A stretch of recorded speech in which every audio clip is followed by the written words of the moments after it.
Good morning. What's going on? How are we doing? Uh-oh, did I bring my potion? I do have a potion. Good. I did bring one. I'm a genius. I hope everybody's doing okay today. Let's see if we've got this going. Pop out that. Close this. Uh-oh. Uh-oh. It didn't pop out. It didn't pop out the way I wanted it to. What's the world coming to? Oh no.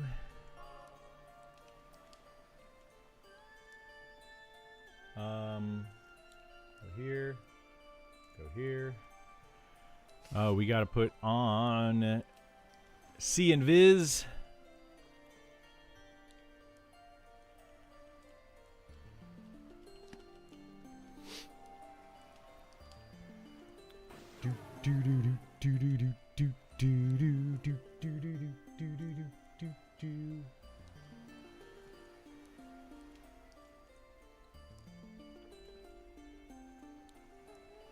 What? Oh, there he goes. Okay. I was like, what? I was like, it definitely popped out.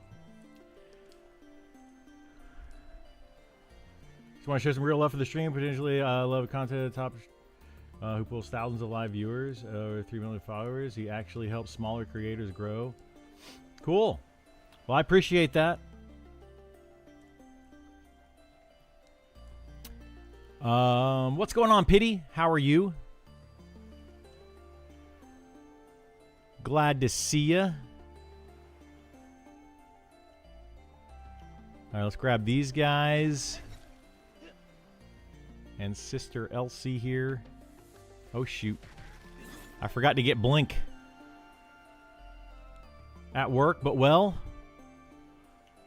you know, you're making some money, hopefully. Hopefully lots and lots and lots and lots of money.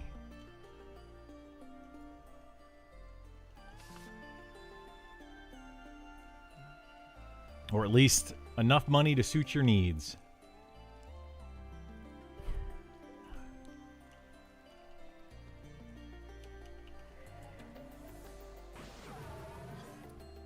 All right, we are going to do this again today for a bit. Probably most of the day today. I need a lot more of this dust, so... Started quad skellies and zombies last night. Was fun. Nice. That's awesome. Good morning, Nix. How you doing, bud? I went for another bike ride this morning, so I'm feeling pretty energetic at the moment.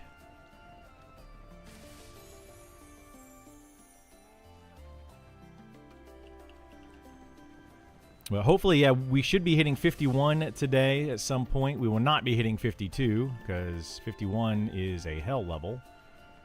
But, yeah, we're going to stick around for a while. 52, I get another AoE, which is nice.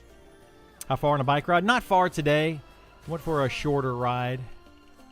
Only a few miles. Normally, I go for... About a 10 to 15 mile ride, depending. Today it was only like 5 miles or so. Just a short little, you know, easy peasy, laid back, chill ride.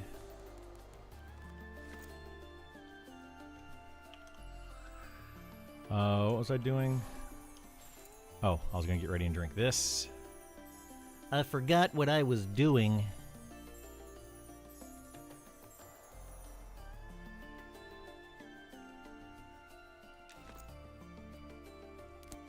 I'm up to 171 intelligence. Somebody must have given me an int buff.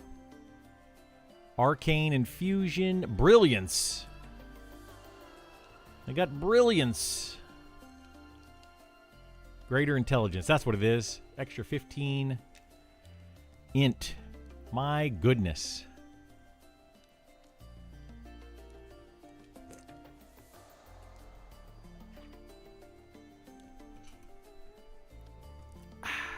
My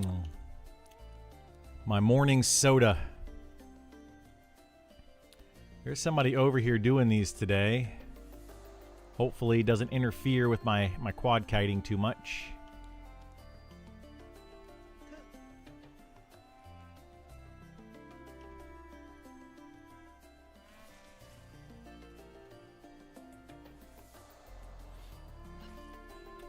But, you know, gotta share. We gotta share.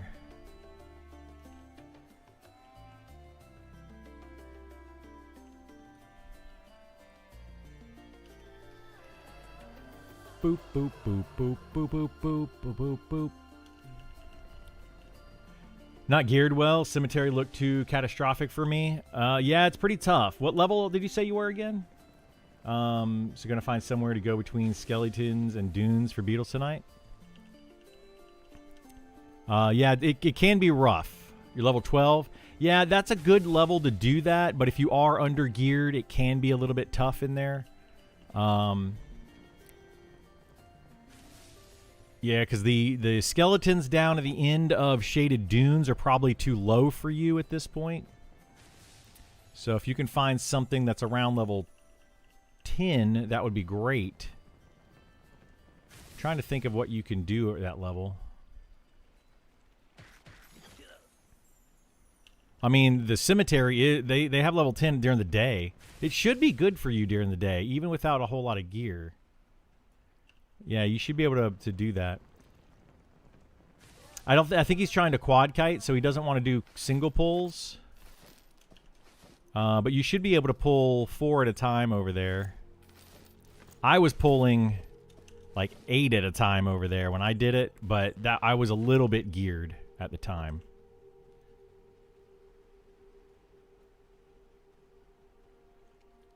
May do wildlife and keeper's bite. Yeah, that'll work too. You could definitely do that.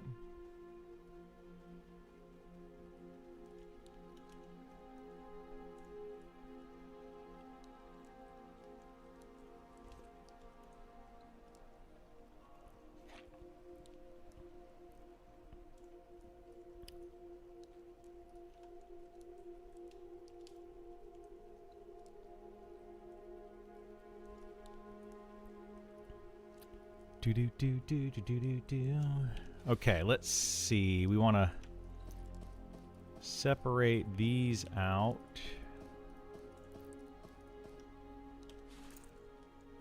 Arcane powder. We'll do it that way. And boom. We're good to go. I can get rid of some of these things. I have so many of these now. Like, and I don't really need them. I wish you could to do something with these. Other than just craft enchants. I wish you could do something else with them, because I get so many of them. But they seem to be kind of worthless. With how long the melee range is on enemies in this game, I see Cemetery ending rough with 1 stun. 1 stun can be rough. Yeah, the Cemetery is pretty tight quarters when you're trying to quad kite, because you do have to kind of skirt next to them and kind of go around in a circle. It can be kind of tough. I died a few times over there.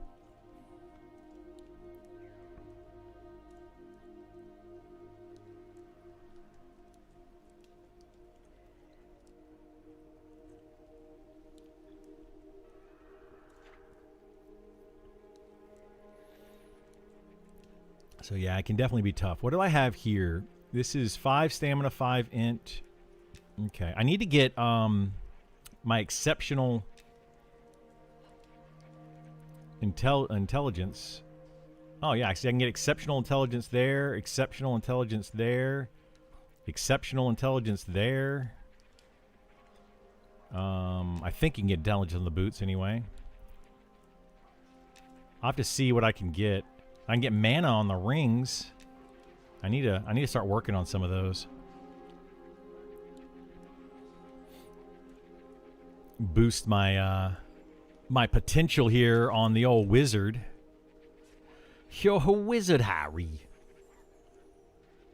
Let's see. Let's grab these 2 guys. Take him this way. I don't know what this guy's fighting here. Looks like he's doing these two. I wish he would do the middle. That would help me out. I mean, it's not a big deal, but it'd be nice if he did the middle.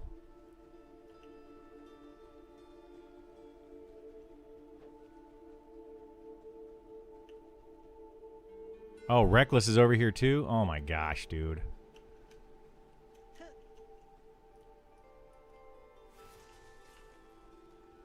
Holy moly, man.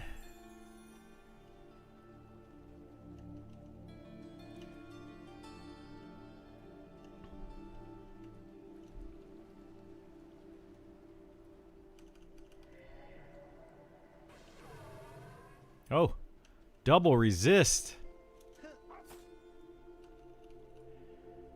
Double resist. It's the double mint gum. Okay, well, he's leaving, so that's good for me.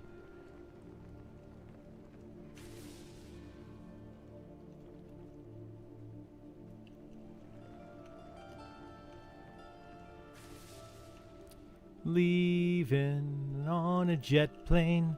Don't know when I'll be back again. Leaving on a jet plane.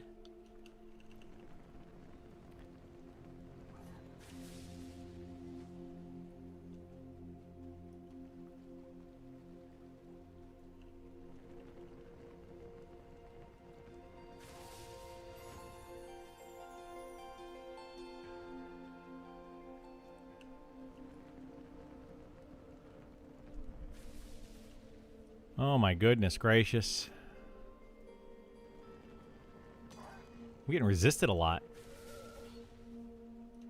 And big nuke coming in. Bada bing, bada boom.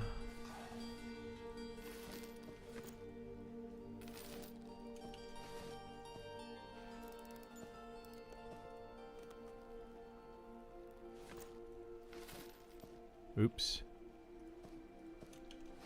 Picked up the wrong thing there. Or I clicked the wrong button. Button. Who's got the button? Meant to right click and I left clicked.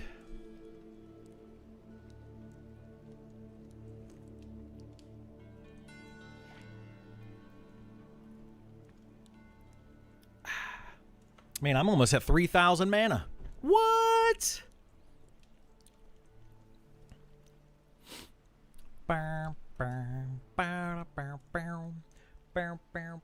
Ooh, I forgot my vitamins this morning. Let's do that while we're sitting here meditating.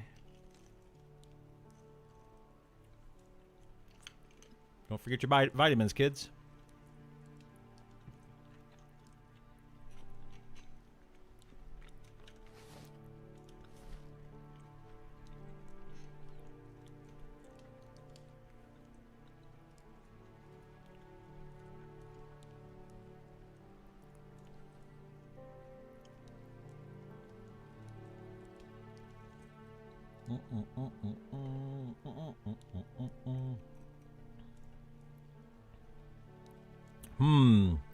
I wonder if this will be up in time.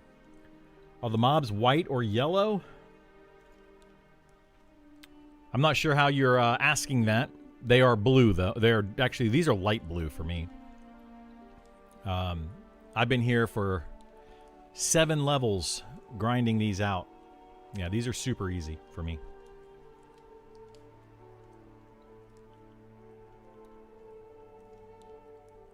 Yeah, I just don't know if you're asking, like, are the mobs white or yellow? As in, you're assuming that they're white or yellow. It's about where you put the emphasis. But I got you. Yeah, these are light blue. These are like level 40, the mobs on this island. 40, 41 at night.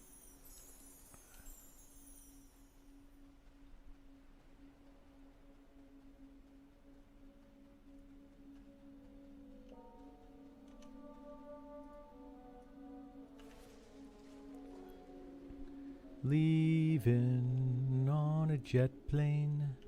Don't know when I'll be back again. Leaving on a jet plane.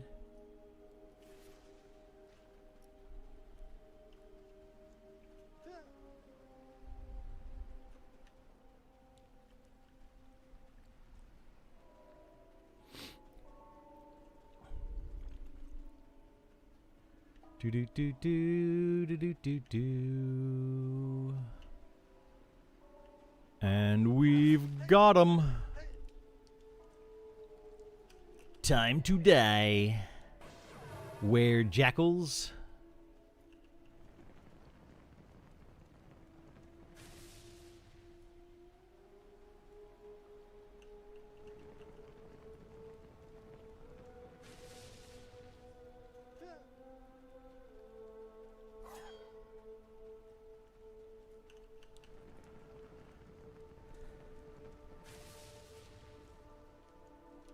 That pool looks juicy. I mean, it's not too bad.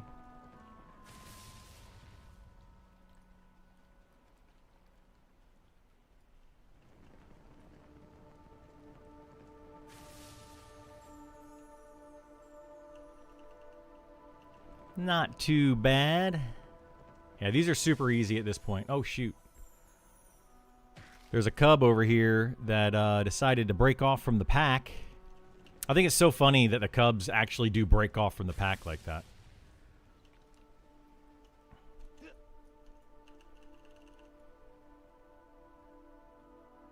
What the heck? Come on. Noob here, started a week ago. Nice, nice. If you have any questions, let me know. I've got plenty of answers. You may not like the answers, but I've got answers.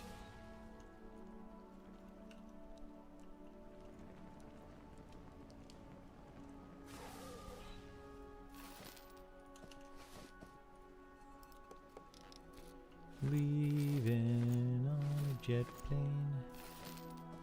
Don't know when I'll be back again. I'm gonna get that song stuck in my head. And stuck in your head today.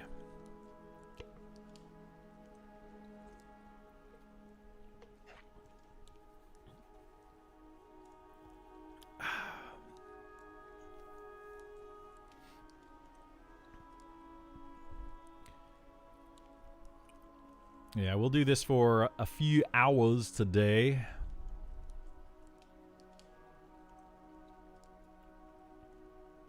So that was this pull. Next up, we have the far pull. Yeah, well, we'll see what happens. We got to get the rotation going here. Once we get the rotation going, it's not too bad. Not too bad at all.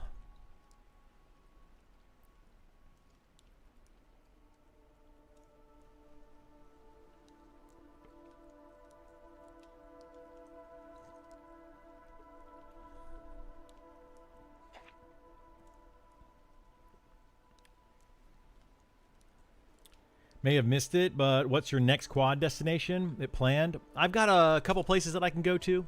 Two, in fact. Literally, a couple. If I want to, like, I mean, when I decide, if I decide to go all the way to level 60, there's two places. Well, one place I can go till about level 55 or so, and then another place I would go to probably level 60. But yeah, they are, one's in Fallen Pass, and the other one's actually in Sungreet Strands.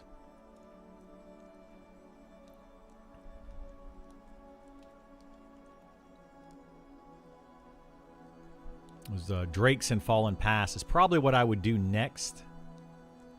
But I'm going to stay here for a while because I'm still, mostly right now, I'm not trying to level anymore. I don't really care about getting more XP.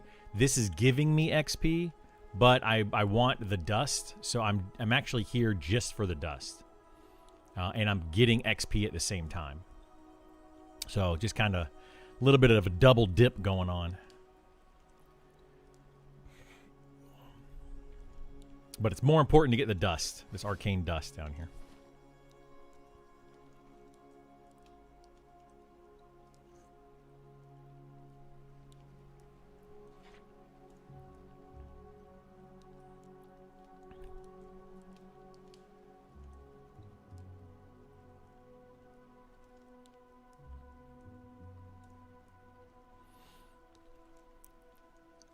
Do do do do do do do do do.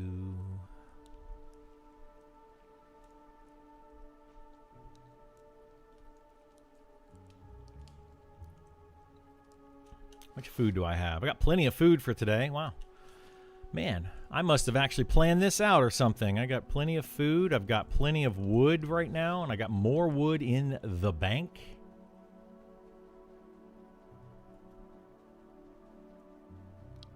Let's cut through here.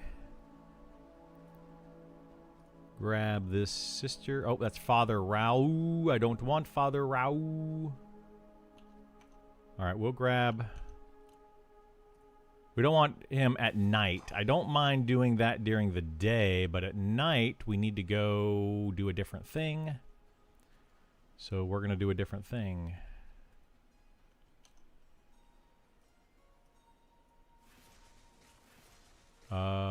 There he is. There he goes. Good. Got him. I did it. I did a thing.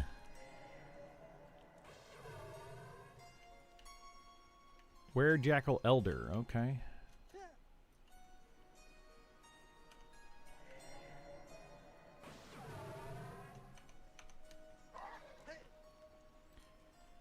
Trying to slow play the wizard to 60 while you wait for classes? You're thinking of trying another class before that point? No, right now I'm actually just focusing on getting my enchanting up more than anything.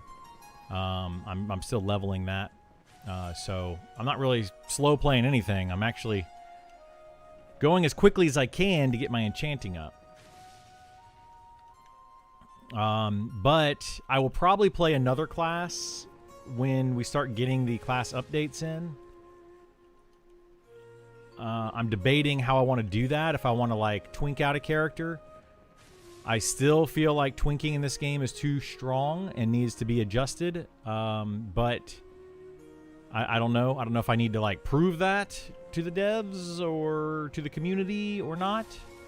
Clearly, you know, I felt like I needed to prove that solo XP was too good, and I think we've done that, right? We've kind of proven that point. I don't think I need to go further. I could go further with that if I really wanted to and keep pushing. I probably could be close to 60 by now if I would have pushed on this guy. But, you know, I didn't really. Here, let's just do this. It is fun, Moose. Like, I don't disagree with you. Twinking is fun, but it is too powerful, in my opinion. So I think that it's kind of a double-edged sword. Do we want it... Like, how powerful do we need it to be before it becomes too powerful, right? I think that, like, twinking a character... And I kind of brought this up with Sean, and Sean kind of seemed to agree a little bit, you know, like, and understand where I was coming from with it. But twinking, like, putting the best gear in the game on a low-level character, which I've seen many characters do. Players get to level 60 and then completely put best-in-slot gear on their low-level alts and then level them up very quickly. To me, some of that defeats the purpose of the game, right? Which is the journey. So it's, you know, there's a little bit there. But anyway, what I'm trying to get at is, should you be able to put the best gear on your character and then not require a group at all and just power level up since solo XP is the best XP in the game currently? Is that okay? Or, you know, how do we want to work that? The thing is, like, that's going to change some with the TTK changes that are coming in and the formula changes that are coming in. So we'll have to see how that plays out once that happens. But yeah, I don't know. We'll have to see. Like, I don't really want to. I don't want to overstate it too much. Because people will be like, oh my God, you just hate twinking. And it's like, I don't hate twinking. I just don't think that you should completely negate other classes and not have the need of other classes in your party just because you have tons and tons of gear, you know? Okay, so let's go over this way. Oh, we can't do the Father Rao. We did that. We can grab these.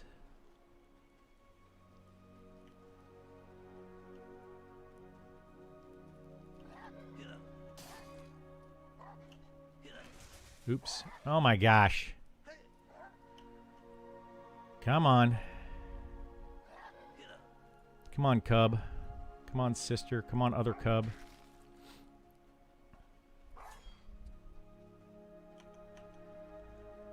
Okay. But yeah, I think twinking is fun as well, right? I agree. I 100% agree with you. I think twinking is very, very fun. But I don't want people to like, if twinking becomes the standard, like currently soloing and duos are currently the standard, then I feel like we'll end up having a problem. You know, it took people a while to realize that soloing is a problem. I think people are starting to see it, just like it took a while for people to realize that charm was a problem. That took a long time for people to start to see. I don't think people think that charm is a problem. Some people don't think that even charm is a problem still. But the devs finally did recognize it, so that's good. So yeah, anyway, point being that, you know, it's just something we need to try out.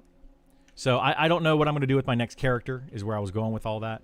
I don't know if I'm going to twink it out or if I'm going to try to do it organically, you know, without twinking and just see how it plays with the TTK changes and all the different changes that they're planning to the game.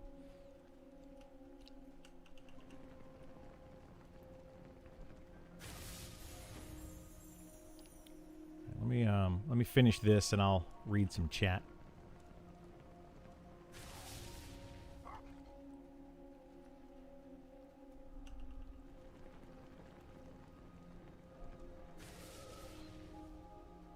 Oh my goodness gracious.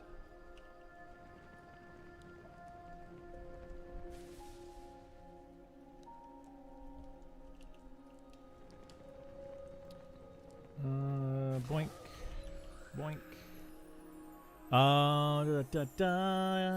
I'm so ready for 29th. Finally don't have to worry about winning a lottery ticket. Nice.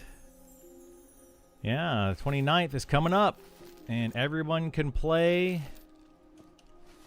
to their heart's content. I don't know what I'm going to do on the 29th of that week. I might play a class. I might... I don't know. I thought about playing a new class and trying to level it up from scratch on one of the open servers.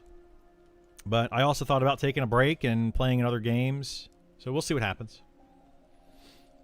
Twinking is always one of those things. They should always have a slider approach. Yeah. Start of game, a lot of people still enjoying mid, low-level content. Little to no twinking later in life. Not so many new players. Game kind of dead. Yeah, maybe. I mean, I could see that. Because like you're saying, you know, when the game is older and most people are high level and you don't have a lot of people in the lower level content to be able to group with and do stuff with, it makes it more difficult. So you kind of need people that are twinked.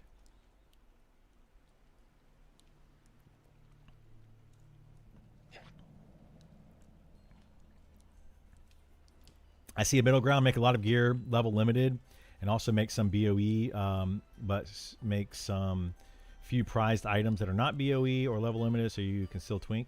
I mean, BOE, you can still twink with BOE. You get the best gear in the game, give it to your low level character, and then it's bind on equip. It's not bind on pickup.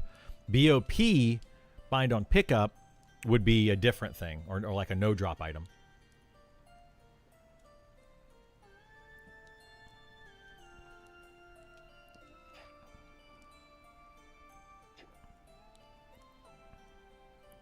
Top 3 names that are, or classes that are solo names late game and are also welcome in groups. The Enchanter, the Enchanter, and the Enchanter. Right now. That's going to change, though. But yeah, right now, like anything that can charm can kill named and high-level named. They generally just charm a mob and send it in. And then if that one dies, they charm another mob and send it in. And then charm another mob and send it in. Just keep charming mobs and send it in. Right, an archer can kite names fairly well as long as it doesn't cast. If it casts, you just have to max range it, but you can still kite names. If you have enough room as an archer, you can pretty much kill anything in the game, given enough room to kite it. Ranger's also the same way. Given enough room to kite it, you can pretty much kill anything. Archer is a little bit better because it's going to have more range DPS than the Ranger. But anything special we need to do to get ready for the playtest? No, nothing special. Download, update. Just make sure you update the game. I would wait until like the 28th and just download. Make sure you update the game completely. Good morning, Ice Cream Hunter. How you doing, bud?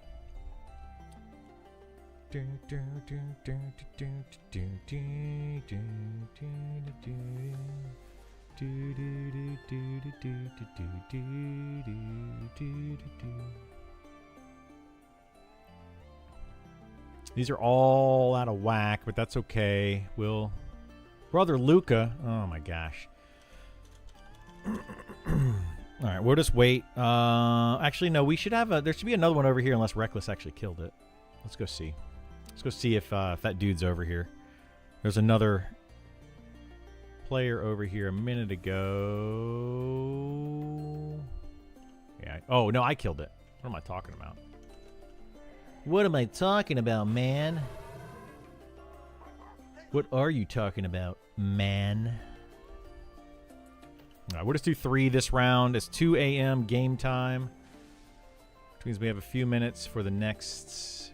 for everything to turn back to humanoids. Humans. The old humans.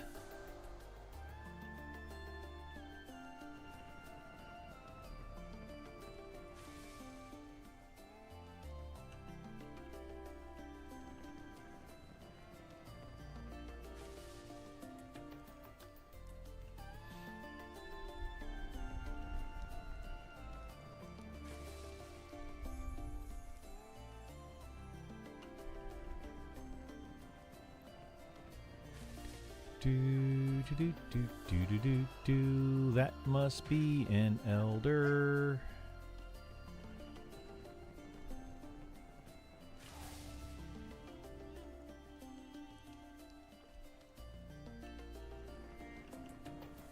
All right.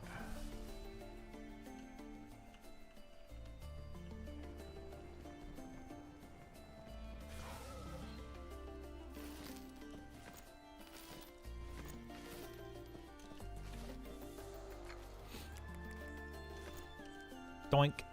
Sit back down. Sit down. What's my bind wound? It's only at 105 on this guy. I don't think the bind wound skill actually does anything anymore, does it?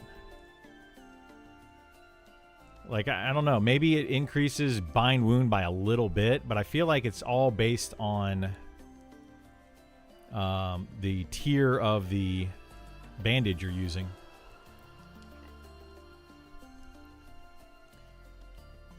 It doesn't allow you to use better bandages. You can always use better bandages. Apparently, that's based on level. From what I'm told.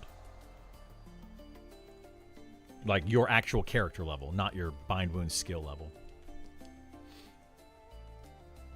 Yeah, that's based on level. You couldn't use heavy wool because it's your level. Yeah. 29th, I'll make a bard and kite all of Fallen Pass canyon mobs for 45 minutes to give everyone a true MnM experience. I saw there was like a video or something on Reddit about that. Like I guess a bard was running around in circles forever with tons and tons of mobs behind him. You know, that's going to end up being something that people are doing. Like I ran around for a while with a ton of mobs on me trying to harvest, just harvesting nodes. People didn't like that. There's a very marginal increase in healing the more you level. It is, so there is a small increase. Yeah, that's what I was thinking. It's just a very, very, very tiny increase in healing based on your bind wound skill. But most of it's from the tier of the bandage, which is like, ugh.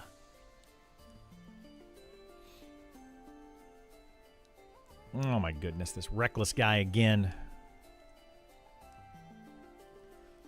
My goodness gracious. Don't quote me, but I believe if you have the highest level bandage and 0 bind wound, you get 90. And if you have max bind wound, you get 100 per tick. That's with like the... Can you get linen bandages? I can only make cotton so far. Like, I don't even know if you can make the linen ones. I'm imagining you should be able to if you level up your survival high enough, but my survival is garbage.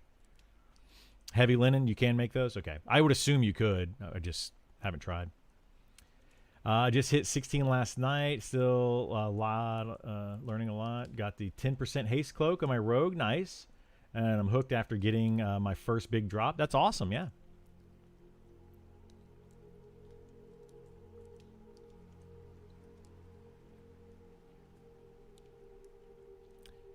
Good morning, good morning.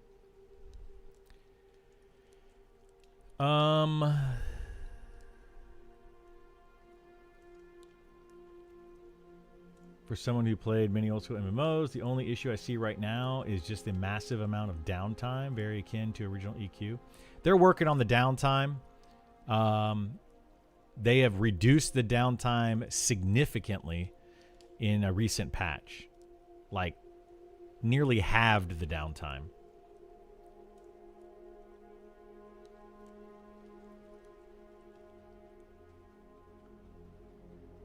Okay, so that's going to be... Let's go get this pull.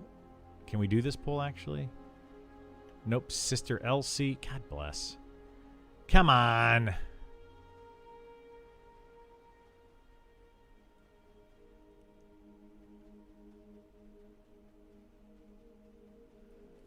These names keep spawning at the worst possible times.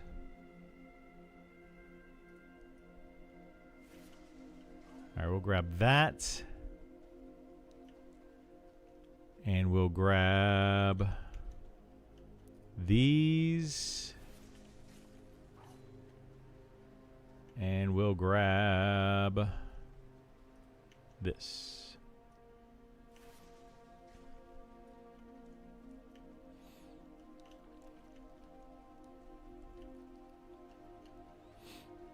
You spin me right round, baby, right round, like a record, baby, right round, round, round. Go around the tree.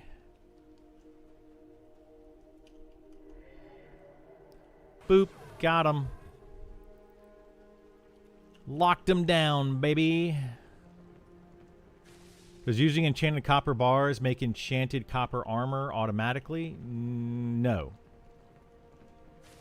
You have to choose the right item that you're making. So you need enchanted copper bars and then craft the correct enchanted helmet, enchanted breastplate, or enchanted legs. Those are the only 3 enchanted items you can make that I know of. You might be able to make other ones, but I don't know of them.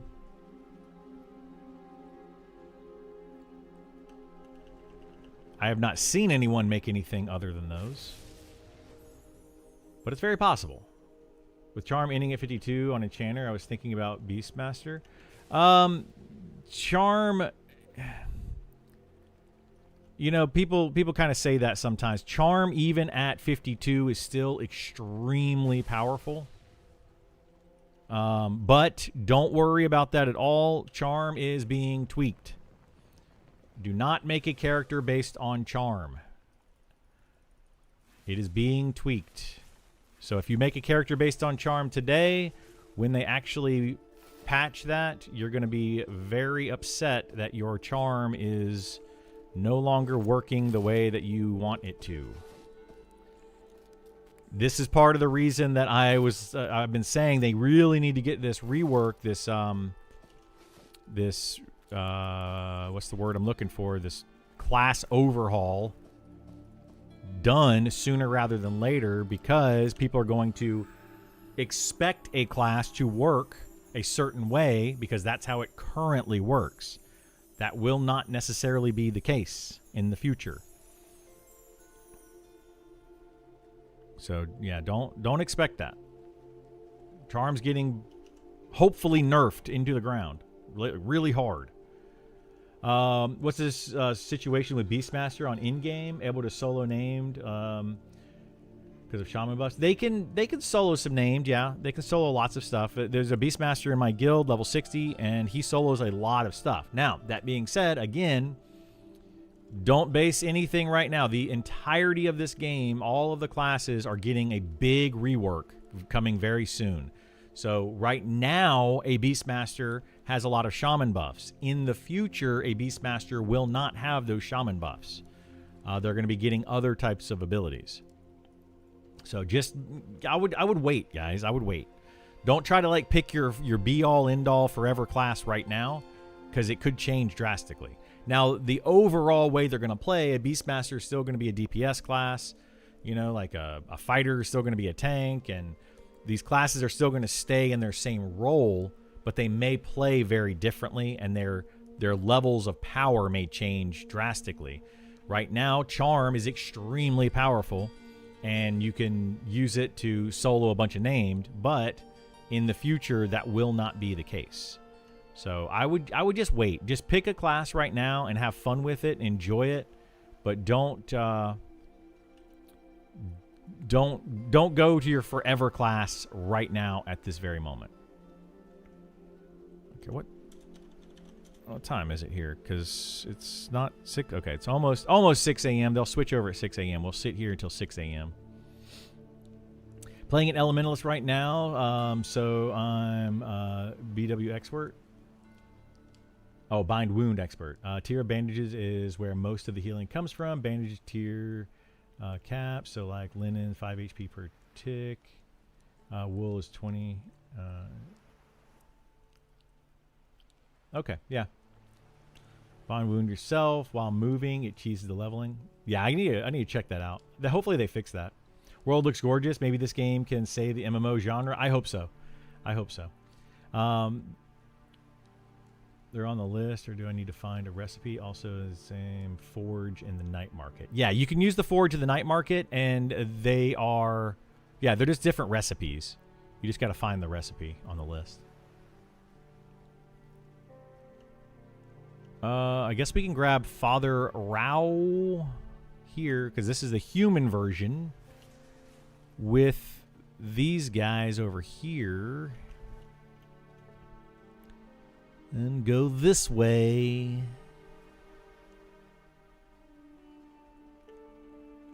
This away and this away.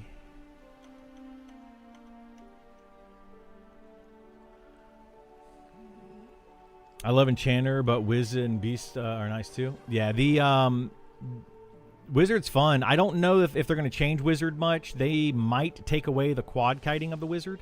It's possible. I don't know. But I don't think they will, but it definitely needs to be nerfed. I'm pretty sure I have proven that it needs to be nerfed at this point. I mean, I like it. Don't get me wrong. It's very strong, but it's too strong.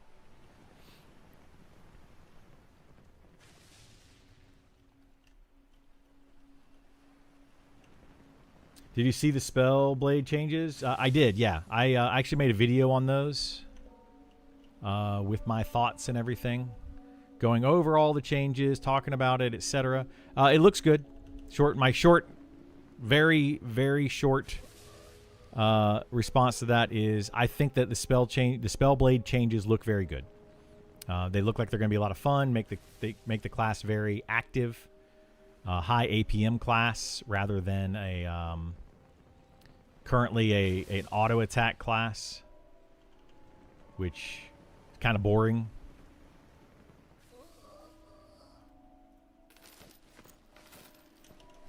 So yeah, I think it looks great. But we still have to see what the numbers are. You know, how long are the cooldowns? How often can you switch between stances? All of that kind of stuff is going to matter a lot with the Spellblade changes. I'm Paladin all the way unless they ruin it like the SK and ruin it into a Monster Hunter. I don't think they're going to ruin the Shadow Knight. I think people are blowing that out of proportion. They're really blowing that whole thing up.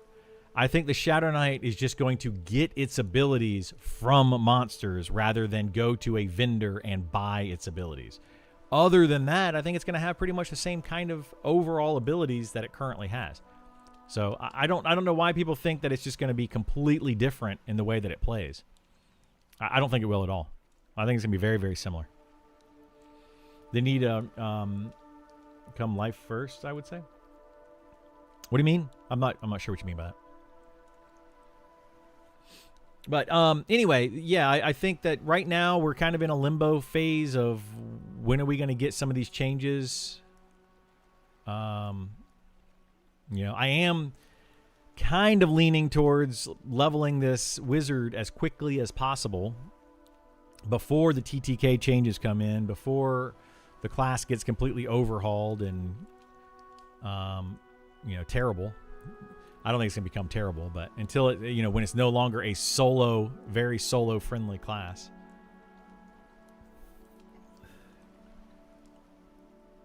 So I kind of thought about that, but at the same time, I want to do this enchanting. So I'm on the fence about it. I'm on the fence. Hopefully I don't fall off and crack my eggs. Like poor old Humpty Dumpty. Although Humpty Dumpty didn't sit on a fence.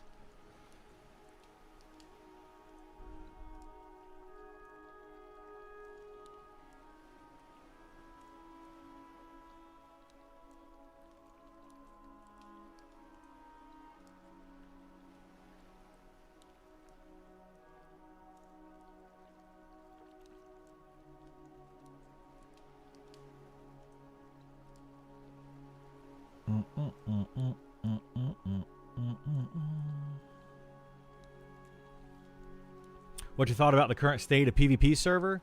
I'm not a big fan of the PvP server in this game. I think that it's in a bad state personally.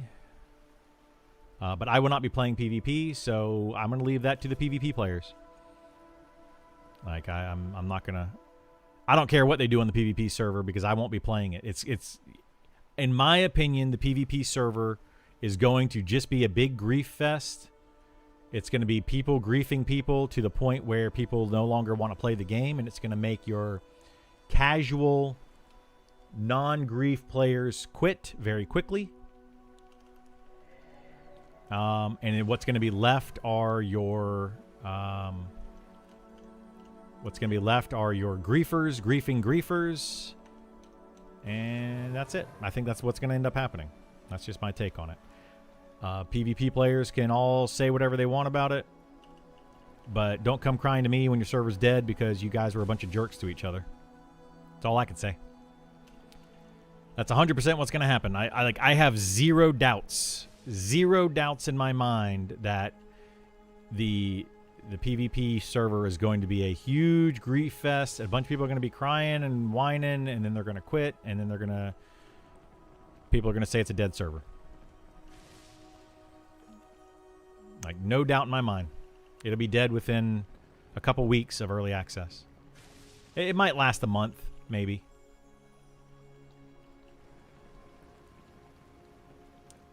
It's a tale as old as time. It is. It's a tale as old as time for PvP MMOs. Like, I don't know why we think it's somehow going to be drastically different in this game, especially given how this game is, being a very brutal game with, you know, XP loss and corpse recovery and all that kind of stuff. It just exacerbates the issue. Like, why would, you know, you gotta, if somebody kills you, they take your silver, you're like, okay, well, they've already killed me. They're not going to want to kill me again, right? Because they already took my silver. I'm going to go back and pick up my corpse. You go back and pick up your corpse, and then boom, you're dead again. Gee, I wonder who could have called that. Oh, no, I'm going to go back and get my corpse. Oh, no, I'm dead again. Man, who would have ever thought that would happen?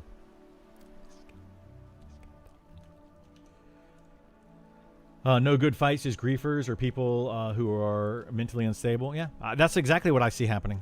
100% what I see happening. I forgot to... Here, let's do this. We got to go get rid of some of this stuff. You know, I really hope, like, that said, right? My opinion on what's going to happen said, I really hope that I am wrong. For the case of those people that want to play on PvP but aren't the griefers, for that very, very, very small amount of people that are like, I want to role play on the PvP server, which I think would be a really fun way to play the game. I really do think that it would be a super fun way to play the game. I just don't think it's going to happen. The community is going to ruin it. The community is going to either make the PvP server awesome or they're going to completely ruin it. There's going to be one of those two things are going to happen. There's not going to be a middle ground of, PvP server's okay. You're either going to love it or you're going to hate it. That's my opinion. But the thing is, I'm also not going to play a PvP server. So again, I don't care what they do over there. People on that server can grief each other all day. They can do whatever they want to do. If they make a cool community that's got, you know, like people actually protecting other people and they actually build a community around the PvP in the game, I hope they do that. I still won't go over there and play the PvP server. For that off chance, just that one time where somebody, you know, I go AFK, I look away for a second, I'm half dead trying to kill a mob, and somebody just comes up and kills you for absolutely no reason just because they can. Also, since I'm a streamer, getting stream sniped is a high probability. Very high probability.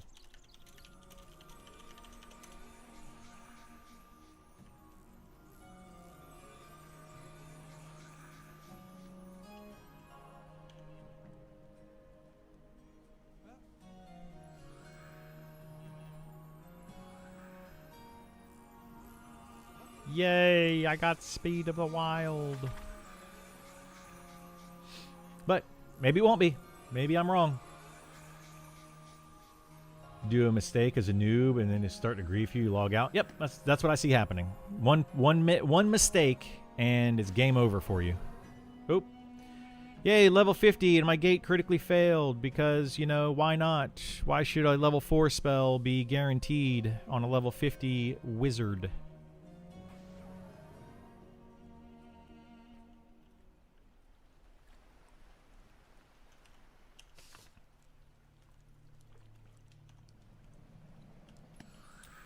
All right, who owns the servers in PvP? Those with load times that kill these in less time? Yeah. I mean, it's that's what I see happening. I mean, the devs and some people in the community have different ideas of what they think is going to happen on the PvP server, and honestly, if it works out in their favor, I'm happy for them. I'm very happy for them. If it doesn't work out there in their favor, I will be the first to be like, no sympathy here. Literally zero sympathy on my end. How can you spend 1 hour to try and make a level 8 noob quit? Yeah, exactly. I have 17 enchanter and 10 beast sword. Nice. How does PvP work in this game? So PvP in this game, you can kill somebody within 4 levels of you. 4 levels higher, 4 levels lower than you. And you can loot their coin. Just their coin. So whenever you kill them, you loot their coin. There is no XP loss if you die in PvP. However, there's already people that are training people to make sure they lose XP. They're knocking them off of ledges. You lose XP even in PvP. If you get knocked off a ledge with a knockback spell and you die from fall damage, you do lose XP, which is way more devastating than losing some coin. So that's basically how it works. Don't forget all the rage in the forums, like it was in Vanilla. Oh, there's already rage in the forums. Go to the Discord here. If you guys want some popcorn, go to Monsters and Memories here. And then go to like the PvP discussion. Have fun. Like just read through this. This stuff is like it's yeah, it's gold. It's gold.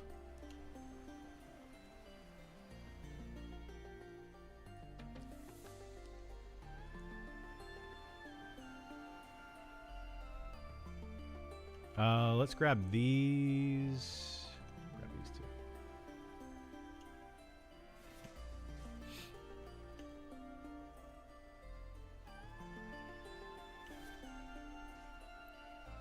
But, like I said, anybody that's crying and complaining on the PvP servers, zero sympathy. Zero sympathy for them. Well, sorry. Right now, I do have some sympathy for them. Some of the people on the PvP servers I have sympathy for because they just wanted PvE access. So they signed up. They just want to test the game out, try it out, have fun with the game. But they were given the PvP. They opted in for the PvP server, which is on them. But it was a better option to opt in on the PvP server, higher chances of actually getting into the beta on the PvP server. So they did that just because they wanted to play the game. And those people, I don't think deserve to be just picked on because they don't really want a PvP. They're just there because they want to play the game. They want to test it out. They want to experience what the game is like and see if it's the game for them. So I do have some sympathy for some of the people on the PvP server. The ones that didn't want to be there in the first place. So, but that's, I mean, yeah. People can still get mad at kick you from the group and kill you. They could, yeah. Yeah, if you do something wrong in a group, they can absolutely just be like, oh my god, you suck. You didn't do enough DPS. You didn't heal me right. You didn't tank better than you should have. You didn't mez that mob. Kick, kill, you suck. And that's probably the kind of stuff that's going to happen on the PvP server. I'm still thinking the server poll represented the interest in PvP pretty well. Around or less than 10% of the population. Exactly. Less than 10% of the population overall has shown any type of want for a PvP server on here. Out of that 10%, I think that about half of them are going to be the griefer. They just want to ruin your entire day type of people. And then there's going to be about half of them that are like, we want to have a role play, fun PvP server where actions meet consequences and those consequences are PvP. I think that there are people on both sides of that. If they can get the community behind that latter side of actions meet consequences, if they can get the community behind that, the PvP server could be a lot of fun. It really could be a lot of fun. If they can't get the community behind that and it just ends up the griefers are the majority that are taking over the server, then the PvP server is going to fail miserably. Yeah, people create overpowered alts. What they're actually doing with that is they are getting high level. They're giving low level buffs, which is another issue that I've been complaining about, even on the PvE server. But they're giving like damage shield, a 30-point damage shield on their low level alt, and then going and attacking somebody. Somebody then goes and hits them. They take 30 points of damage for every time they hit them. Of course, that's going to kill low level players. You know, it's just going to be crazy. Anyway, Sean's stream cracked me up when he's like, they are peaceful. Well, duh, 75% PvE players. That's what I was trying to explain, and he seemed to realize that. Sean did acknowledge the fact that a lot of them are PvE players, but I feel like he thinks that people are going to go to the PvP server as PvE players, and they're going to be like, oh, this is actually more fun than I expected it to be. I feel like he thinks that's going to happen, and I don't see that happening. I don't see many people are like, you know, I'm going to try out the PvP server because I might enjoy it. No, people generally speaking know if they like or don't like PvP. They just know. And they're either going to choose PvP or not. The problem is there's going to be people that are like, I like the idea of PvP, until they actually get on a server in this game and then realize that in this game, PvP, oh shoot, I got a doink, got him. Okay. Then they realize that PvP in this game is not like PvP in other games. There is no flagging. You can't unflag from PvP. You can kill anybody anywhere. You know, there's XP loss if they kill you using monsters or knocking you off a cliff. There's, you know, all sorts of just ways to just completely ruin your experience in the game through PvP. Whereas like World of Warcraft PvP is a different animal. It's a lot more lenient.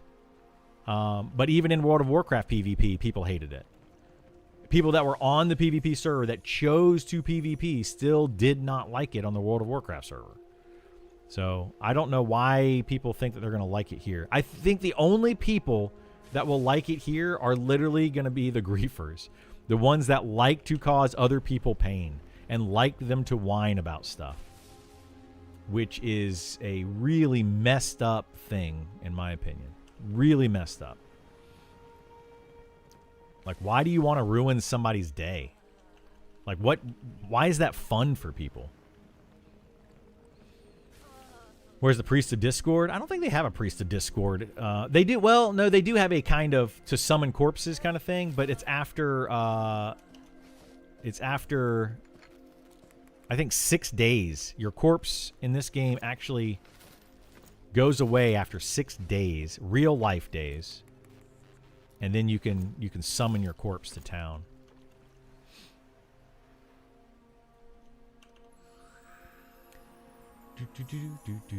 PvP servers with rules are always bad. There's no rules on this PvP server currently.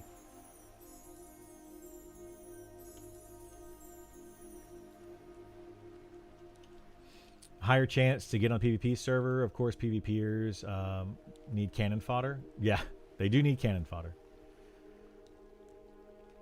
PvP like Rust and Days is good. The PvP has no rules, and you know.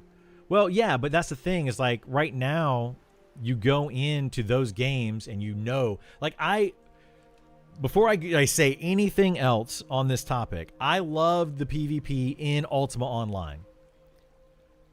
There were consequences to that, though. If you PvP'd players, you became an outlaw. You couldn't go into towns. If you couldn't go into any towns, guards would kill you, all that kind of stuff. Other players would constantly, they would be able to see that you're an outlaw. They could check that, and they would kill you all the time. There were consequences to it. In this game, not really any consequences to it. There are, I mean, people will eventually learn who you are, and they will not like you, but most of the time in a game like this with PvP, people are going to be running in their squads. They're going to have, we have 4, 5, 6 people, and we only play when all of us are on, and we run around and just gank people. We XP, and then we gank people, and that's just what they do, and they enjoy it until they get bored of ganking people, and then they move on to another game. So that could happen as well over time if the casual players that are not the gank players can survive past the boredom of the gankers, but the gankers won't get bored until all those players quit, and then there's nobody left on the server. That's when the gankers are going to get bored and actually quit themselves. They're going to be the last to quit, most likely. So it's going to be weird. Imagine there are griefer personalities in politics and finance. There's griefer personalities in everything in life, unfortunately. People just like to grief other people for some reason, and I don't understand it. It doesn't make any sense to me why how people get off on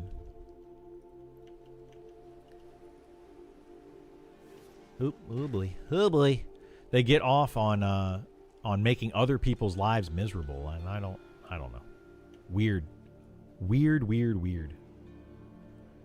There's a 4-level restriction rule. There is a 4-level restriction rule, sure. But even still, like, that's not going to stop anything. It's just going to make it to where higher level people, you're within 4 levels of me, I'm going to go kill you. I don't know. Anyway, I'm not going to keep talking about it because people are eventually just going to be like, no, you're just a whiny PvEer. That's not what it is. I like PvP in a game that's got consequences. What's the played on the Wizard so far? I'm not even paying attention to it anymore because I've been grinding this out. I mean, I'll tell you what it is, but I wouldn't base anything off of the played on the Wizard anymore. At this point, I'm at 5 days, but I've been sitting at this camp well past how long I should be at this camp. I would have left here a long time ago if XP were my focus anymore. I played on PvP server on WoW and didn't get what you're saying. A lot of people like it. No, a lot of people do like it. World of Warcraft, though, is a completely different animal than PvP in this game. People are trying to compare it, but they're not comparable. They're just not. I feel like people don't know what they're getting into with the PvP in this game. And it's going to be a big eye-opener. But hey, you know, I hope that I hope people enjoy it. That's super quick. Oh, I mean, that is quick, but like I said, I've been here doing this for days that I could have been doing better, getting better XP somewhere else. I probably could be level 55 by now.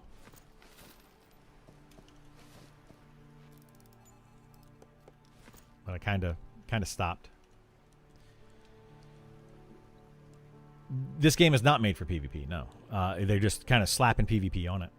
People who enjoy WoW PvP are doing Battlegrounds and Shuffle. Open World PvP died in 2006. Exactly, yeah. The Battlegrounds PvP is a completely different animal. You go into a zone, you know that it's a group versus group PvP, right? It's always a fair fight of, you know, 10 people and 10 people or whatever it is. I don't remember what the Battlegrounds are. It's always a fair fight. The open world PvP is a different animal. And in World of Warcraft, open world PvP was also different because you were safe. It was like realm versus realm PvP, right? You could go into your towns and be safe. You can't do that in this game. You cannot go into a town and just assume that you're safe. You're not. Anywhere in this game, you could get PvP'd. It's a very different animal, and I don't think people realize that. Like, you need to come to terms with that if you're gonna play PvP. Mainly play PvP games, but I'm not here for the PvP, just for the good vibes. Yeah, exactly. That's what I'm here for. I want to play a game like this where I can chill with my friends, hang out, you know, have a drink, and just chat on Discord and that kind of thing. That's what I look forward to in this game. And that's what I do almost every evening. Last night, I ended my stream around 3 o'clock yesterday or whatever time it was, and we played until 9 o'clock at night. I played for another 6 hours after I ended my stream yesterday, just hanging out with my friends, chatting in a group, in a camp, just getting some items, helping guildies level up and gear up and all that. And we had a blast. And if I had to deal with PvP during that, couldn't take a break because somebody could come in and kill me. It's just, I don't want to deal with it. I'm the same. I have my games for PvP, my games for PvE. Me too. Yeah. Like, I don't mind PvP at all. I just think there's a time and a place for it. Like, some people think that I just don't like PvP, or they want to, you know, well, you're just bad. You're bad at the game. And it's like, no, it has nothing to do with a skill issue or anything like that. It has literally nothing to do with that. It has to do with my enjoyment. You know, if I want a PvP, I'll go play some Overwatch or some League of Legends, you know, or, you know, some sort of PvP game, some game designed for that. But like I said, if they want to develop PvP for this game, I don't care. As long as it's a separate server, go for it. Have at it, devs. Enjoy your PvP.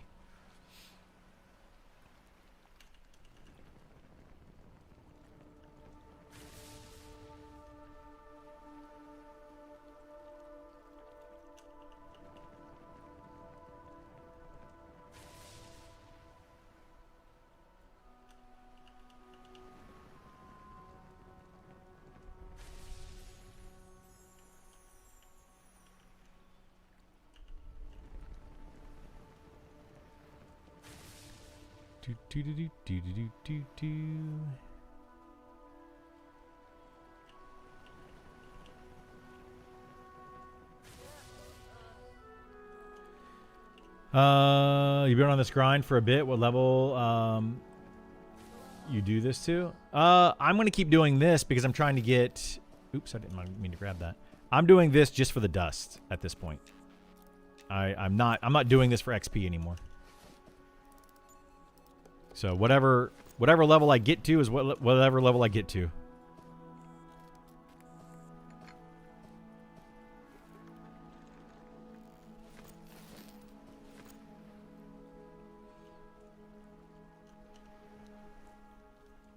PvP has more stress level to it. Yeah. So you're always under pressure, and I suck at it, so the pressure is even worse. Yeah, and if you're bad at PvP, you definitely don't want to be on the PvP server. I don't consider myself a good PvP player, but I don't consider myself a bad PvP player. I'm probably above average. Probably, I mean, I'm not trying to boost myself up and say that I'm better than anybody, but I'm probably an above average gamer in general.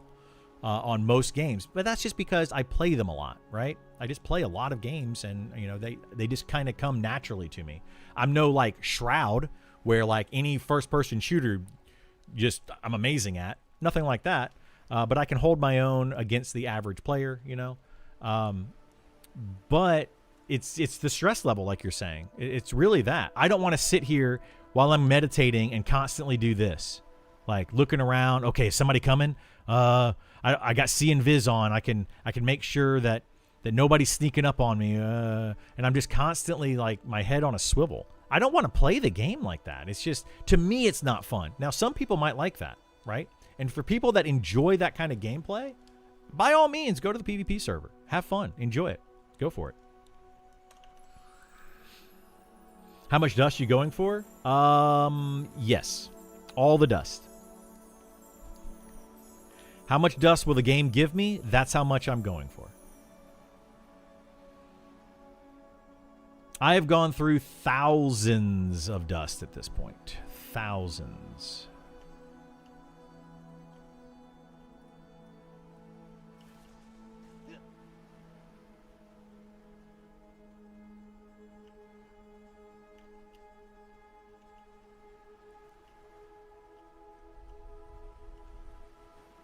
I'm terrible at PvP, but if I'm going to, I would probably play Guild Wars or something, not grind-based RPG. Yeah, that's another thing, right? We're playing a grindy, super grindy game. Why would we want to PvP in a super grindy game like this? Like, I don't know. I don't get it. Have you grouped on the Wizard yet? Is it good in groups? Wizard is terrible in groups compared. Wizard is fine in a group in a vacuum. There are better classes for DPS in groups than the Wizard. Is the best way to explain that. They are not a good group class. I mean, they can do okay, but they are not good.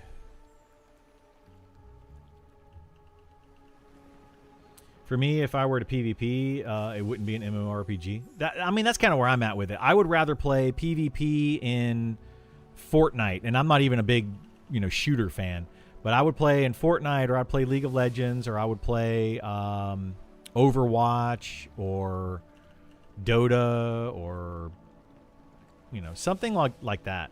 One reason I didn't like World of Warcraft, and I don't enjoy World of Warcraft, is because sometimes in that game, I don't know who raided in that game. I'm a big raider. I love that's what I love about MMORPGs, is doing the in-game content. And I'm hoping this game will have a decent amount of in-game content. But in World of Warcraft specifically, I did not like being forced to PvP to get certain items and gear for my tank so that I could go and tank certain raids. It was really frustrating to me. You didn't have to do it necessarily, but if you want to be a top tier raider and you want to actually go after, the hardest targets, you had to PvP. It kind of forced you into it. Those that know what I'm talking about know what I'm talking about, and you had to get certain items. You had to, like the best weapon in the game early on, get that weapon from PvP, then you get better weapons once you get into the PvE raids. Some of the starting gear, you had to go and do PvP to get it. It was just dumb. Were you a classic druid player in World of Warcraft? No, I was a warrior. When I played it, I played a warrior, and I was a tank in a guild. That we did pretty much all the content in that.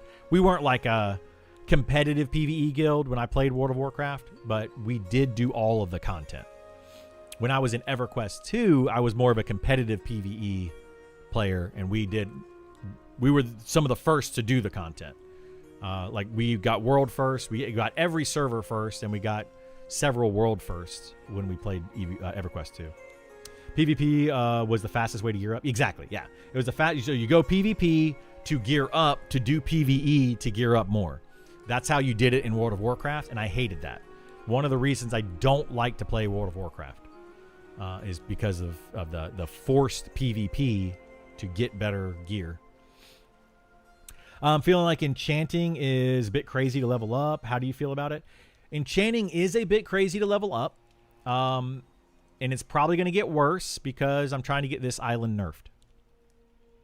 I'm actively trying to get this item nerfed, or this island nerfed.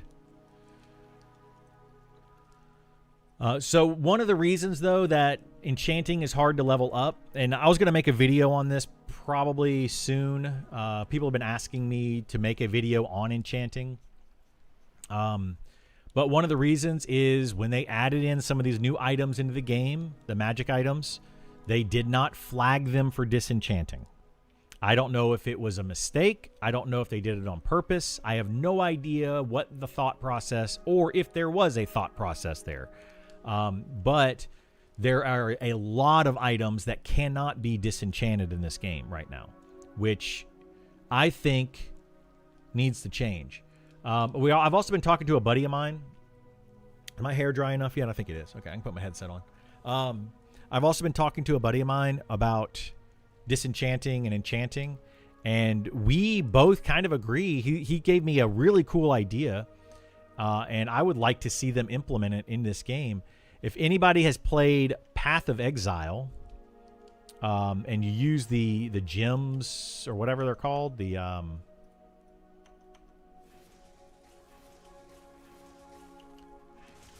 sorry, I'm pulling this in a weird way. I haven't pulled this way before. I just want to make sure I'm doing it right.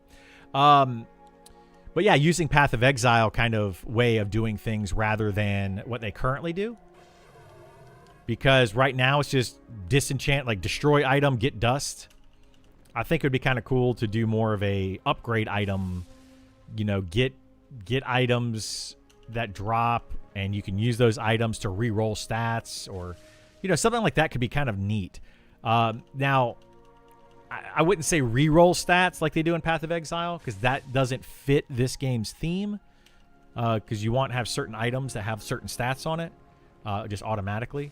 But maybe be able to upgrade items and just give those items, you know, like a couple extra stats of what they already have. A little bit more armor class on them, you know, that's kind of thing. I thought it was a really cool idea. Rather than just being like, okay, I have an enchant, and my enchant gives me +5 to a stat or whatever.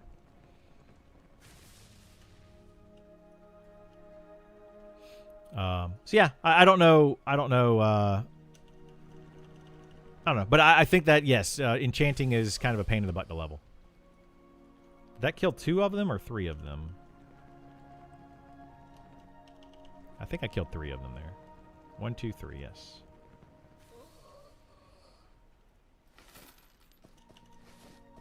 But I think that's because it's hard to get the dust. Dust is kind of a pain. But that's why this particular place is amazing. I think they can nerf the island, but also make a little more reasonable. Well, what they should do is they need to nerf the heck out of this island. But then make all magical items in the game disenchantable.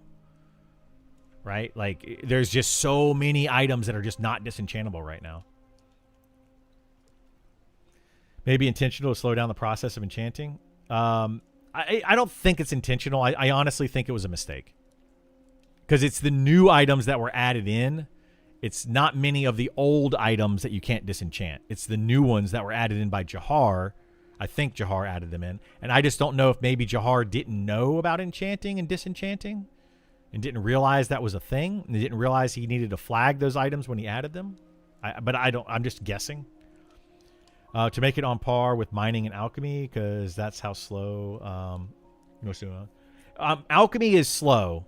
Mining and blacksmithing, not so much. Enchanting feels out of place here, just in this type of MMO. I don't know. I might be minority there. I mean, I don't think it feels out of place, but it does feel like it was just kind of thrown in, you know? without a lot of thought there. However, something that I was thinking about recently, and I think Nidiak actually brought it up to me if he's still in chat, is the swapping. So like, let's say for raid content, okay, this is the only use that I think of it for. As you're leveling, you're going to get enchants that give you stats that increase your intelligence, your strength, your stamina, whatever, stats that you want, and you put those stats in. Now, when you get to the higher level and you're doing raids, you might need to have fire resist or cold resist or whatever for certain bosses. Well, the enchants have those as well. So that might be a good money sink and just resource sink out of the game to take a lot of items out of the game. We're going to fight this fire boss today. Everybody make sure you have your fire resist gear. So you change your enchant to be fire resist. And then, tomorrow we're going to go do this cold boss. Make sure you have your cold resist enchants, and you change your enchant. And you're constantly rotating your enchants around so that you have the right resist. I don't know if that's what the devs thought of. If it is, cool. Good job, devs. That is a fantastic idea. If the devs didn't think about that, then I just gave you the idea. You're welcome. And I think that they should use that. Like, I think it's a great way to get things out of the economy. It gets magic items out of the economy because of the dust. And it levels up enchanting. It's not going to take too much of the money out of the economy. Gold. There needs to be more gold sinks, but it will take items out of the economy. Like any magic item that people just don't want to use, it'll remove them from the economy, which is a great thing. You always, always, always want to have anything that'll take stuff out of the economy. Oh, that's Brother Luca. Okay, let me go over this way. Since there's a named at that camp, who do we have here? Brother, Elder,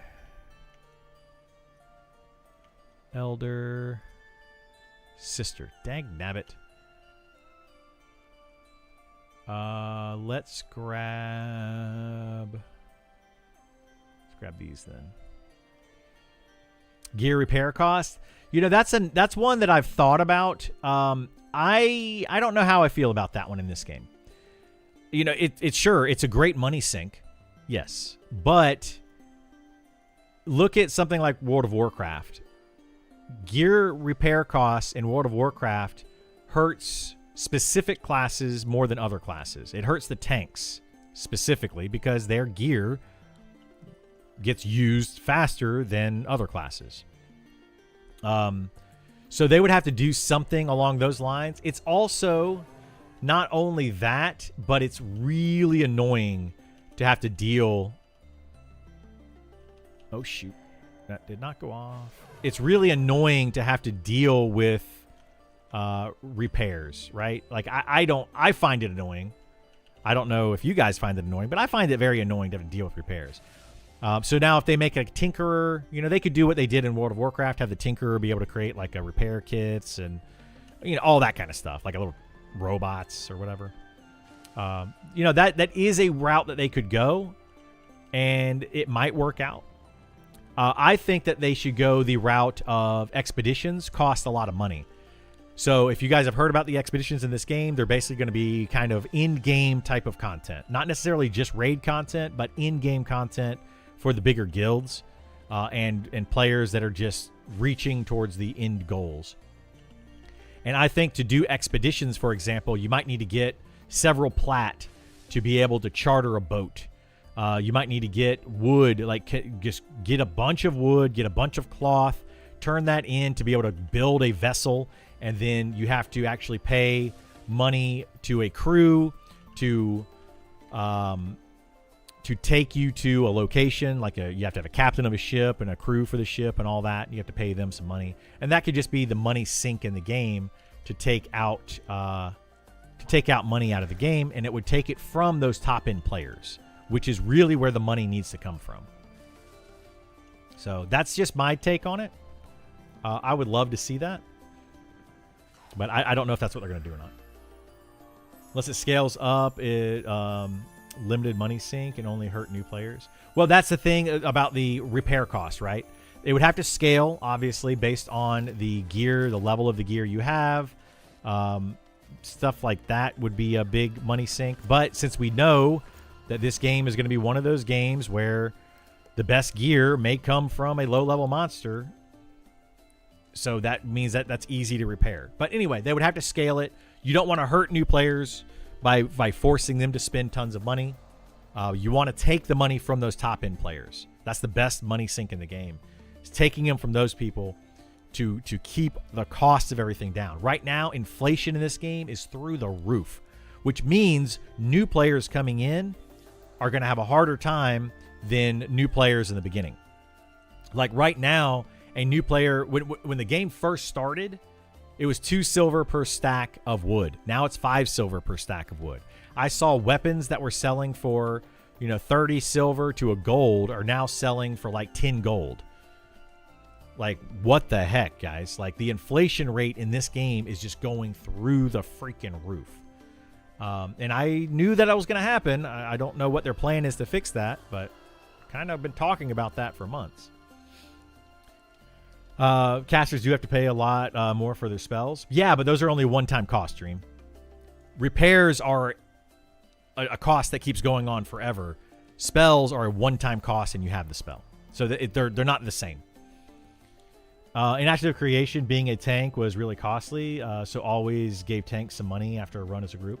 Yeah, exactly. Being a tank with repairs and all that, yeah, it's super costly.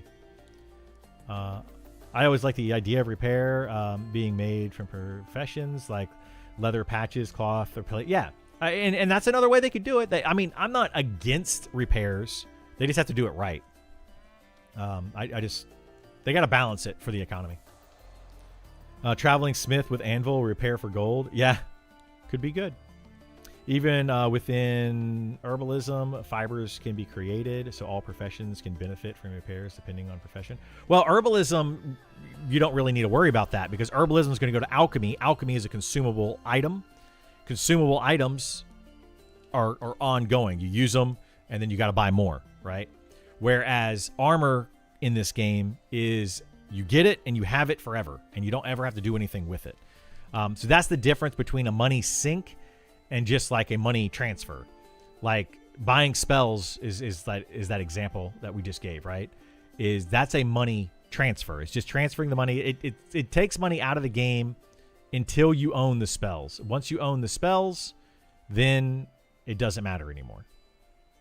So you need to have something that constantly is taking money and other resources out of the economy, not just money. Like people, when they think about the economy, they think in terms of coin, your gold and silver and stuff. That's not the entirety of the economy. You also have to think about the other items within the economy. So like how do you take out the excess cloth in the game? How do you take out the excess leather? How do you take out the excess everything? Mining right now is a big one, right? People go and they mine because they're trying to get enchanting materials. They're trying to get those crystals. Brilliant, whatever they're called. The brilliant crystals, right? So that's why people are mining a bunch. What do they do with all the other stuff they mine while they're trying to get those crystals? They just throw it on a vendor. They just sell it because it's just there's so much excess that it's just unnecessary, and that stuff becomes super duper cheap. So now you have all this excess ore. What do you do with that excess ore? That's the economy, right? You need if you have a huge supply of something, you need to have something for the demand on it. So if we were to make gear being repaired, then that ore, you could maybe use the ore to repair plate items or chain items. So you need to create a repair kit, which is like, a plate, a metal plating or something that is the repair kit. But that would take ore out of the game and out of the economy.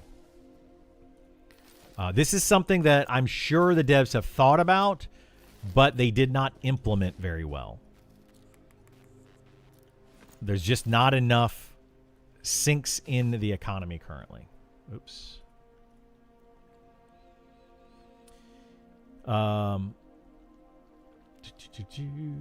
Gold sinks help the inflation. Yes. People don't realize how random BS that costs exorbitant amounts that are just low. I bought this for 10 plat and it has no use. Actually works. Yeah, absolutely. Yeah, gold sinks are huge. What should I get rid of here? We're going to get rid of this. I'll get rid of Arc Spell Shield. That's fine. We're going to keep Gate on here because then I can come back to this location faster. Just make this, a little bit easier. Oh, sorry. Do you intend to start or run a guild in EA if we wanted to become Criddlers and join in on the fun? Of course. I don't know. Right now, my group, so I've got a kind of a set static group that I play with. We are in a guild called Rampage on beta. I think Rampage might be going to a box server whenever that becomes available. I don't want to be on a box server, so we might go to a different server. We're not sure. We might join Rampage, depending on where they go. We might join another guild, depending on where we go. We might create our own guild. We're not sure yet. But I will say, whatever guild I am in, if people want to join it, I'll be happy to, refer you to the right person. If I'm in charge of it, we're going to be inviting everybody. Like, it's just like I'm not the type of person that's going to pick and choose, but knowing with that said, anyone can join, but the more you participate, the more you help, the more you'll get out, right? Don't expect to just be like, okay, I've joined a guild and we're just going to get all the stuff. Because we do plan on doing a lot of raids and in-game content. So you do need to show up for raids if you want to have a chance of getting items and stuff like that. Got to be careful. This game has a lot of friction already. It does have a lot of friction. Yes. EVE Online has so much ore stored on all accounts that if players would come back and drop on the market, the whole economy would crash. Yeah. That's you guys know Bitcoin, right? We all know what Bitcoin is. Why do you think that Bitcoin is so expensive? Like, most people are just like, oh, because of blah, and they're going to come up with some arbitrary reason. The reason is because so many people, just like you said with the EVE Online ore stored, so many people have Bitcoin that they're not selling because they don't have access to it anymore. So it just keeps going up because the supply is very low, but the demand on it is very high because people think, they're like, I'm trying to buy it, and people don't have access to it to sell it. So it keeps, the price of it keeps going up for that reason, just like the ore. It's kind of weird to me that people don't realize these things. But I took economics. I'm an economist by trade, and I have a degree in economics from college, and I understand this. But not everybody really realizes that. It's literally supply and demand. Like, it's not easy to go just buy a Bitcoin. If it were easy, then yeah, more people would do it.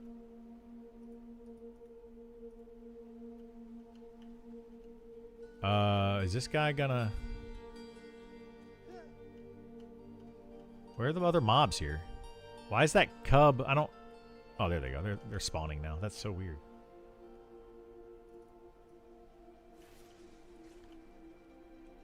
It's very easy to buy a Bitcoin. It's not hard. It's expensive.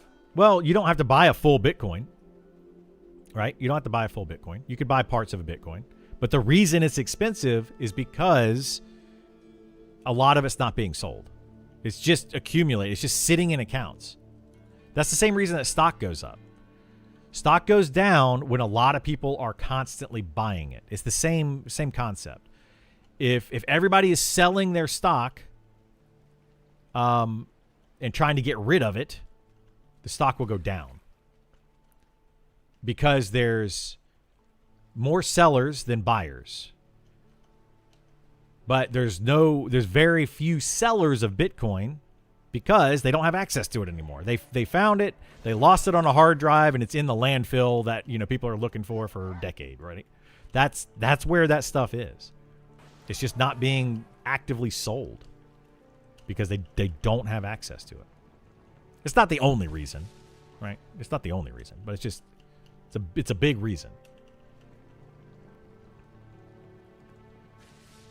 But yeah, it's not because of a Bitcoin is worth, $50,000 or whatever. Buy a fraction of a Bitcoin. If you really want to get into Bitcoin, you could do that. I don't recommend it, but you could do that. Although it probably will continue to go up. Because again, people don't have access to the Bitcoin. There's only it's a limited thing. You can only have so much Bitcoin out there. And if as time goes, fewer and fewer people have access to it. So it's going to keep going, probably going to keep going up in price until people realize that it really isn't worth anything. It's not tangible. And that's the argument on Bitcoin.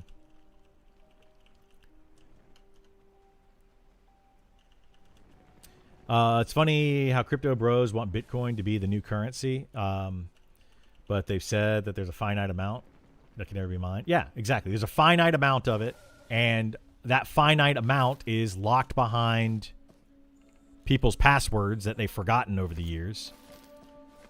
So it's even a smaller amount. That's why these other cryptocurrencies don't do what Bitcoin does.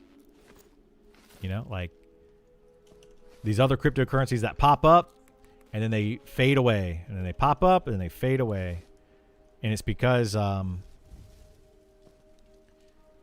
people remember their passwords on those. Isn't that the same for all currencies? No, there's not a fine. The U.S. government can print as much money as they want. So no, it's not the case for all currencies.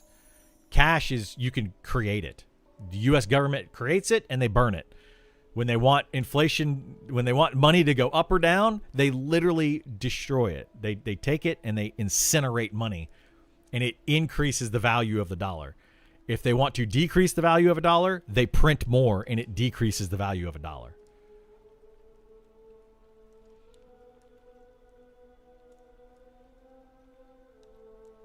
Like it's weird how some of this stuff works. But that's it. But yeah, with crypto, it's a finite amount. That's why things, certain things in the world, anything that's a finite amount is always going to be worth more. Land, for example, will always go up in value over time because it's a finite amount. Oil is another one. Will always go up in value because it's a finite amount. The more we use, the less we have, and eventually we could potentially run out of it.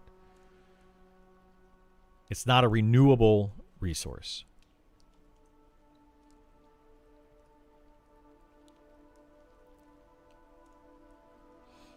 A lot of them are rug pulls too. Oh yeah, most of them are rug pulls these days and they use Bitcoin as their, hey guys, remember this Bitcoin over here? Like Bitcoin is kind of like Google when you search something. Bitcoin is an actual coin, but it's cryptocurrency. But yeah. That's another people don't realize. They assume, I guess, I don't know, maybe they do, maybe they don't. But people think that Bitcoin is all cryptocurrency, and it's not. Bitcoin is one of the many cryptocurrencies. But anyway, I'm not here to give a lesson on economics. If you want, I am not an economics teacher. If you want to learn more about that stuff, I recommend taking Econ 101 and then going from there. Oh shoot, that's Father Rao. And then going from there at your local college.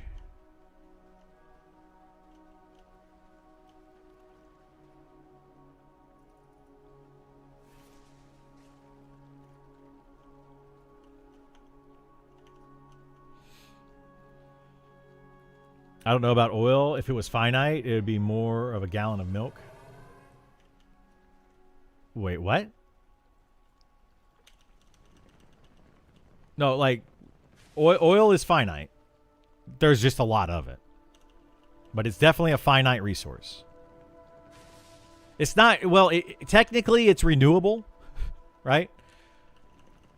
I'm not going to, like, I can't explain how all this works because I'm not like a, I don't know, archaeologist or whatever would be the right person. it's technically a renewable resource. It just takes like 1 million years to create it. But oil is basically finite because, you know, it takes so long to make. Yeah, exactly. Fossil fuels are not renewable because they will eventually run out. Now, over millions of years, they will create more. But, I mean, I don't think we're going to be around in a few million years. Humans are probably going to be extinct. That's just a guess. Obviously, we have no proof of any of that because who's going to live that long? But everyone has been told to run out. Yeah, I mean, will we run out? I don't know that humans necessarily will run out of it. It depends on how much we keep using, and it depends on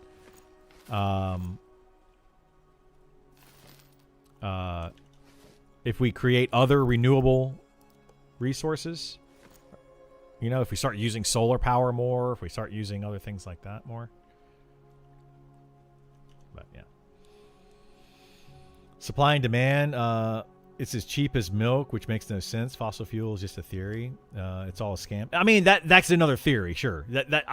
I'm not going to try to get involved in all of that, right? It could be a whole scam, and it's just way over the head of everybody that's involved. Maybe. We don't need oil anymore. We can produce all the oil can make already. It's just the cost. Maybe. Yeah, maybe. It's like diamonds. I think diamonds are a scam. They're a big scam. Like, we can create synthetic diamonds that are better in every possible way than an actual diamond. So why would we need diamonds? Other than I think that diamonds are a scam for you know, the wedding rings and jewelry and stuff. That's really all they're for. They're a fashion statement. But that's just my opinion. Gold, on the other hand, is not. Gold is actually has a use, and it's a finite resource that actually has a use. False scarcity, the diamonds dream, yeah, exactly. Diamonds are like a false scarcity thing. There's so many diamonds that just haven't been mined. They make it sound like we're gonna run out of diamonds, and it's like, no, we're not. And we can just make the synthetic ones, so it's whatever. Diamond mining is heavily regulated too, so they value. Yeah, exactly. Yeah. The only value really in a diamond is getting a real diamond that is like perfect, like a flawless diamond that's perfect, clear. The carat, clarity. What are the other C's in diamonds? I forget. The cut. You know, all that kind of stuff. Maybe you can make a case for special colors. I mean, you can, yeah. Like that's part of that. The color is another one of the C's. Is it 4 C's or 5 C's? It's color, cut, clarity, and carat, right? Those 4 things are what makes a diamond special. Fossil fuel barrels just need to go on par with synthetic produce gasoline, plastics, be able to get rid of fossil fuels. Yeah, and we can make, that's the thing, we can make a lot of synthetic oils. Like, we don't need necessarily oil anymore. Like, we are now able to make synthetic oil. So, do we really need the oil? Not really. What are we even talking about here? We were talking about economics, Feisty. And the economics of the video game, which kind of went on to the economics of other things. But anything and everything. Just kind of, you know, just kind of chatting. All right, we're going to do one more quad pull. Then I got to run to town, drop off all my stuff, get a new buff, get another int potion. Yeah. All right, let's do one more quad pull here. We could do those 2 plus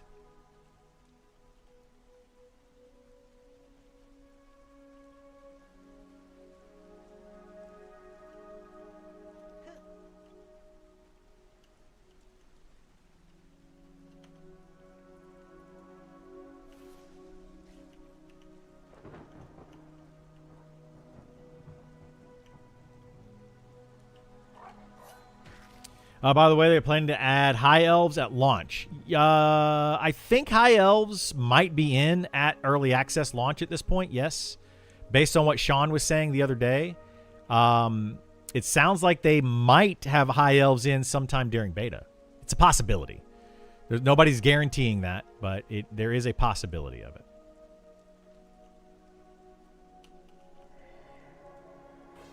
You thought someone was buying you some diamonds. Good luck. First, Feisty, before any diamonds are purchased, I need to be making a lot of money, and I'm currently not doing that. So, just want to throw that out there. What's your thoughts on nuclear energy? Yay or nay? I like nuclear energy. I don't like Chernobyl. But I think overall, nuclear energy is a very clean energy, and it can be very stable if done properly, right? Obviously, Chernobyl was a kind of a bad situation. But yeah, I mean, I think nuclear energy, I mean, they use nuclear energy on subs. Like, that's what powers a lot of submarines, is nuclear energy. Because it's stable and it's clean. Well, as long as they can keep it stable. And that's the trick. Been ranting in chat about it? Yeah. I like nuclear energy. I think it's a good idea overall. Just really sucks when it doesn't go well. Really sucks when it doesn't go well. Nuclear reactors are much safer nowadays than people realize, as long as they don't cheap out on materials. Yeah, they're actually really safe. Relatively safe. The issue is there is a very high risk. There's a very, very high risk. Now, the chance of that are kind of slim, right? The chance of it happening are not high. But, yeah. Nobody wants to live near a nuclear plant. They don't, right? But have you ever gone to a neighborhood where you have power lines, overhead power lines in a neighborhood? People don't want to live near those either. I would rather live near a nuclear plant than power lines, overhead power lines. But, you know, that's me. High trolls seem better. Bob Marley accent. High trolls and a Bob Marley accent. I would love that. Wind, solar, water, and nuclear. We need to invest in more. I would agree with that. I mean, I'm not like an energy person or, you know, any type of scientist or whatever, but I would agree with that. I think we need to invest a lot more in those. People say, though, that wind energy is not good. I don't know. There's always a negative to it. Like the wind, those turbines, whatever, the windmills, they kill birds and stuff all the time from what I hear. But I don't know how true that is, if it impacts things. I think solar energy is really the way to go. I don't know enough about it to say one way or the other, but I feel like solar energy is the way to go. Because we could, like, instead of building a new road, every time we build a new road, I think, going forward, I think it would be smart to build those solar-powered roads. Have you guys heard of those? You can drive on them, and they actually store solar energy. You guys know what I'm talking about? I thought that was a really cool idea, and I'm like, dude, we need to invest more into that.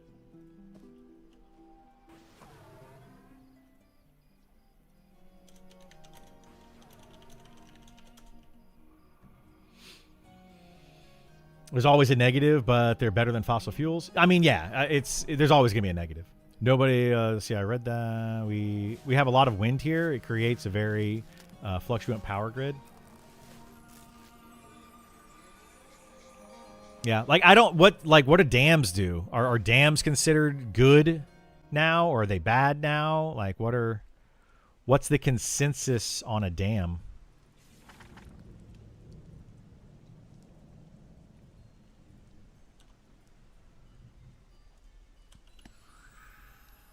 So, I don't know. I just found out about Monster Memories. Does the world map feel vibrant? Does it feel fleshed out with lots of points of interest? Yes, it currently does. It has a ton of points of interest. I personally love what they've done with this game and the world maps and all that. I think it looks great. But it does need more content. But I'll show you some points of interest in a second because I'm sitting at a spot that has them.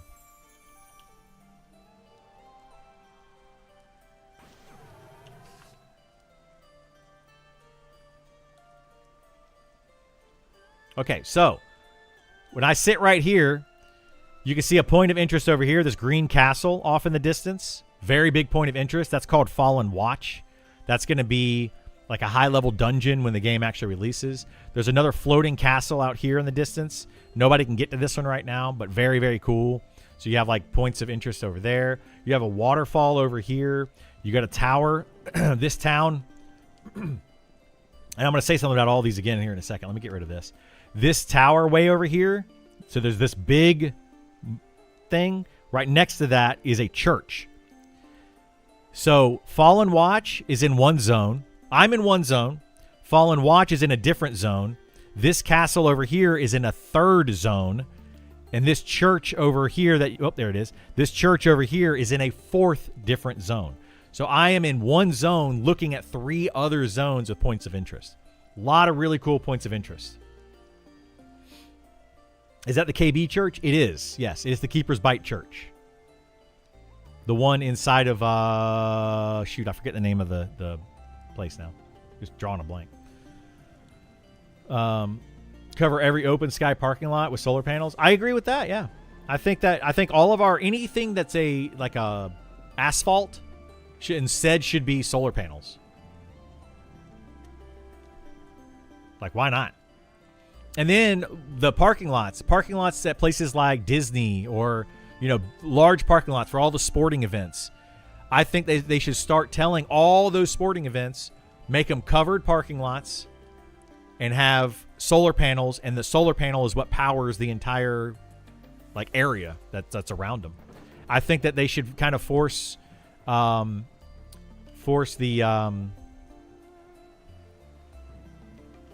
what are they called? The sports teams to kind of build that infrastructure for them, They've got billions of dollars anyway.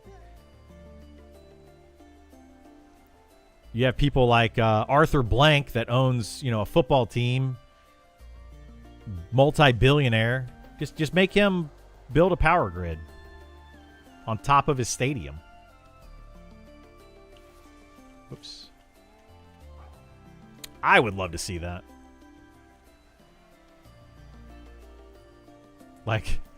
Tax the billionaires by forcing them to build power for everybody else. Renewable power for everybody else. Hey, what's up, Jared? How you doing, bud? So one single uranium pellet can make as much energy as 1 ton of coal. That's amazing, to be honest. It is. It really is. Yeah, I think that nuclear energy is awesome. It's absolutely awesome. Did you get an invite to Legends? If not, are you going to try it out later? No, I'm not planning to play Legends at all. I feel like Legends is going to be a short-lived thing. Maybe I'm wrong, but I think it's going to be a short-lived. I think that a lot of people are going to go over there. They're going to play it. They're going to have fun with it for like a week or a month or whatever. And then they're going to be like, okay, I'm bored. I'm tired of it. I'm going to go do something else now. Legends, in my opinion, has already kind of started to fizzle out. And it just started. The reason I say that is I've already heard reports of people that are playing EQ Legends and they created their characters and they instantly just started running around doing everything because they know exactly where to go. They know what to kill. They know everything about the game, and they're just instantly doing that. And they're already like min-maxing all of their classes to make these perfect classes and stuff. I think it's going to be very short-lived, but prove me wrong, please. Just like the PvP in this game, I would love to be proven wrong.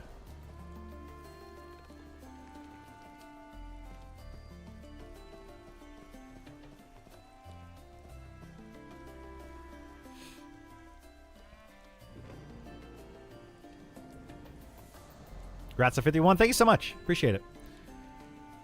These mobs are still going to be light blue, so we're gonna stay here, I guess, for at least one more level. I want to get just more of this dust though, so we're gonna stay here for a bit. They'll create jobs though. Wait, what?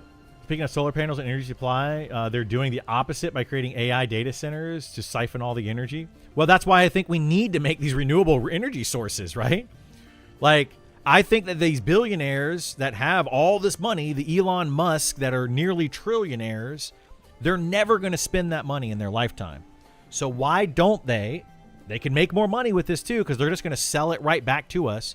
Why don't they spend their money on building infrastructure to create renewable energy resources on top of their stupid data centers? Right? These data centers are going to be like a giant Costco out in the middle of nowhere. Slap some solar panels on top of it. Like, it's already a giant building and a giant eyesore that nobody wants anyway. Create some energy out of it. I don't know. I think they should put solar panels on top of every building. All the skyscrapers everywhere. Just slap some solar panels everywhere. Just put them everywhere. Where we can't even see them. Like, instead of having these giant windmill farms that people are like, that's an eyesore, it looks terrible, blah, blah, blah, blah, blah. If you slap it on top of a skyscraper, you can't even see it. It's not, like, it's out of sight, out of mind. I don't get it. Fortunately, my friend got a beta invite and gave me his friend key, but I'll still come sit in on the chat every so often. Awesome. I appreciate it, Jared. Legends is feeding on the corpse of THJ. Yeah. I was surprised that THJ lasted as long as it did, to be honest. I was very surprised by that. Did I? I did not. Okay, well, we'll be fine. I was very surprised by that. Most of the hype is from people who never played THJ. Yeah, I would agree with that.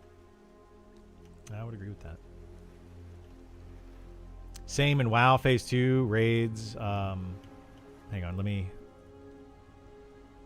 get this guy. All right, we're good. WoW Phase 2, raids cleared in 58 minutes. Oh my gosh, really? It was that fast? Yeah, that's why, like, I don't agree. Like, if they're gonna do something like that, they got to change it. I thought the that Season's Journey thing, whatever, what the heck was it called for the World of Warcraft, that they did, I thought that was a good idea because there was a lot of new stuff. There was new ways to play classes, new ways to find abilities. You know, that whole Season of Discovery. Yes, that. Season of Discovery was a cool idea because it was new and fresh. That's what made that good. I think that these TLP servers and all that kind of stuff, they're fun for a season. You know, they're fun for a little while. And then they die off because eventually it's just how quickly can I burn through this content? Because we already know what to do. We know where to go. We know all of that information. So I don't personally feel like EQ Legends is really going to last that long. Unless they do enough new stuff, which I don't understand. I think they're trying to they're doing what Nintendo does, which is a remake of a remake of a remake of a remake. And it's like they're milking your want, your nostalgia want is all they're doing. And I think it's predatory. I don't like it.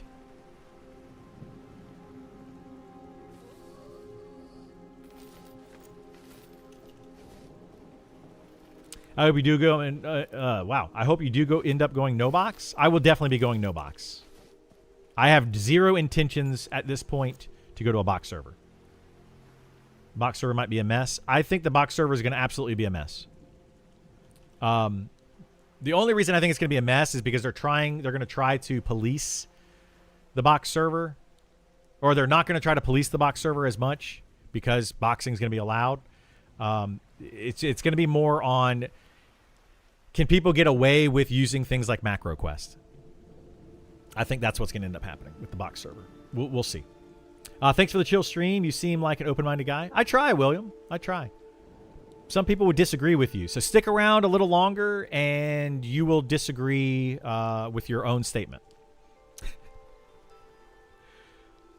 It had its pros and cons. Yeah, SOD would have lived longer if they didn't kill the server. Yeah, that's what exactly. I think that if they would have continued to add stuff to Season of Discovery, new stuff, then it would have kept going. Like there were new raids, there was new, new things to find. Like that whole season. That's what's fun about these games is the discovery side of it. It's so much fun.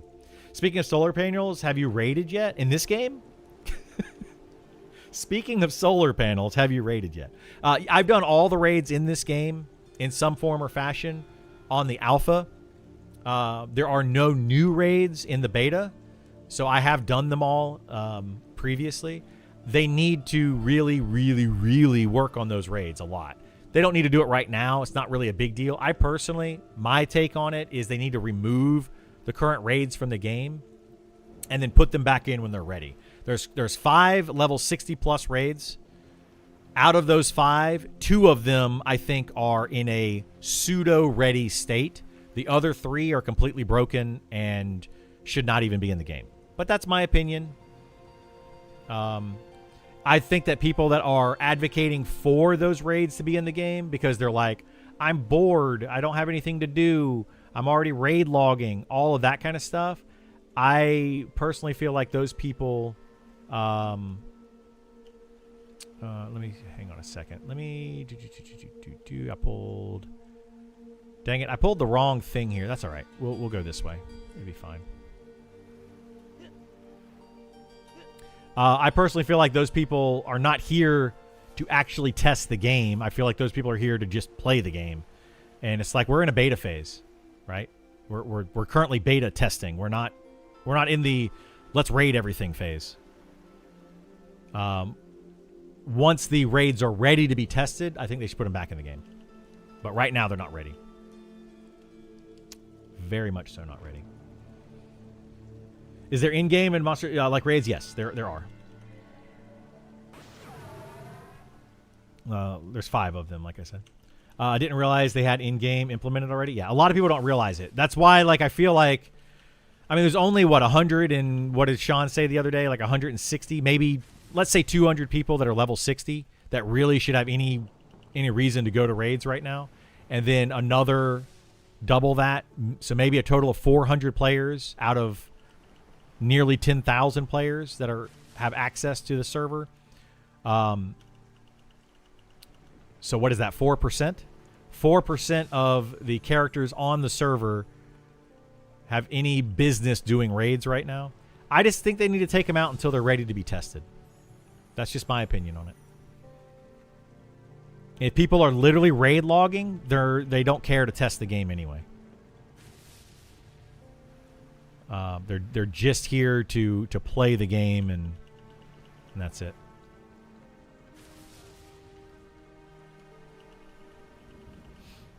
Can you say how long the 2 raid ready, how long they took?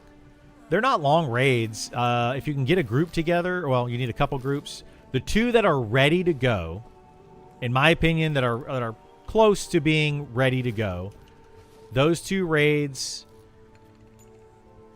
once your group is there and ready, however long it takes you to get, I would say, let's say 18 people.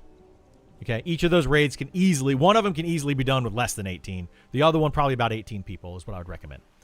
Once you get your groups there and they're ready to actually pull, the fight themselves only take a couple minutes. Like 5-minute raid. You know, they're not long. The one of the fights probably takes no more than 5 minutes. The other one might take about 5 minutes. One raid mob, my friend and I duoed it. That's how unbalanced it is. Yeah. Yeah, you can duo, you can do some of those. But the 2 we're talking about, though, Isar, are the 2 that are ready. Pustulax and Nyx are the 2 that I'm referring to right now. That's what they asked about. The other 3 raids, 2 of those other 3 raids can be done with a single group or less. And one of those, the last raid is just extremely hard, and it doesn't have any loot. So last we checked, it doesn't have any loot. Pustulax needs to be harder. I think Pustulax should be a little bit, difficulty needs to go up. You could probably one group it if you know what you're doing. Nyx needs the 18 people, approximately. I would say bring 18. You need to have at least 3 tanks, 3 or 4 healers, and then a bunch of DPS. That would be the minimum that I would take to Nyx.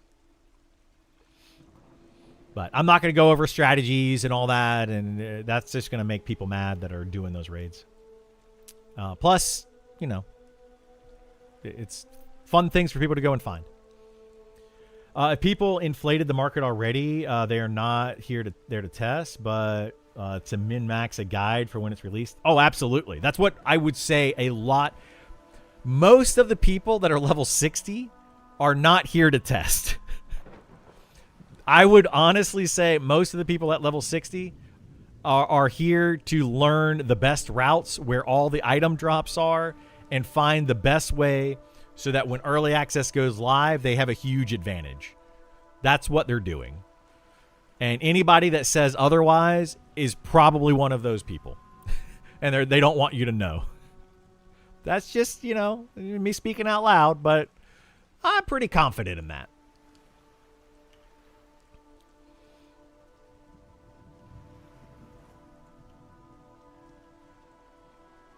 Heard, thanks, Griddle. My only complaint so far is two-handed lumberjack animation on the ogre one-handed. Oh, gosh. That seems kind of silly. Yeah, the animation stuff, just bug report those. Those are not a big deal. We got an item yesterday, actually. We got 3 of them yesterday. We got really lucky. Dude, we went to a camp last night, or dudes and dudettes. We went to a camp last night. Holy moly, we got so lucky. We went to get... The plan was to get me a shield. We needed to get 2 of the helmets that dropped there. We needed to get 3 of the weapons that drops off one boss. Another weapon that drops off another boss. That was our plan, right? Last night. So that was 3, 4, 5, 6, 7. Like 7 items was what we wanted out of that camp. We got all 7 of those items last night. And an additional couple of other items. It was nuts. We got so stinking lucky on our drops. Yeah, we freaking rocked it last night. I was so happy for our group and like in our guild. We just got so many upgrades. Toss you some monk items. One of the items that we got was a monk helmet. Yeah, it was a monk... I think best in slot helmet for monk. Met a fella with 290 enchanting and 1,000 gold. So 1,000 gold would be 10 platinum. That's not too much, but that's a lot. I mean, it's a decent amount, yeah.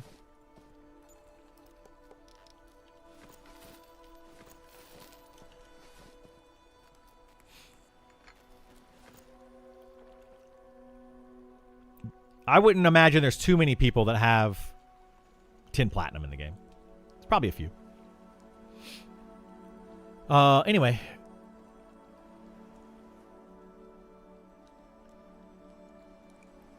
What were we talking about? I forget what we were talking about. Whatever.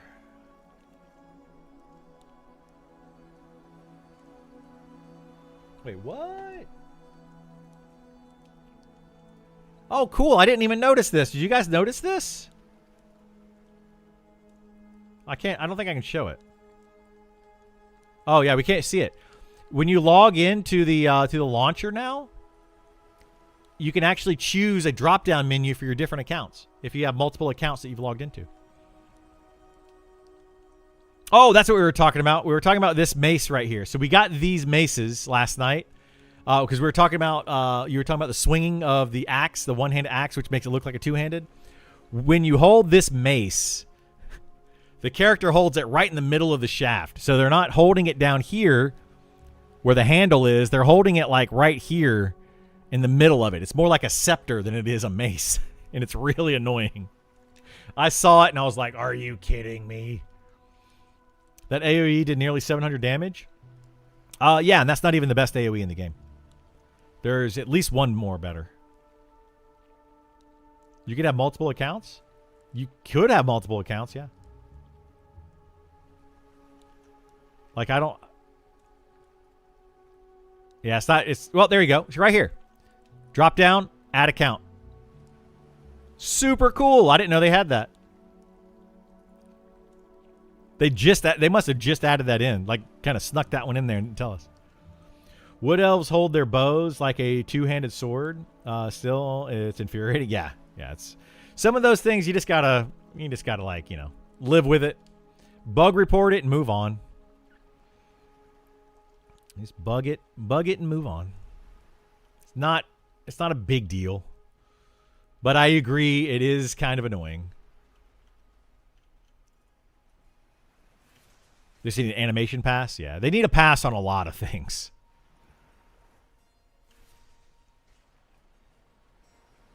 But, it's that stuff that'll get done. That's not a huge deal.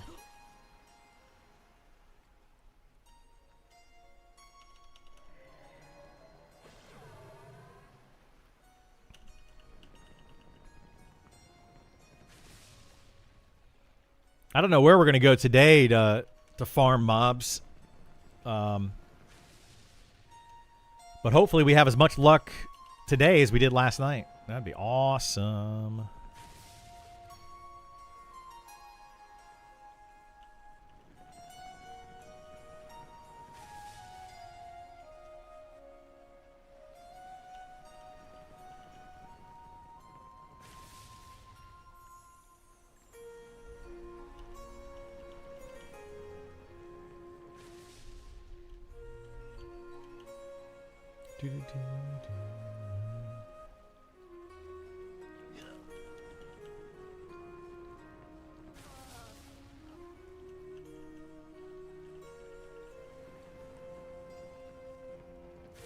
Yeah, once I hit 52, who asked that? Jared.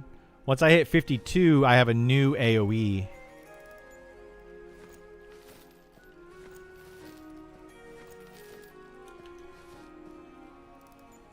And it's going to do even more damage.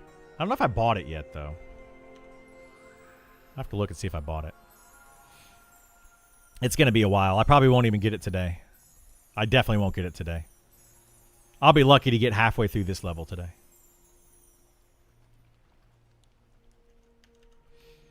The best... I know there's one at 52 that's going to go up quite a bit. The difference between sub 50 spells and over 50 spells is huge. So like this right here, Firestorm, I got this at 48. 700 damage for 250 mana, right? We get that spell at 48. You get this spell at 50. 1,200 damage for 350 mana. 2 levels, and you nearly double the damage.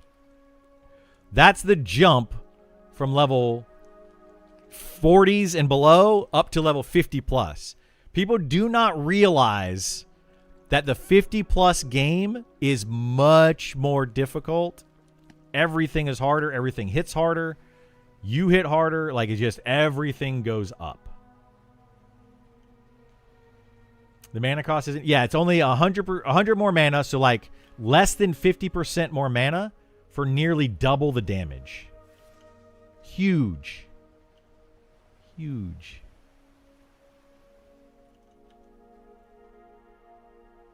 Torn, if you want to play Enchanter or Druid. I would wait, William. Do you have access right now to the beta? I would wait before you choose, because they're all going to change soon. Wizard looks pretty complete as a class. I mean, it's pretty complete, yes, but it needs some work. You don't? Yeah, I would just wait. Don't choose right now. Wait until they see what they're going to do with the class update. Do we have an ETA on the class reworks? No, they're just going to come in over time. As they are done, they're going to add them.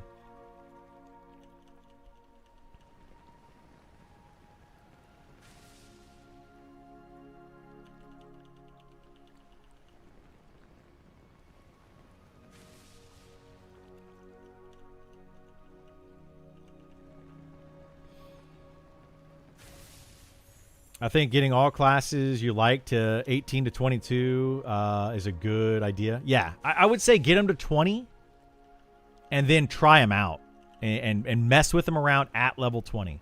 The reason I say that is because some classes don't really get all of their abilities until 20. Some of them don't get all of them until later. But like I know people that they're like, oh, I got every tank to level 20 and then I stopped. They stopped at level 20.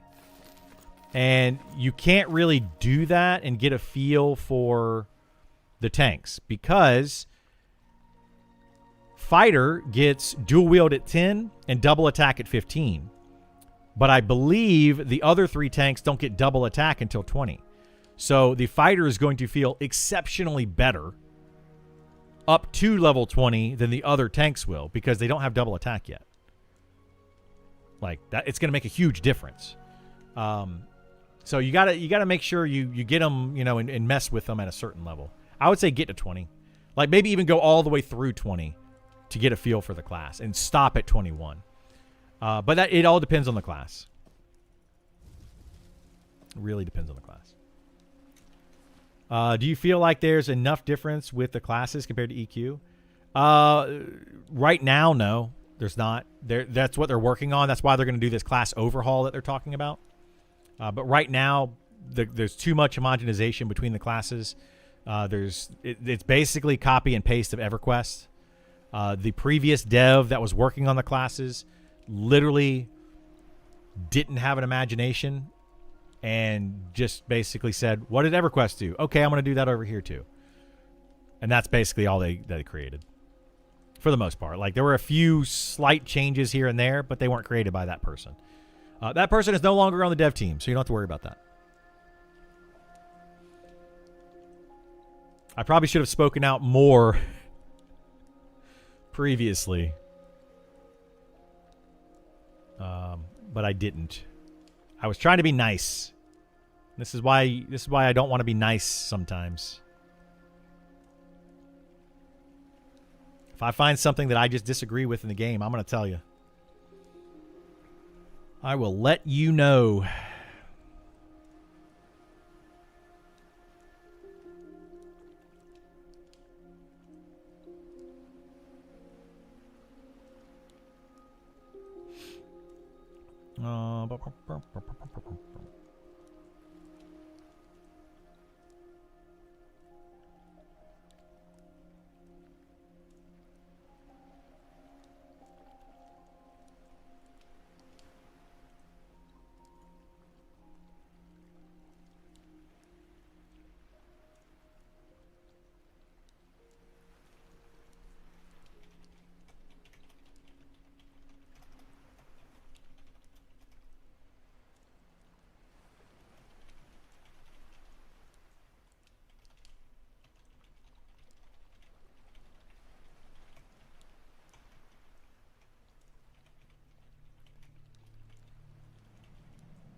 Sorry, my friend just sent me a message. His wife's water broke last night. She's having a baby, so they're kind of in the they're in the waiting room now, in the hospital, waiting for the baby room. If you ever had kids, or whatever, you know how that is. It's actually, I don't know if you want me to tell you guys this or not. It's Burl, that comes in the stream all the time. His wife is having his baby, so hopefully he's okay with me saying that. Nick's stream was wild to watch, dude. It was a disaster to watch. Hey, we're not taking donations to do anything in the game, but yeah, it was a whole thing. Congratulations, friend. Yeah, it was Burl. So when Burl comes back, he'll be in chat. Like he's here almost every day.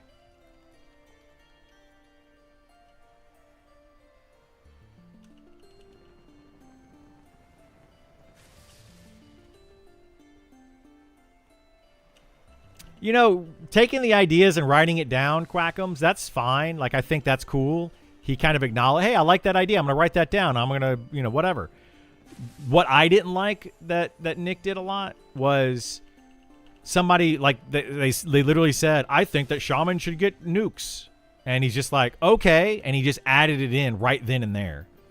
And it's like, you didn't test this. You didn't check to see if it was balanced. You just threw it in. That's what I didn't like.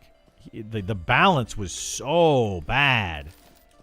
He didn't balance anything. The reason the wizard right now is so good, Nick, he decided to make these quad spells, and they haven't been balanced.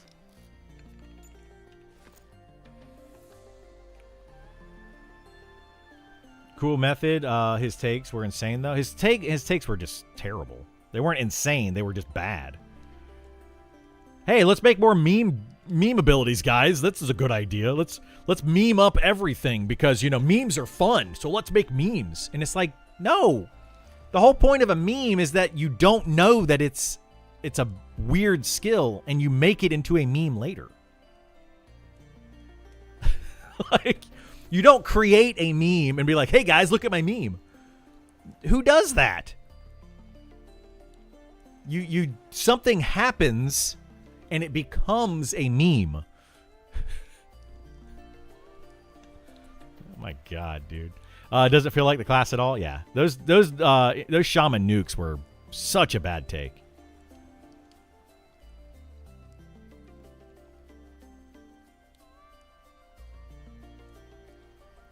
The placate good, placate bad, then placate good again thing was all Nick's. Yeah, it was. It was. I don't like the idea that placate is reliant on charisma. Personally, I don't like the idea. I don't know if it's going to come out or not. But how they get you sharing your opinion on Nick? You've been avoiding doing that. No, I'm not speculating on Nick.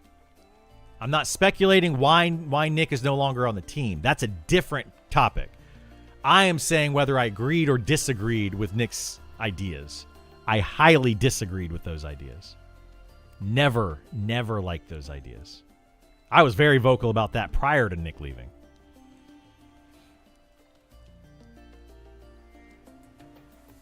Yeah, I'm not a fan of his takes. Why he's no longer on the team? No idea. No clue. No clue. Did Nick work on any games before this? Yes. Nick worked on Mortal Kombat 1. Not the original Mortal Kombat, but the game literally called Mortal Kombat 1.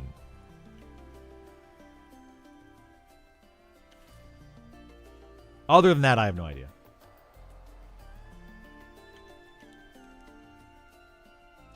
I don't mind nukes going away. EQ Shaman did have them, but I don't think they need them. They don't need them at all. Like they were pointless. I feel like those were pointless abilities that were added onto the class because we don't have ideas of what we can put on the shaman. So let's just give them something that they had in EverQuest. Like that's the problem with that entire thing is. Why are we adding these spells? They don't need them. They didn't use them in EverQuest. Why are we adding them here? Because the memes. It's silly. The only reason I found out about Monster Memories was from Co-Carnage stream.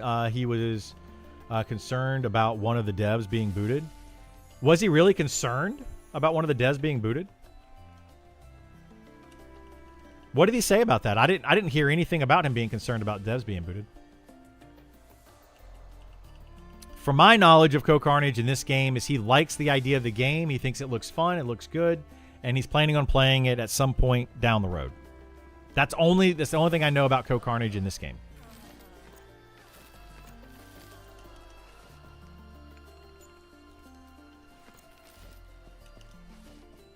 The only other thing that I know about Co-Carnage in this game is he's absolutely, definitely, once early access comes out and he's going to play it, he's going to have 10,000 plus people in his stream and he's 100% going to raid me. Right? Right, Co? We're going to be best friends, right? Guaranteed. Guaranteed. No, I would love if he did do that, but I don't expect it at all.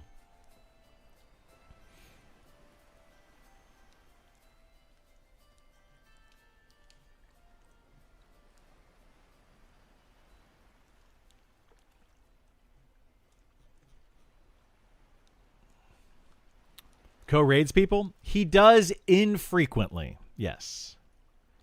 Did their open testing start? No, that's going to start on the 29th. But as far as Co rating people, so Co has literally made streamers. If you guys know is it Pestily? When Tarkov first became a thing and it was super popular, Co Carnage and I think maybe Summit and a couple other big streamers all raided him one day. And when they raided him, they literally made him. He supported the right people. Yeah, Pestily worked hard. No, Pestily streamed a lot. He worked hard. I'm not trying to take anything away from that. But a bunch of really big streamers, Co Carnage included, all rated him one day, gave him like 30,000 views. And then overnight, Pestily went from like 100 viewers to thousands of viewers on everything that he streams. They literally created that guy. Which I think is great. Like, I'm not trying to knock on it or anything. I'm not knocking on anybody. I'm not trying to say anything bad about anybody at all. I'm just saying that, like, yeah, he every once in a while, Co will raid people. Most of the time, he does not. I would say more often, Co will give, like, a shout-out to somebody, like, hey, if you want more information on this game, here's a good person to go check out, or, you know, that kind of thing. I would say that he more does that than anything else. But I don't watch Co a lot. Personally, I don't watch him a lot, so. I'm glad Co. Hang on, I'll read some of that in a second. I gotta focus because I gotta see where my mouse pointer is. Quad kiting is easy because I can just kind of run away and hit a button, but sometimes I have to focus on what the heck I'm clicking. I'm glad Co took a second look at it because in the beginning, I recall him in his reference to this game saying he doesn't want to play an EQ clone. Maybe. He did play it in one of the open tests. He actually has access to the closed test. And I think he plays or has played the closed test a couple of times. He's got a character on the closed test. But, yeah, right now, from my understanding of Co, his current stance on this game is he wants to check it out either in early access or when it comes down to 1.0, one of those. And he's looking forward to it. And EQ Legends, his take on EQ Legends is they have enough money to create a new EQ game, and instead they decided to go EQ Legends, so he has no intent on playing EQ Legends. That's my understanding. Just to give you kind of a comparison from like one game to another.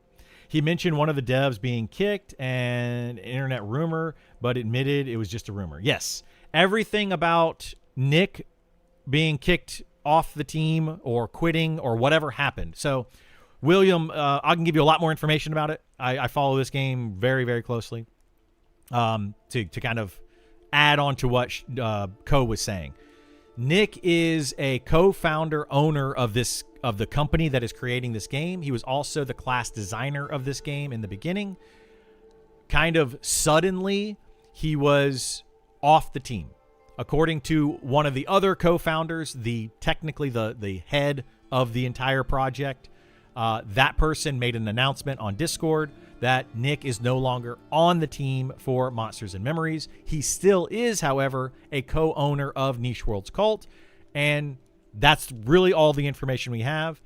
They haven't elaborated on why he's no longer on the team. Did he quit? Did he get fired? Etc. We don't know, and that's what probably Co was talking about, saying that there's rumors of what happened. There's a lot of rumors that he was fired from the team because he streamed Nick the day after, or the day after being announced that he's no longer on the team. He streamed a picture of a Kirkland's can. He drinks a lot of Kirkland's coffee.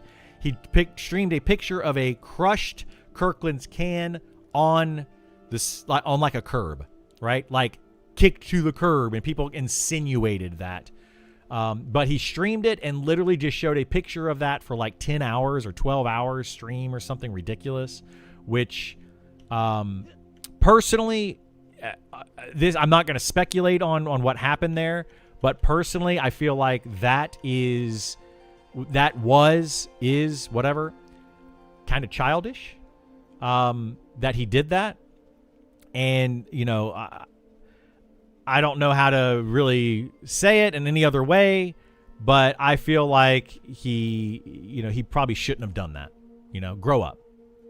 But outside of that, I'm not going to speculate whether he quit, whether he was fired, or anything like that, because I don't know, and I don't care. He's no longer on the team. That's, you know, it doesn't affect me in any way.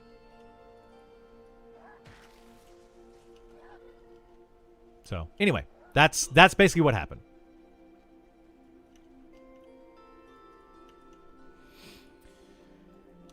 Anyway, let's read on. He supported the right people. Wait, who did? Oh, shoot. Brother Luca. Dang it.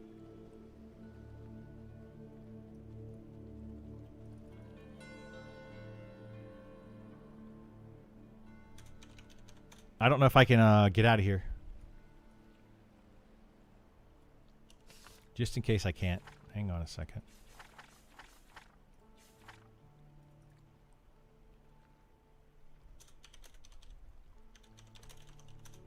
Nope, that's not going to make it. 15 seconds. Nope, I'm not going to make that. All right, let me go over here and camp.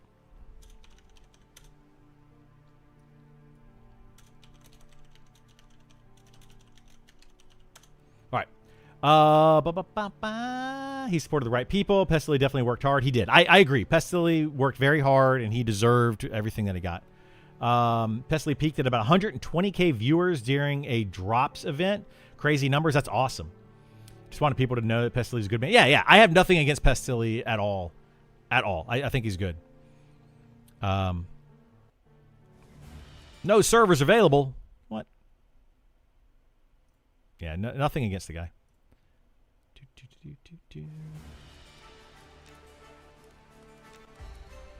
All those big streamers have 24/7 channels now. They pretty much do. Yeah, a lot of big streamers do. I feel like what's his name? Kai. You know, kind of skyrocketed that whole 24/7 channel stuff. Like, watch Kai sleep and all that. It's ridiculous. It's weird. That's a little inflammatory. Yeah, it is. Very childish, and when I said that, people bash me. It is childish. It's very childish. Nick made some sense, deleted comments in his Discord. Won't say much further than that. Yeah, I'm sure. Make sure you're on the right email drop down. I was. I only have one email on here. Kai Sinat, Streamathon is horrible to watch, but impressive work ethic. Yeah, that whole thing, like, I feel like at this point, Kai and I Show Speed and like a lot of those people, they're not really even content creators at this point. They're just people that just show their lives. It's like if any celebrity streamed, they would probably get thousands of people to watch them and tons of money. I mean, that's just what will happen. It doesn't matter who the celebrity is. You know, once you become celebrity status, it's over. Do not lump Speed with Kai. I mean, they're all very similar in different ways. They're all very similar. I'm not getting into the streamer drama and all that crap. Nah, I'm not. That's not me. Joking around, but I think Speed is cool. At least he leaves the house. I mean, I have nothing against any of them. They're all super wealthy content creators.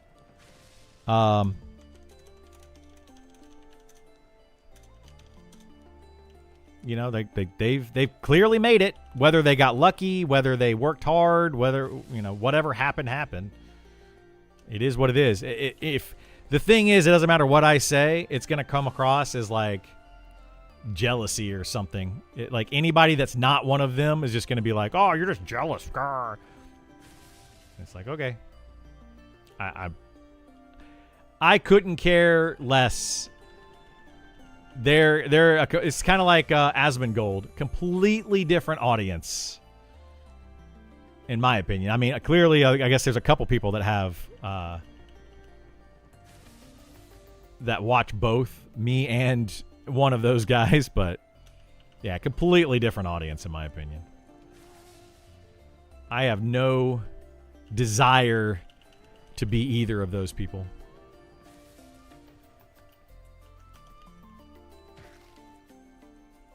I don't know if you remember yesterday, I asked about a note that was, I figured it out last night. Nice. You got an earring with 8 stamina, 8 int, 8 wisdom, 40 mana, enduring breath. Really cool. Awesome. Glad that you were able to figure it out. That's fantastic. And that sounds like a really good item, too. I believe, if I'm not mistaken, that item in particular that you're talking about is like caster only. Is it the 7 casters?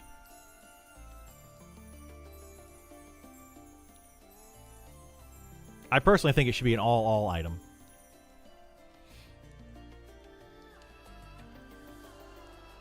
But I'm glad you figured it out. Because that does sound familiar, though.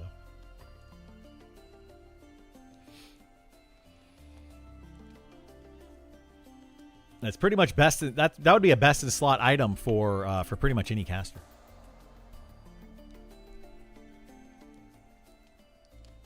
That's the one. It should be an all item. Yeah. I agree. I agree.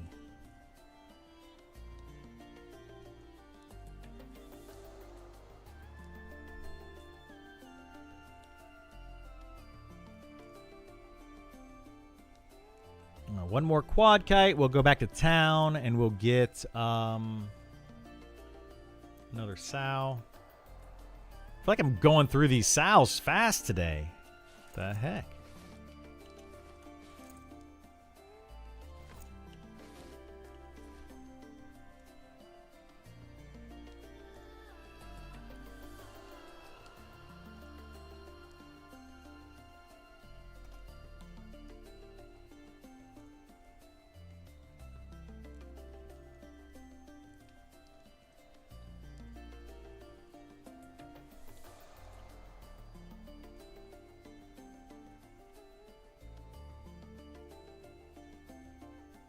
Okay, let's see. Ah! The heck? Got stuck on the rock there. Cub, and let's get these.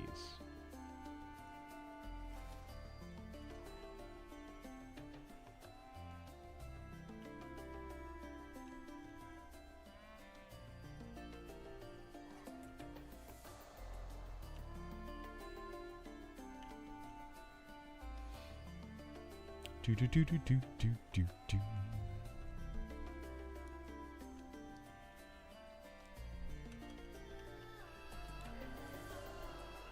Speaking of 24-hour streams, though, you know, something that's funny is, you know how there's like a 24-hour Monsters and Memories stream. I guess somebody created that. I thought about doing that a while back when I wasn't logged in and actually streaming. And just having my character sit in town and people can just sit there and watch it 24 hours and chat. But I don't know. I don't know if that would be something that people would want to do. I don't know how popular that is. That particular stream is. It doesn't seem to be super popular. But could be.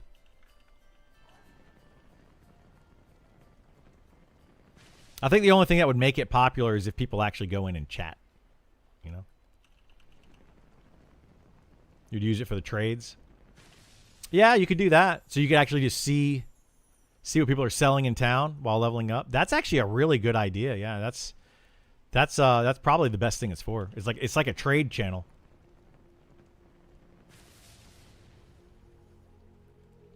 You know what kind of irks me on stuff like that, though, and I'm not trying to bust the bubble of whoever created that. I don't know who created it, and it doesn't really matter who created it. What kind of irks me on that, though, is it's like very low effort. You know, it's very low effort content creation. It's just literally turn on a stream and leave it. But it could be some passive income for somebody, I guess.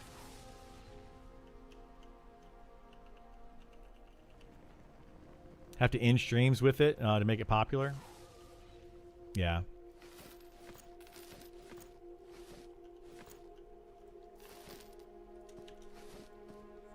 But I mean, I could do that. I could easily just like in the stream, like, hey, okay, I'm done. The problem is I do play this game off stream sometimes. I'm not always streaming when I play. Like last night, I played for a good 6 hours off stream where I was watching a TV show and chatting with my buds. You know, sometimes you just got to relax as a content creator. Just chill. Would you all want to see streams like that, by the way? If I streamed and I didn't talk, I didn't show any like me, and I none of that, just gameplay where we're just grinding out stuff in the evenings. I mean, I could leave the stream up sometimes when we're doing that. I just sometimes don't, because like I like to just space out, you know, and I just don't want to chat. You still watch? I may do it. Well, we may try it out once or twice. And just turn the stream on, literally not talk. A lot of streams I watch the game muted with my own music, yeah, and look over during downtime. Yeah, I don't like to do music for a couple reasons. One, you get a copyright flag on your account, and I don't want that. But the other reason I don't do music is I think it takes away from the game. I like to have the game music, the game sounds. You know, people worked hard on that, and I appreciate those, and that's why I do that. But for people that like to do that, I'm not trying to, you know, do whatever you want to do. I don't care. Your stream, do whatever. Oh, shoot. I meant to go. We got 8 minutes. We have enough time to do one more quad. We're streaking the quad. I should make a video on quad kiting and have it start with Will Ferrell running down the street yelling, "We're streaking the quad." And then do a video, how to quad kite on a wizard. Oh my goodness. I don't put that much effort into my videos. It saddens me most people don't know the old school reference. Yeah, dude, I love that. I love that reference. It's hilarious. I've got all sorts of movie quotes and references. I love watching movies. Okay, father over there. What do we have over here? Sister. Well, shoot. Maybe we don't have time for another quad.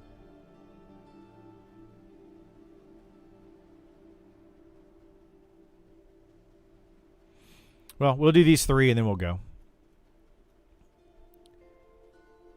Brother, elder, and... Oh, that's a brother, Luca. Dag nabbit. Well, I guess we're doing 2.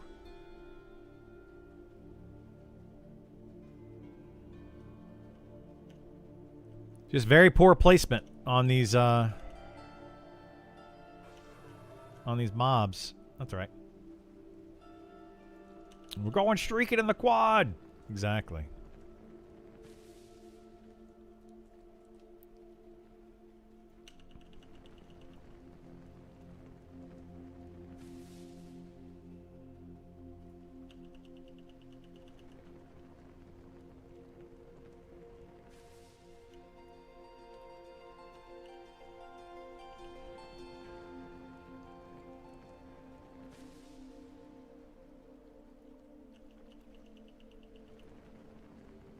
When is EQ Legends actually releasing? Does anybody know? Because I know that they're in beta right now, right? When are they planning on actually releasing that?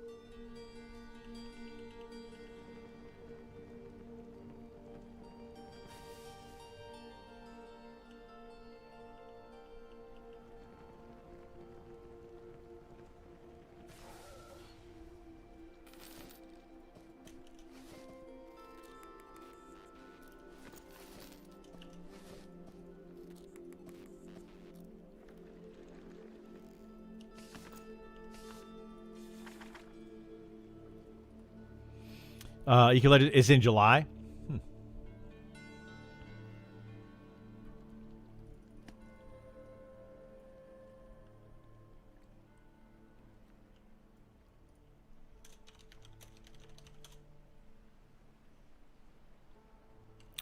Wonder if we're gonna get rid of these porters, these teleporters. I think they said that the boats were fixed. Didn't I see that somewhere? Somebody said the boats were fixed.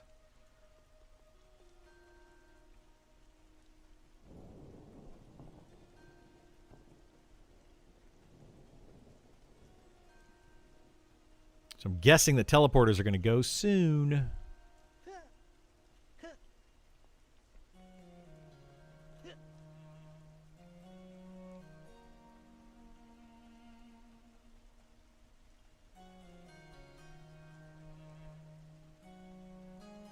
They announced the boats were fixed. I haven't used one to confirm it myself. I'm not going to use it while the teleporters are there.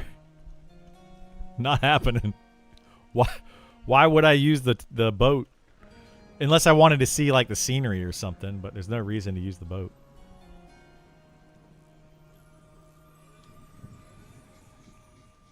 I want one of those.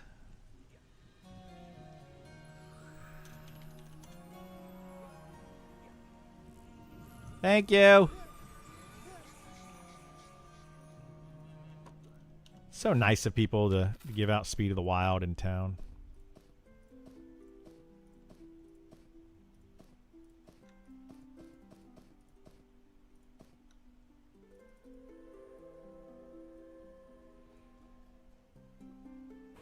I am a sow addict.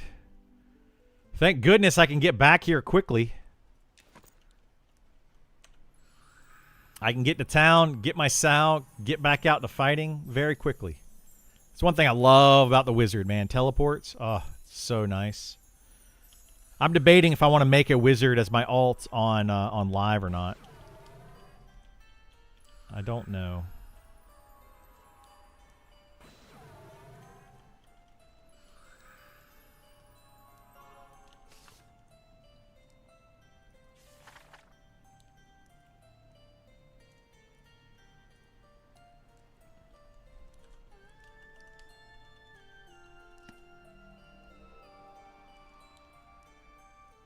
You're welcome for the South. Thank you, Alexander. You're awesome. I appreciate it.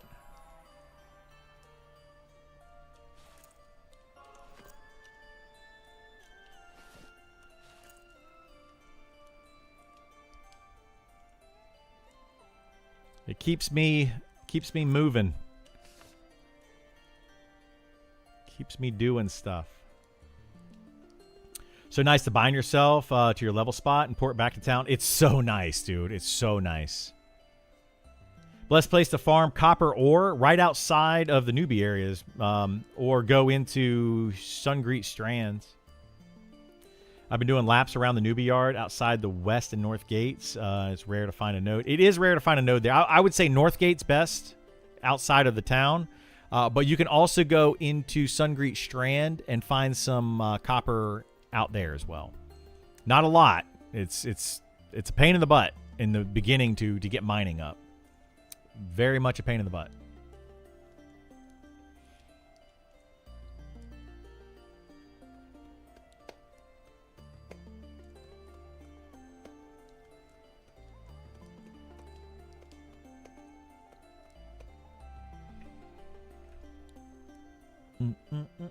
I need to make more int potions too. I don't think I'm completely out of int potions, but I'm very low on int potions at the moment.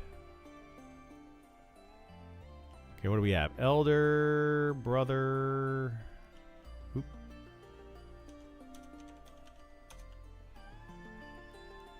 What's over here? Perfect.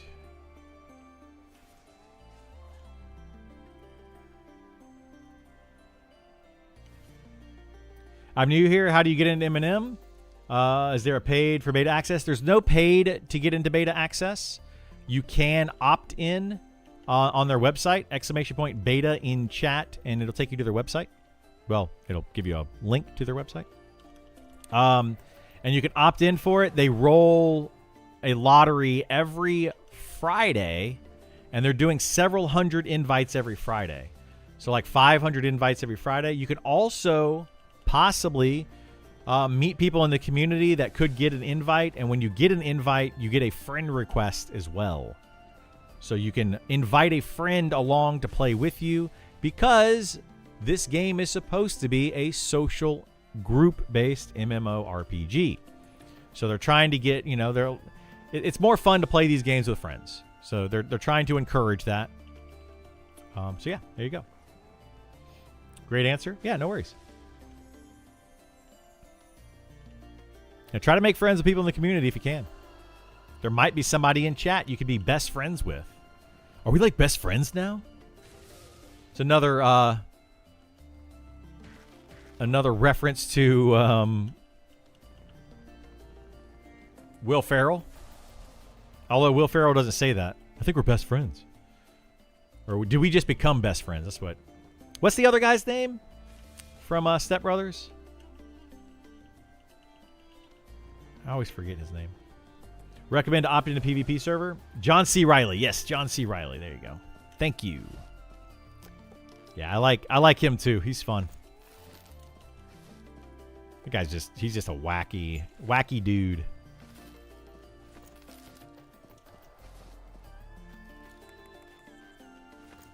Oh shoot, I didn't put in.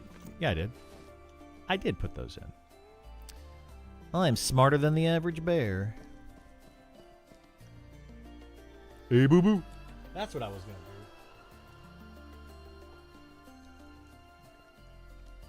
Think fighter for raiding and wizard as an alt for making money guild raid setup would be a good combo. Yeah, it could be.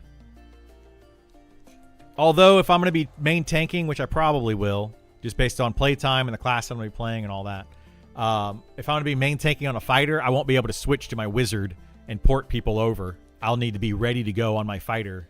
So probably won't be the best class. But, I mean, I might make one just for fun. I want to have a good solo class, so I'm going to wait and see how these classes work out. But I want to have a good solo class that I can, that I can play.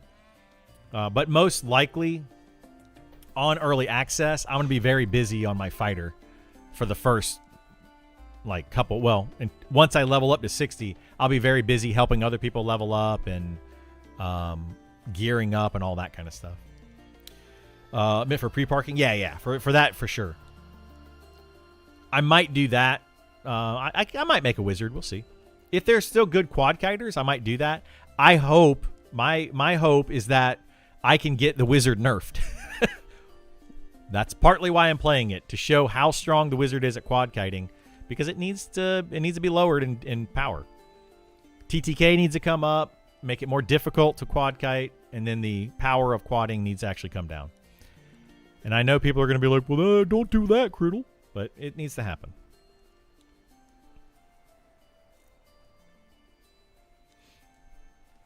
They would need to group all the way 52+. Yeah, I really want grouping to be the best way to play the game. I really, really do. And that's what I'm advocating for. Big advocate for that.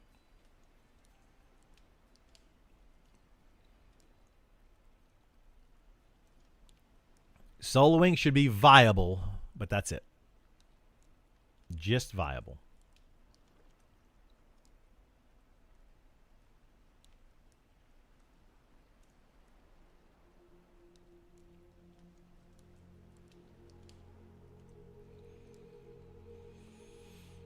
Okay, let's see. What time in game is it? 2 a.m. All right, let's go see what we can find to pull. Did these spawn yet? These did not spawn yet. That's a cub, and that perfect. Perfect.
We're actually getting pretty decent XP here, to be honest.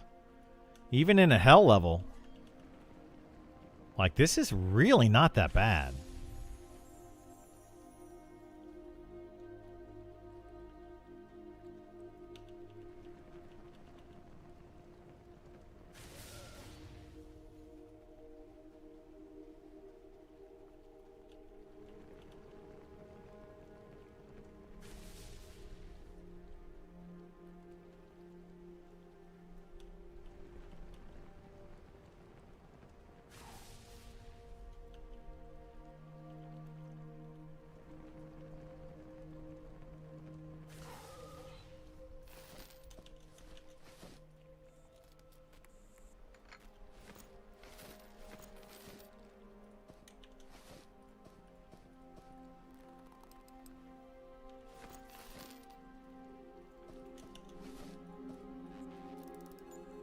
Well, I'm completely caught up on From.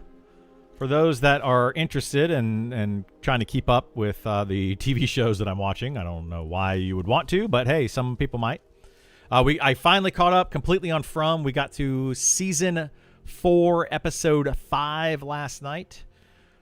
Weird stuff happened. Really digging the weird stuff. I like weird, scary stuff. I need to find out if my buddy's watching From.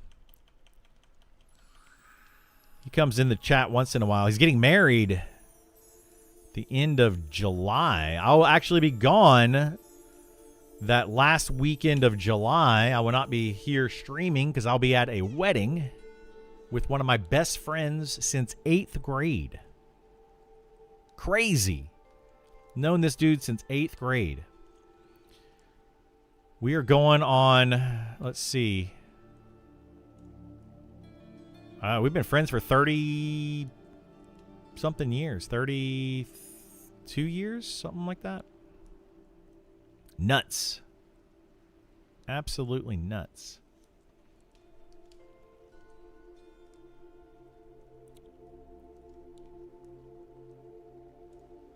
I'm going to send him a text about it real quick. Have you watched From?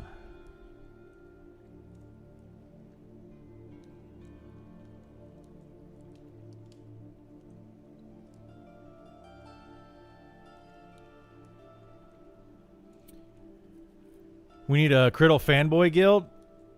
Go for it. Make it. It's like what is the coalition? That's what it is. He makes like the coalition in the different games that he plays. You know what I don't understand about that though is like in the coalition, does he joins the guild? Who runs the guild? It's not him, I'm sure. Like he doesn't have time for that. Ain't nobody got time for that. He joins it. He just joins it, and then like the community runs it.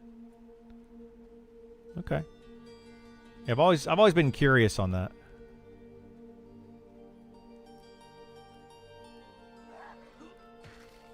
Dang it, brother Luca.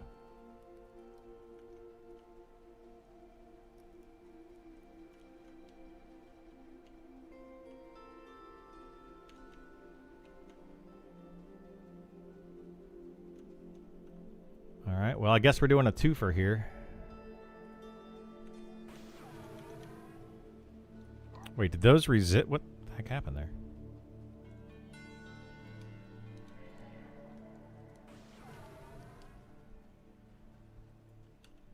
Do you think Charm will get reworked in class changes? I don't think it's going to get reworked necessarily, but it is changing. It's definitely not going to be as strong as it currently is. I don't know what they're going to change with it. I have a lot of ideas. But yes, it won't... Reworked is probably a strong word, but changed, yes. I was in his guild when Arcade first released. Nice. I played Arcade like crazy. My buddy and I, we pathed out We mapped out how to get to level up quickly so that we could get a bunch of land. And you know, like in Arcade where you would get the farms, you get the small farm and the large farm. We had mapped it out exactly what quests to do, how many mobs to kill, all of that, to map it out perfectly to get to the large farm.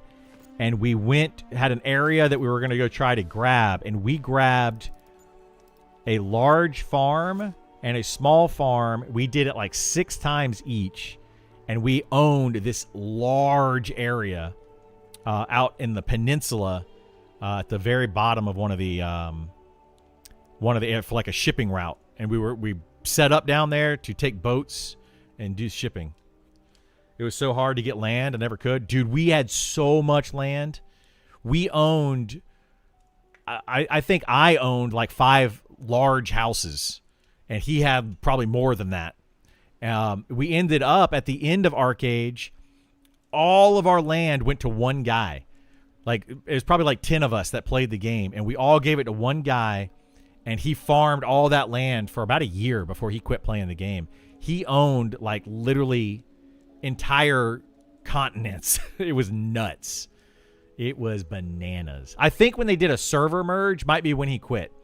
Because when they did the server merge, it was like a land grab again, like a whole land grab again. It was kind of dumb. Yeah, like do you remember in the continent, right? And down at the bottom, it was the bottom east side. There was like a peninsula that came down. That's what we owned. All of that. Like that entire bottom half of that peninsula. It was a good game until they got Omega Greedy. It was a fun game until I realized that you could cheese the heck out of it. You could kick people off a steering wheel on your boat and steal their boat. Didn't like that. People were just blocking people from moving their carts instead of actually PvPing. They would just stand in front of it and like block things so you couldn't actually move and just grief you. And then people were cheating to like power up their gear, and there was pay to win. You could just pay money, real money, to then power up your stuff. Yeah, we went nuts with Arcade. I loved that game. We had like tree farms everywhere to get the lightning struck logs or whatever. We had a lot of fun with that game. The most fun I had were just the naval battles, going out and like hook shotting a boat with your little hook thing or whatever, grabbing the boat and then like reeling them in and having like these big naval battles. That was so much fun. We used to go like swimming down underneath the water and picking up all the scraps from where people died underwater, picking that up, putting it onto, I had a cargo vessel. We'd put it on the cargo vessel and then take it into the port. What is this person over here doing? They pulling all my mobs. Tag nabbit. Bad timing. Somebody's coming in and pulling a bunch of the mobs over here. All because it wasn't daytime and I couldn't pull them myself. All right. There's enough to share with like one other person over here, but not a ton.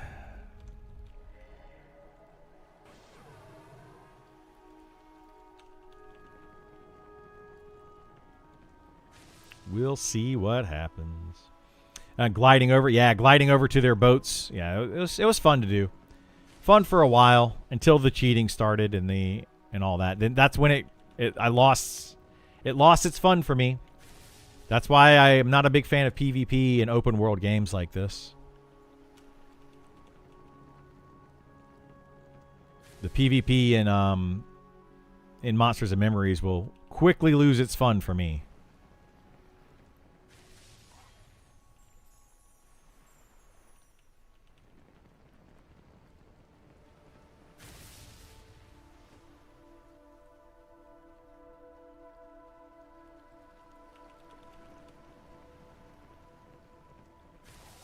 Just takes one bad apple. MMO PvP has never really hit for me. Not me either. And it's usually because of the community. It's because of the people. It's not the game. The game could be super fun, but it's the people that generally ruin it. And I say the same thing about this game. The community will make or break the PvP.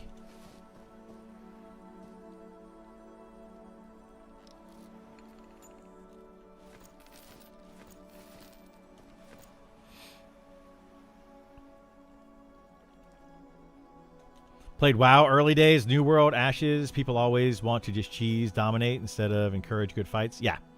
New World was fun too. I loved New World. I didn't like the PvP in it. I liked the PvE side of New World though. I had a lot of fun with that. Even New World realized though, they realized very quickly that the PvP side of things was not great, and they completely changed how their PvP worked.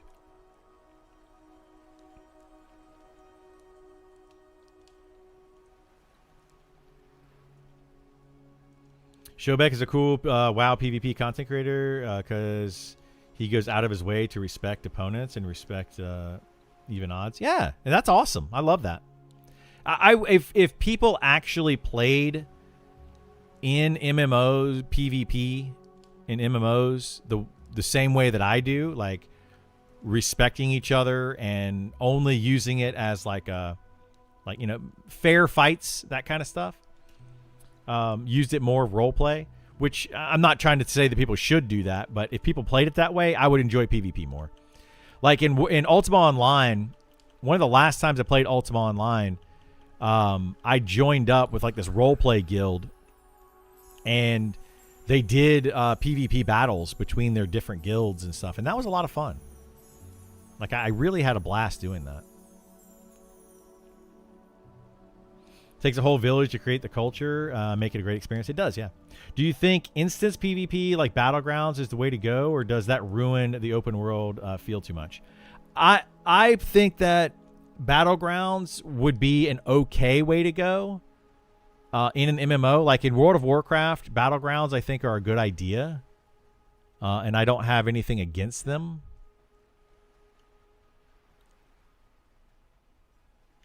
Okay, this is, let's see. Let's grab this guy. Hang on a second. I gotta think for a second because somebody came in and pulled some of these mobs, so it's kind of messing up my flow a little bit. Where's Father Rao? There he is.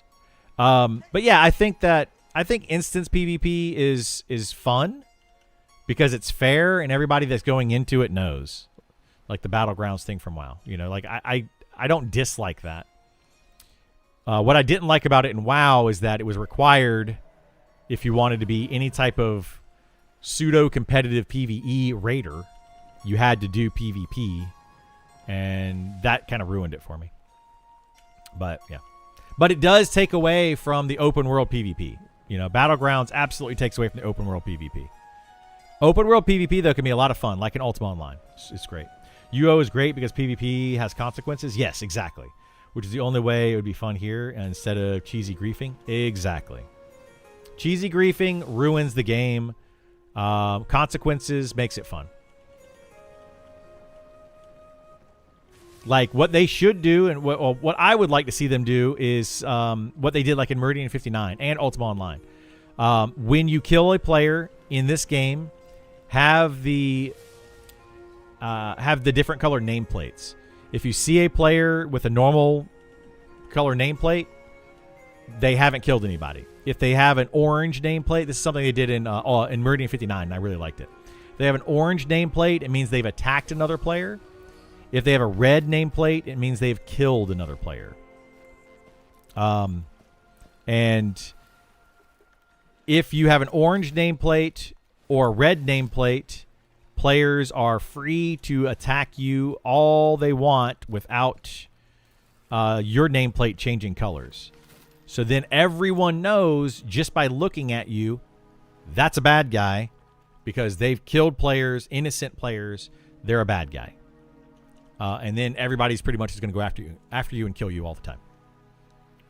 And if you go to town, the town guards don't like you. They will kill you because, you know, they're like, that's an outlaw. You're a bad person. You know, there's a warrant out for your arrest kind of thing.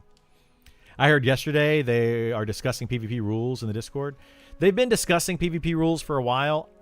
I don't know if... So here's the thing about the PvP in this game. There's probably only going to be one PvP server. Because the population doesn't... there's not enough of a PvP population to dictate having more than one PvP server. So if they do have just the one, it's going to be one rule set for that PvP server.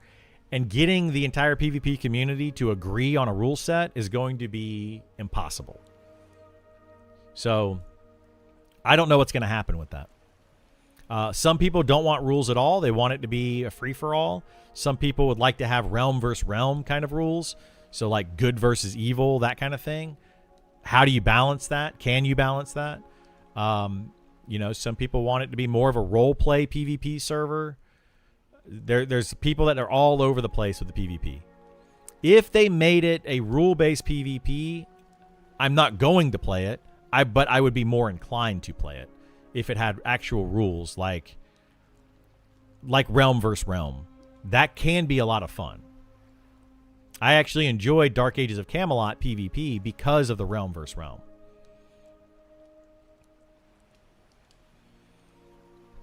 You don't want too many splits? Yeah. You wouldn't be able to split up the player base for PvP. There's not going to be enough of a player base to split it up like that.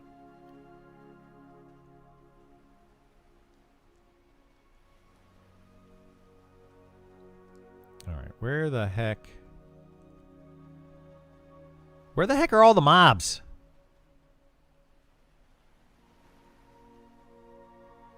All right. There's 2... 3.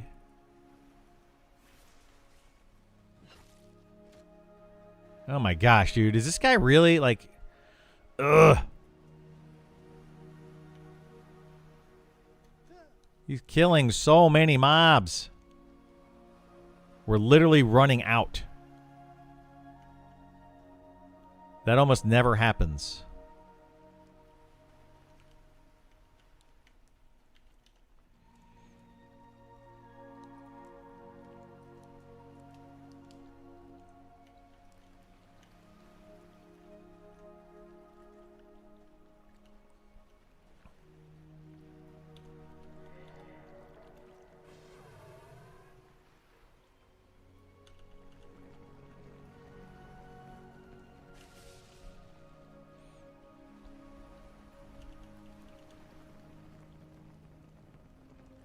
It's going to be very difficult for me to find quad kites if this guy's going to be over here.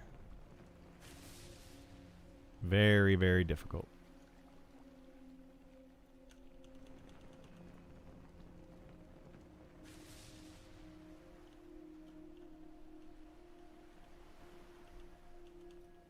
Well, what?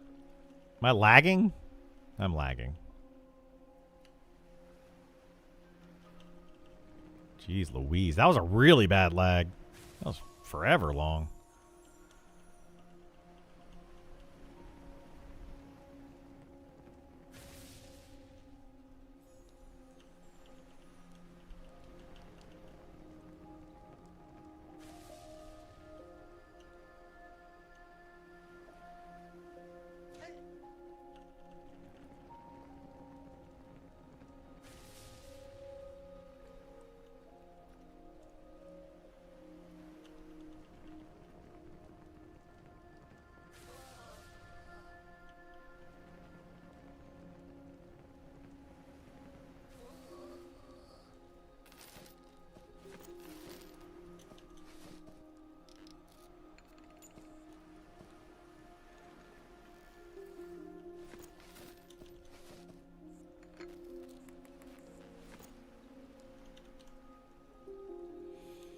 All right, back to meditating.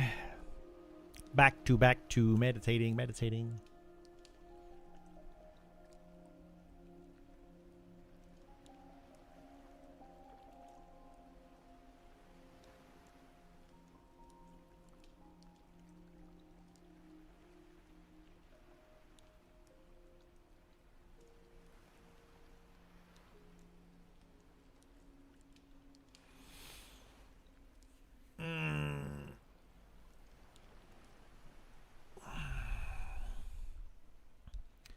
Yeah, I'm going to get tired of sitting here at this camp after too long. I've only been here for like a week.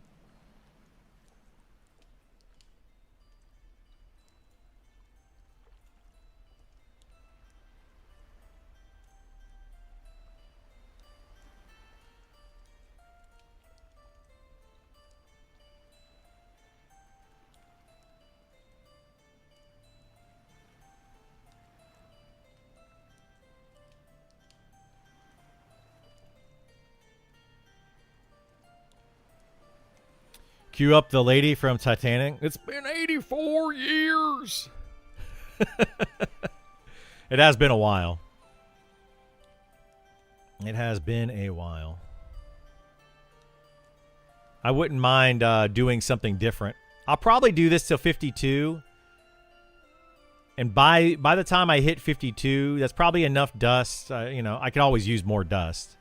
But eventually, I'm going to have to kill level 60 mobs to get the rest of the enchants that I need. So I'm going to have to convince my group to go and kill level 60s. 60 named.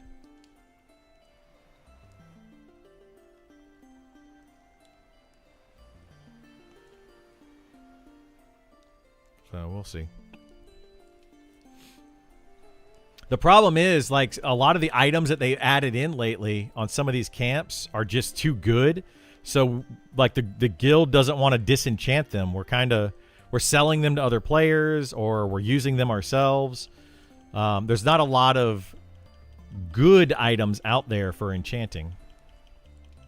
They should sneak in a patch where level 51 plus mobs summon to surprise kiters. Well, I think what they're going to do is add in the ability, like the charge ability to different mobs. I think that's the plan. Are you serious, dude? This guy's killing literally everything on this island.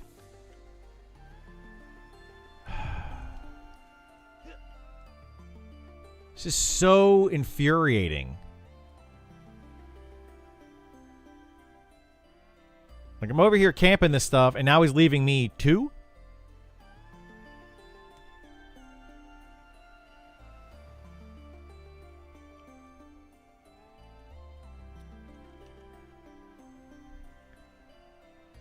How sad when they made beetle armor not disenchantable. Yeah.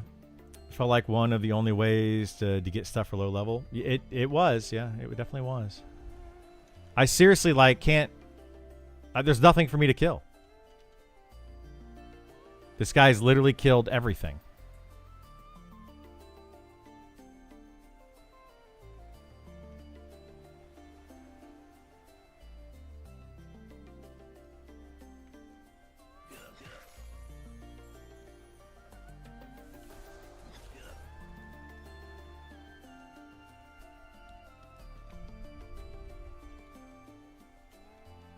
Well, except for those 3 over there. Oh my god, dude. I'm serious right now.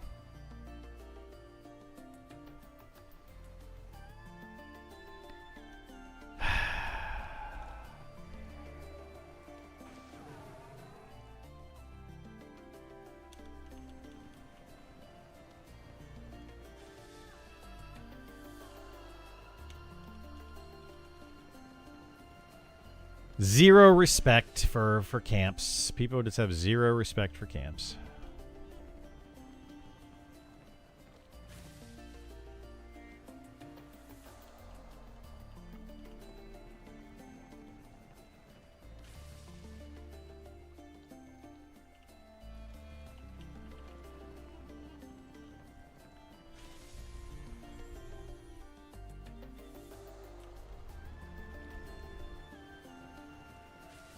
Or respect for the beta? Yeah, what do you mean by respect for the beta?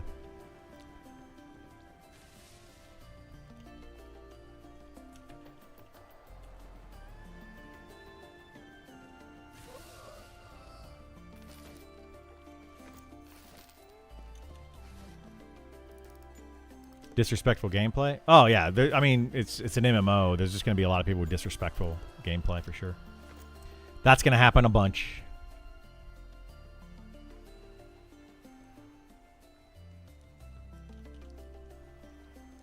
Absolutely going to happen a bunch.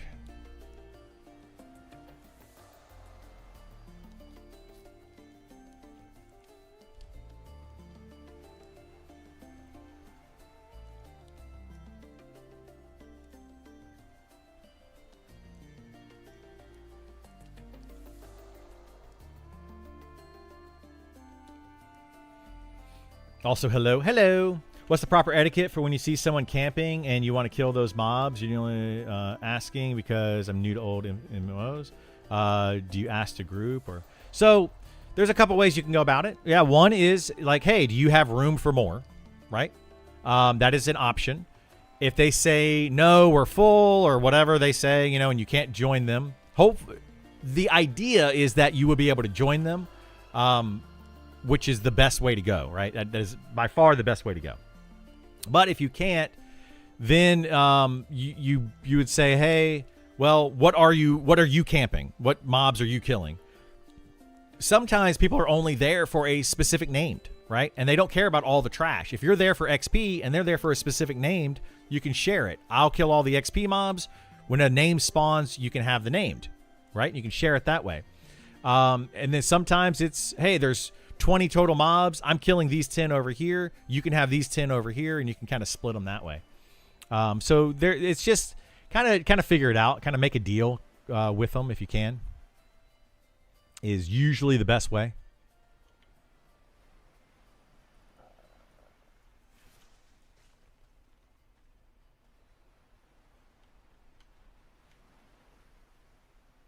All right, I'm gonna. I hope this mob is still up over here. We're gonna find out, I guess.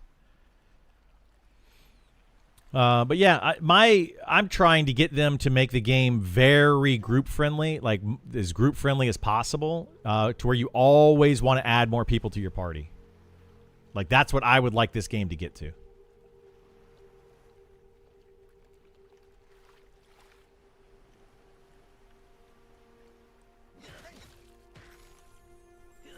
Oh, shoot. Golly, man. These things are wrecking me.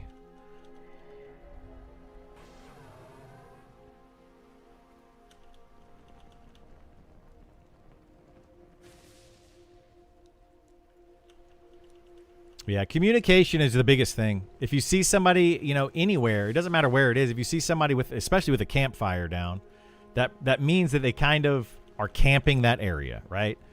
And if you just go in and start blasting through mobs, if there's a bunch of like roamer mobs, that's a different thing.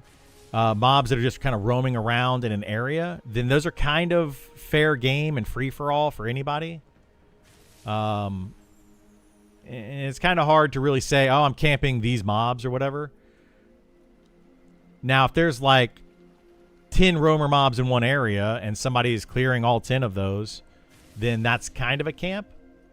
But if they're literally stationary mobs in an area, then those are clearly campable mobs.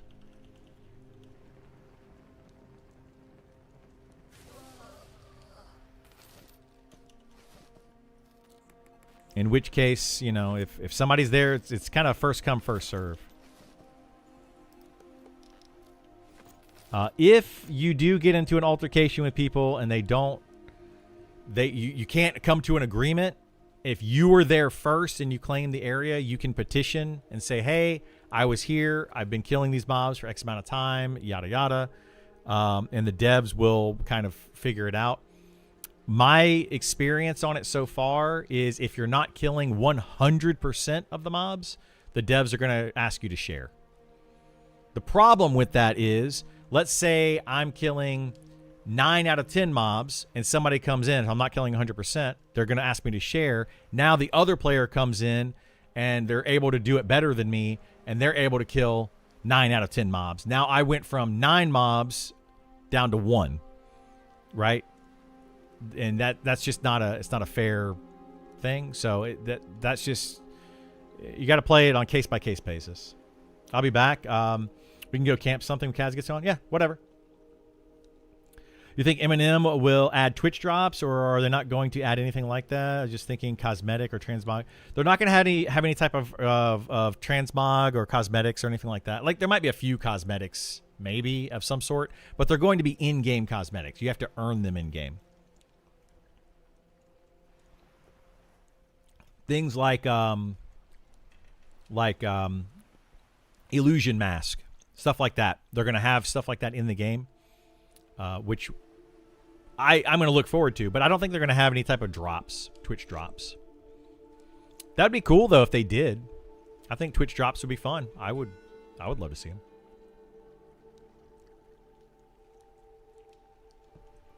I like Twitch drops. I think it's a fun way to get people into streams, but it's also a fun way for the community to interact with a game outside of just playing the game.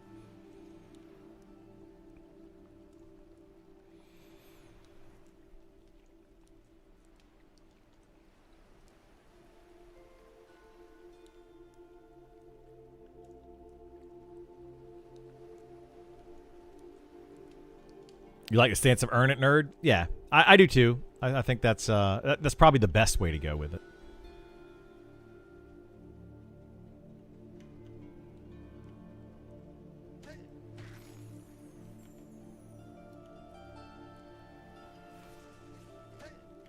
These are all out of whack now. Holy moly, dude.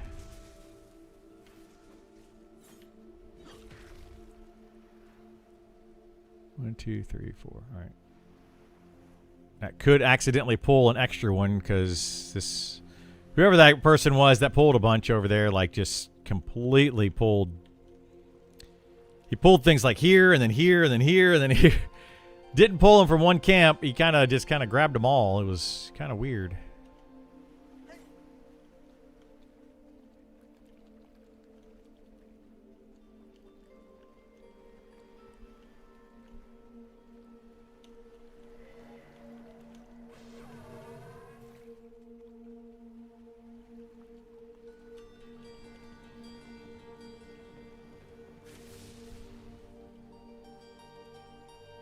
Yeah, I'm all about the earn it. Like, if you character is wearing it, it means that you actually earned it in game somehow. That's kind of why, like, I'm a fan of more BOP or BOE items, bind on pickup, bind on equip items, because that means that you actually got it on that character. You didn't just buy it from another player.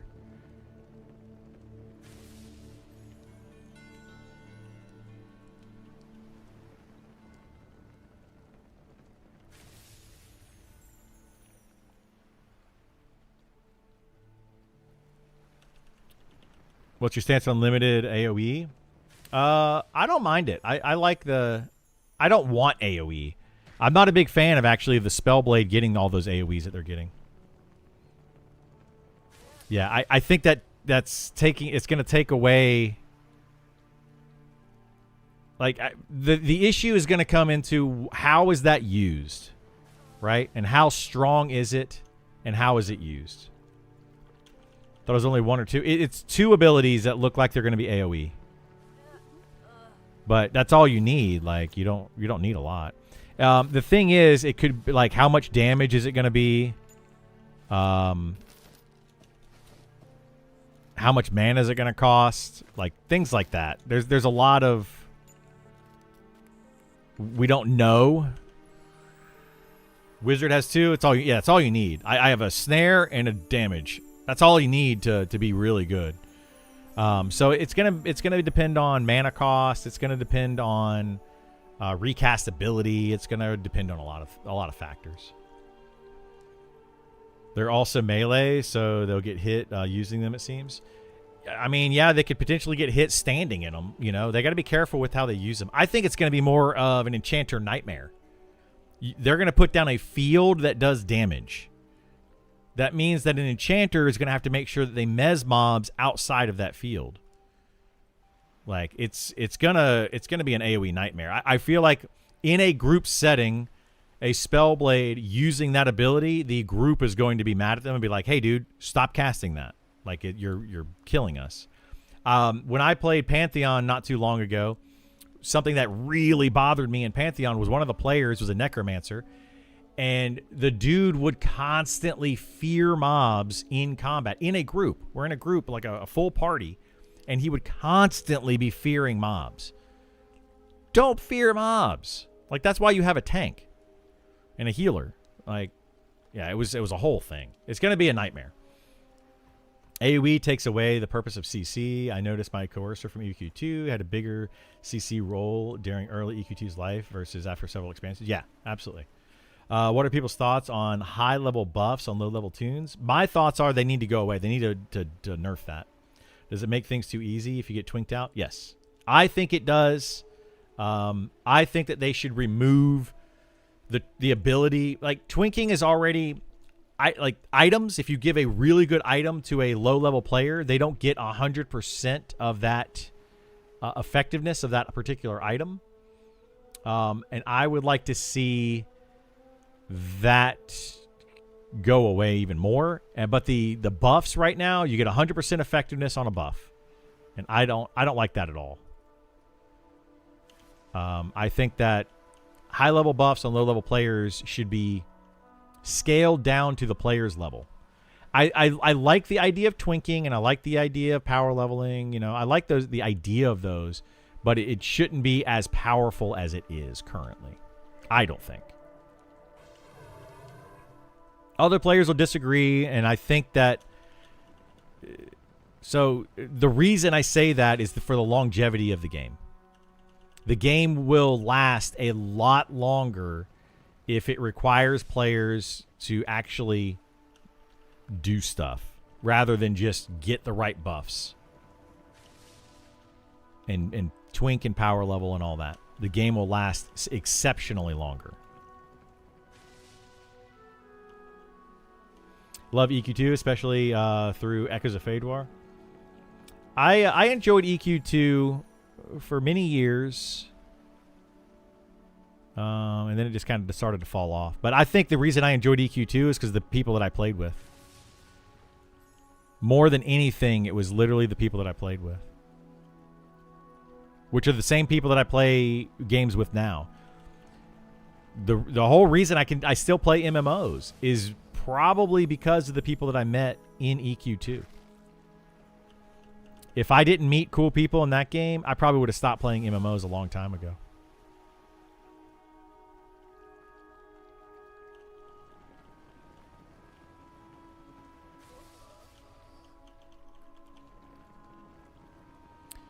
So on WoW, a priest stamina buff is like 54 stamina. Hang on, I'll read the rest of that.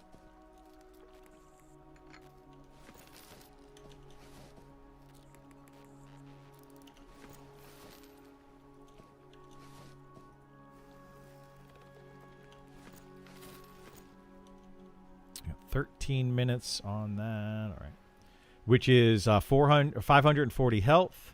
Okay, cast on a level 1 turns into a rank 1 spell, which is 3 stamina and 30 health. Yeah, I think that's the way they should go with it.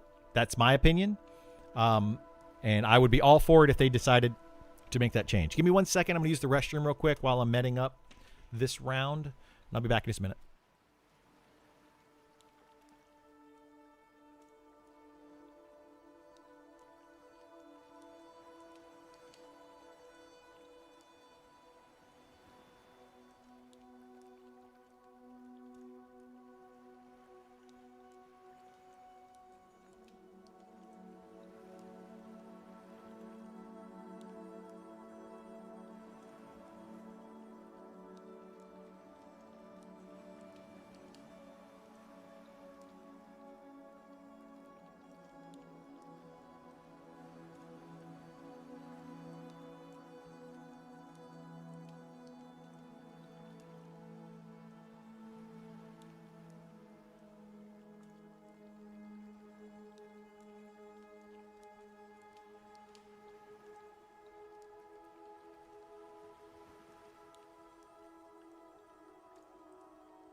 So yeah, I think that twinking, and somebody, I would love to hear somebody's take on this if they have one on the opposite of what I'm about to say.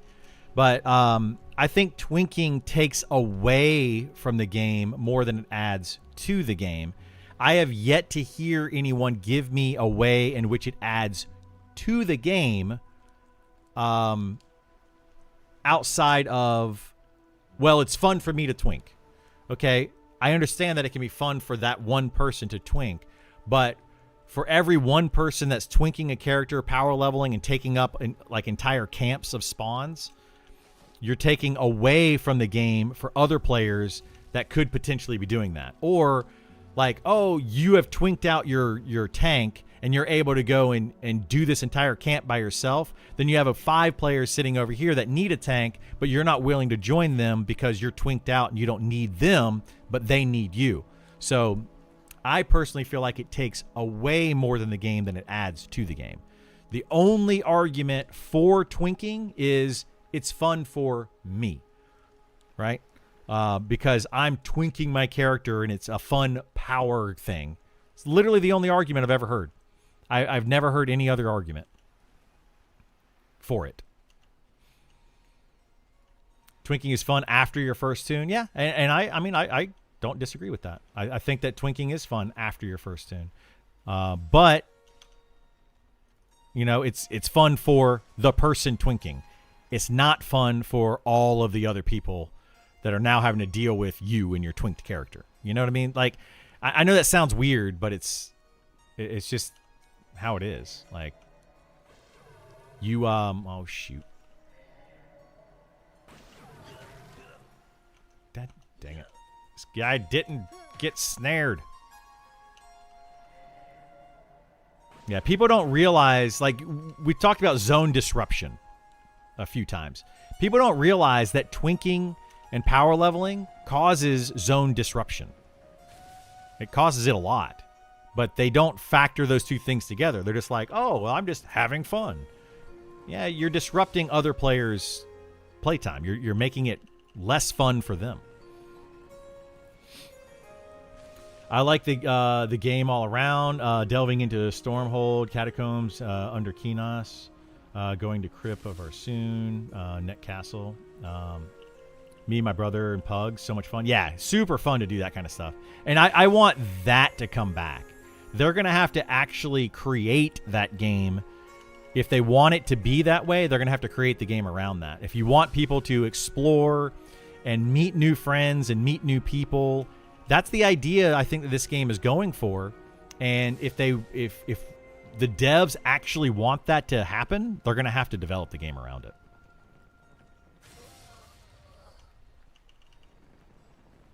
I find it kind of lame. It's so powerful to go into town for buffs. Yeah, it is. I find it very lame too, but I mean, I do it as well. We all do it. Because it's the best way to play the game. Like, I'm literally showing people by playing this class, you know, how they're going to play the game. Do I have time? Yeah, I've got time to do one more quad kite before we go to town and drop off stuff. So, yeah. I agree, twinks ruin the game. Yeah, I think they do. And I think some people will agree and some people won't. You can finally live the power fantasy that you couldn't in real life, but it neutralizes content. Yeah. So, twinked a friend of mine who was new to the game. Power level him, and I ended up robbing him of the fun he would have gotten. Yeah, exactly. You take away their fun. You know, like some people they'll argue that and be like, well, no, the fun part of it is once we get to higher level. And yeah, that is fun for some people, but I think people are missing a lot of what made EverQuest 1 so fun and so memorable. And a lot of us, myself included, are kind of ruining that because we're going for that max level as quickly as possible. And we're not exploring the world and doing all the things and meeting all the people. And we're kind of ruining it for ourselves. And that's because the game is developed that way. So, yeah. And then the players obviously go in. I think they need to add level thresholds for gear. I mean, I don't know. I'm an advocate for that, Quackums. Like, I would agree with you on that. I think that, and there's a way that they can do it with in-game lore as well.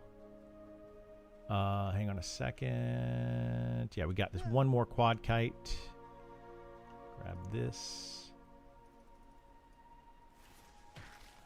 There's a way that they can do it with in-game lore as well, where they could say, you know, like, the reason you can't use this super powerful weapon or this super powerful gear is because you are not trained in the ways of whatever that item is.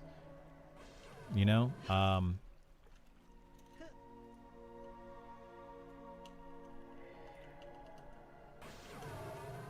But I don't know. It's I get the I kind of get it in all different sides of it, but I think that twinking and power leveling ruins it more than it helps. The joy of buffs is their limited time power booster, which makes it fun to go to zones and blast. Once you start demanding those time limit buffs all the time, it becomes mandatory and loses its fun. Yeah, that exactly.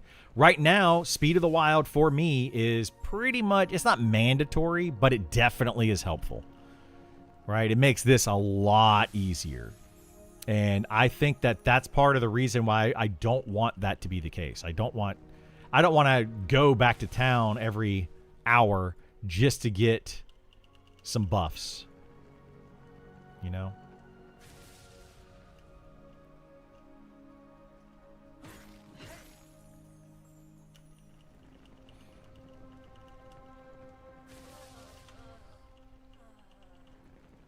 Okay, let's... Time to go back to town to get new Speed of the Wild. Loot these. Loot this.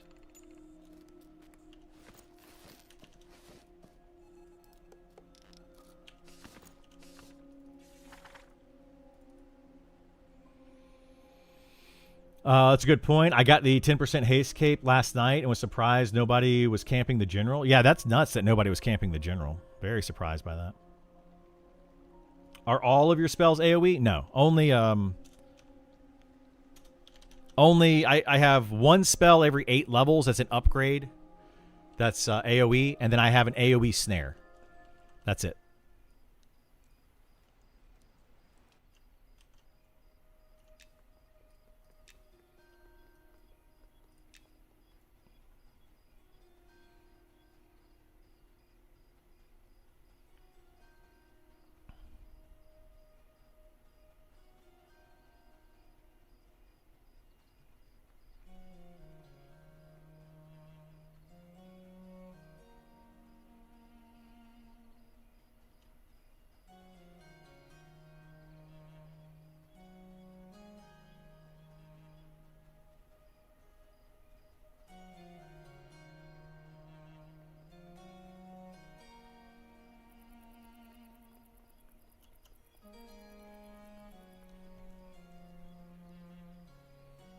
Is there only one major town? Technically there's 2.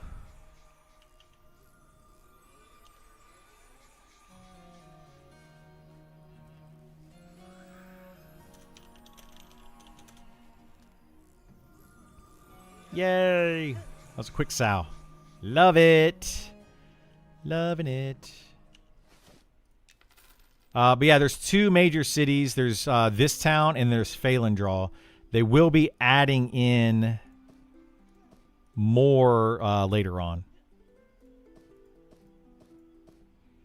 Man, I am going to run out of bag space. Oh, yeah, I don't have any more potions. That's fine. Oops.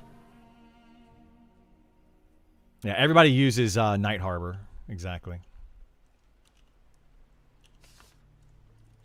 Night Harbor is the best place for meeting up with new players and selling and trading and all that.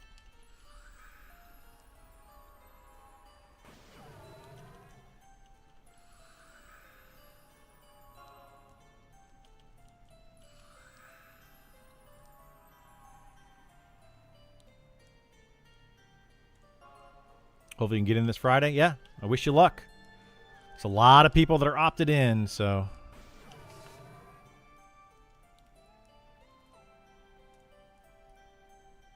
A lot of people looking to get access.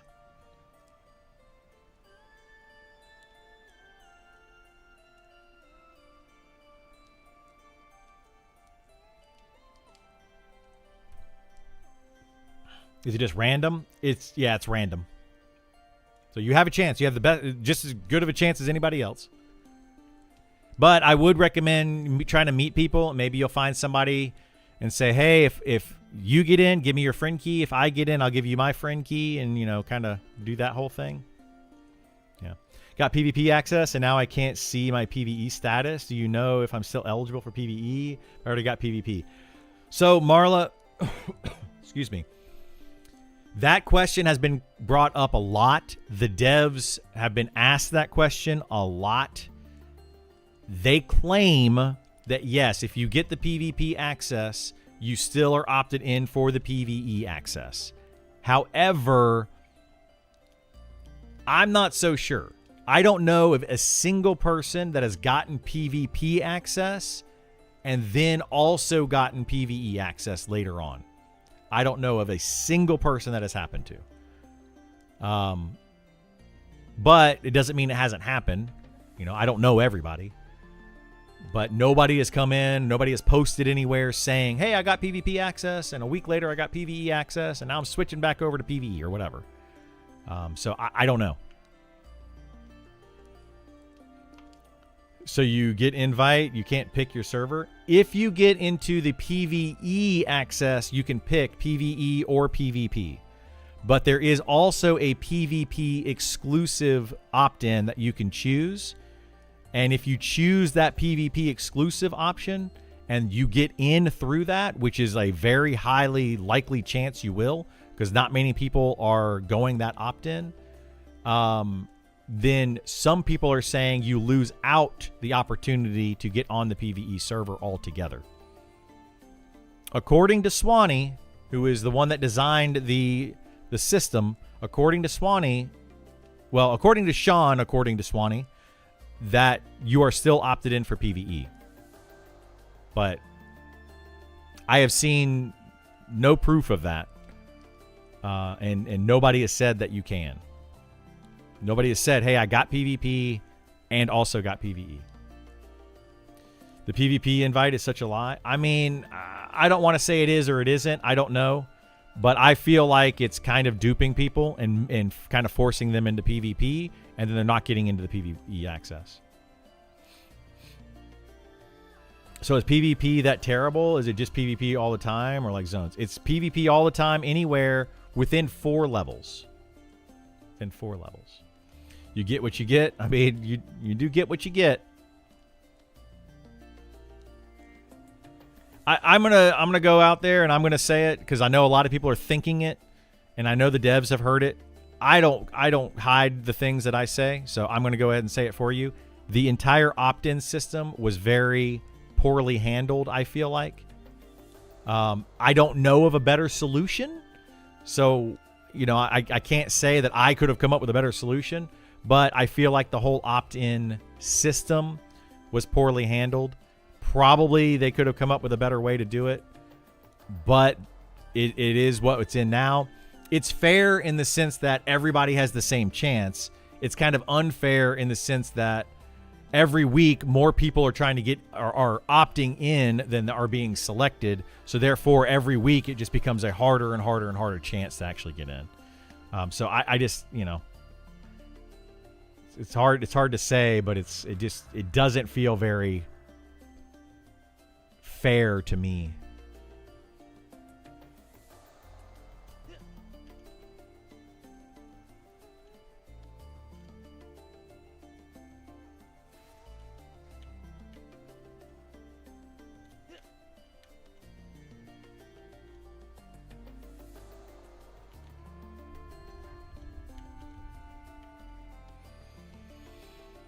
Do you think they will keep this size? Oh, is that Hoku? Yeah. Do you think they would keep this size for the spell slot hotbar, or give us options to have a few more slots? Hotbar, probably more slots. But as far as the spell bar, I think that's it. I don't think we're getting more slots.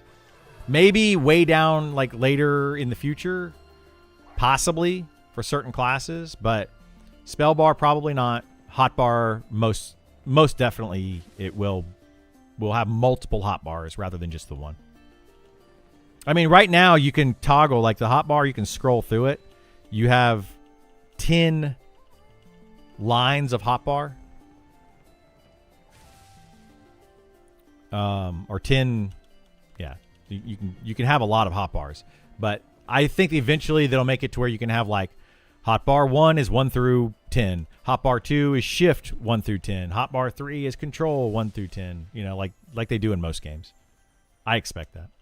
A weekly raffle is the most fair way, right? Maybe. It depends on how you look at it, right? It depends on how you look at it, Nova. Is it fair that somebody that has been watching this game and wanting to get into the closed testing for several years and has been really following the game for a long time, you know, since they started this 5+ years ago, is it fair that that person still has not gotten access, but somebody that literally found out about the game yesterday could opt in and get in on the next weekly opt-in or weekly lottery? You know, it is fair and it's not fair. I see the both sides of it, but I don't know of a better way, right? It's just tough. It's just really tough. PvP hate is overblown. I've been stuck there and it's not that bad. We've talked about it a dozen times, John.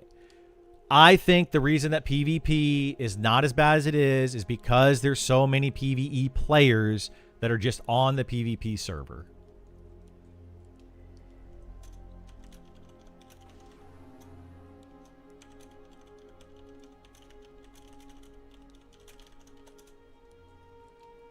But that's just me.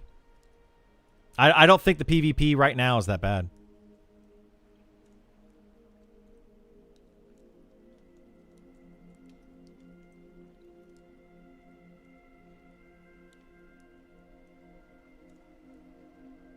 Because of that reason, though.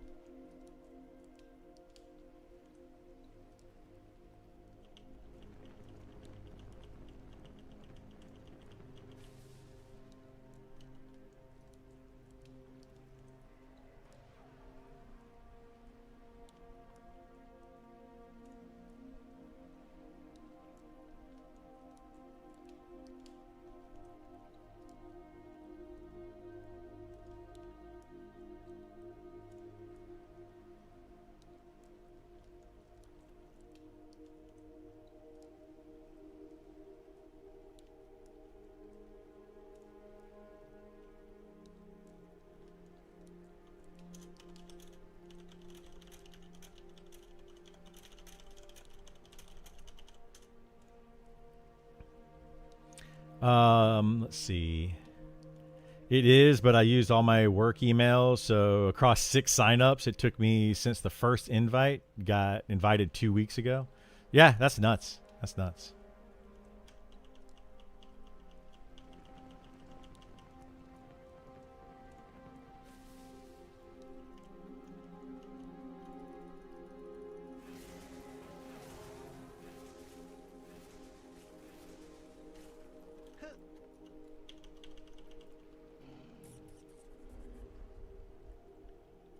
Oh my gosh.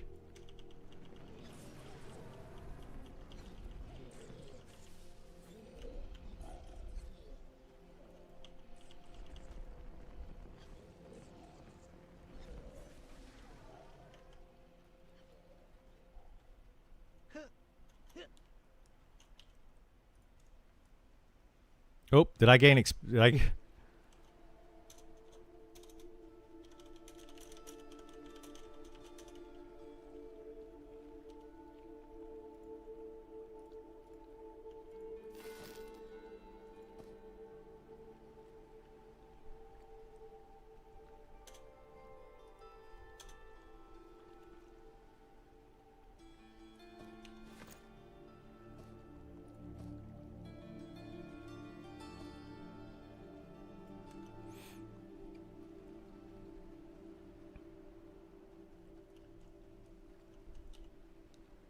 Let me get back over here. It's 50? I am. I'm 51, actually. How you doing, Helter Smelter? Thank you so much for the sub. I appreciate that. I was not paying attention when that came through, so thank you very, very much.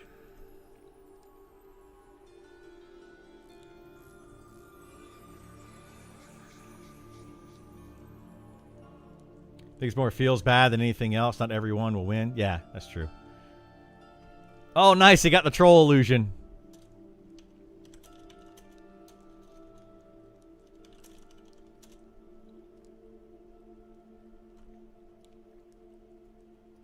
That's funny. The troll illusion is not in the game yet.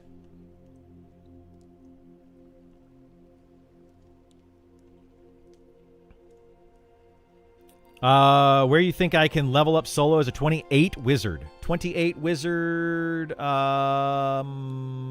might be able to start doing smugglers depending on how good your gear is. If it's not good, I would go to Glass Flats and do mobs over there, I think, in Glass Flats.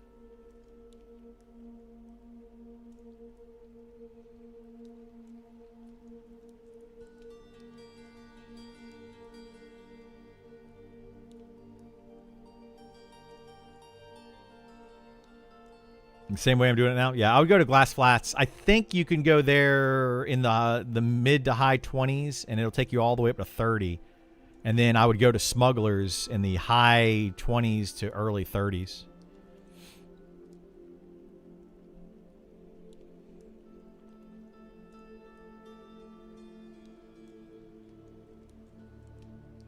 Introducing myself? No, I appreciate your sub.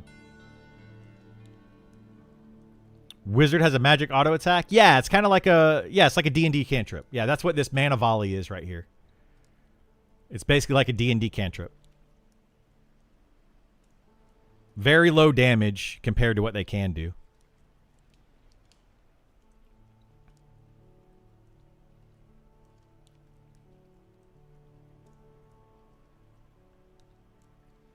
All right, let's go do a quad kite. These two, these are up. That's Sister Elsie. Shoot. All right, well, let's go over this way then.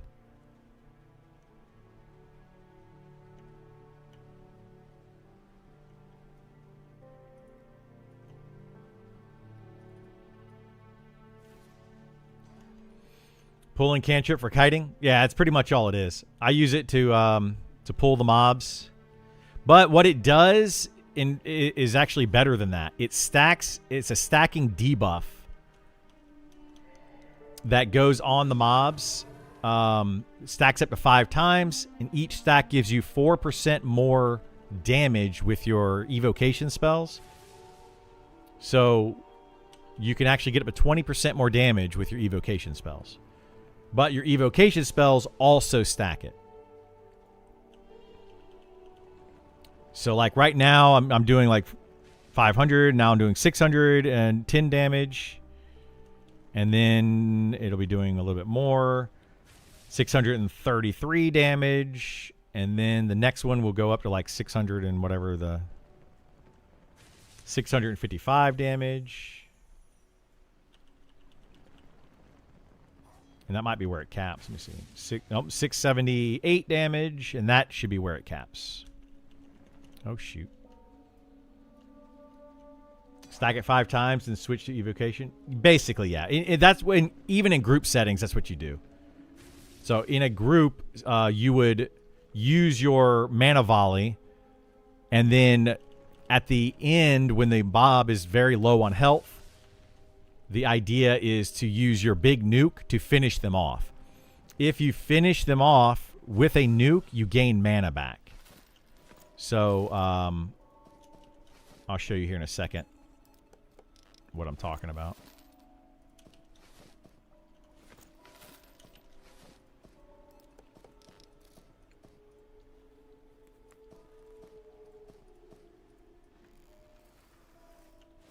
So if you look right here on my bottom right corner of the screen, you see here that it got you regain 62 mana from your Mantle of Fire execution. Oh shoot, I just realized I didn't bring more firewood. I gotta go get that.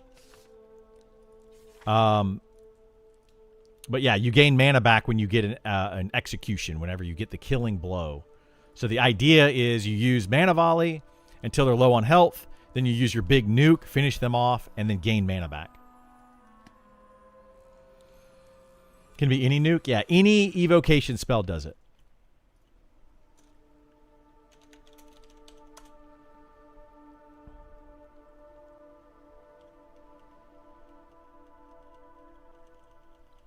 Yeah, well, even you don't even have to solo it. You can quad kite. That's why another reason why quad kite is so strong. Another thing that one of the devs did, they made the mana to damage ratio too good, and then B, if you cast a quad kite ability and you kill 4 mobs at once, you get more mana back than you actually spent. You can get up to like 2 times the amount of mana back than you actually spent. It's really broken. Like ridiculously broken.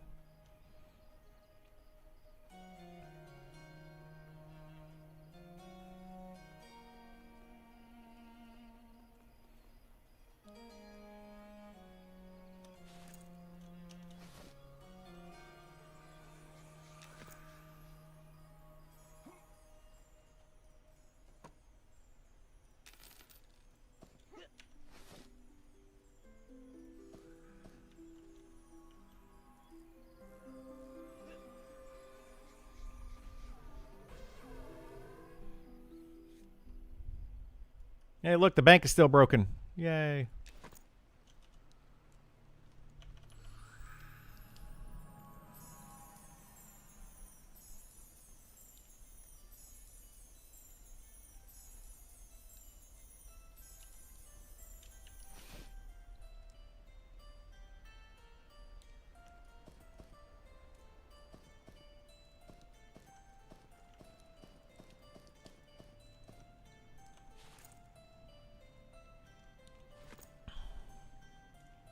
Yeah, they definitely need to fix the coefficient for it, yes. It's like if you look at we'll do it this way because this is the easier way to see it. If we look at level 48 Firestorm single target spell versus a level 48 AoE spell. So same level required, 48. 700 damage for 250 mana. 1 target. 500 damage for 225 mana, 4 targets. So less mana, this can hit up to 2,000 damage for less mana. Doesn't make any sense. This should be, well, this one should be way more mana cost, I think. Or less damage. Either one.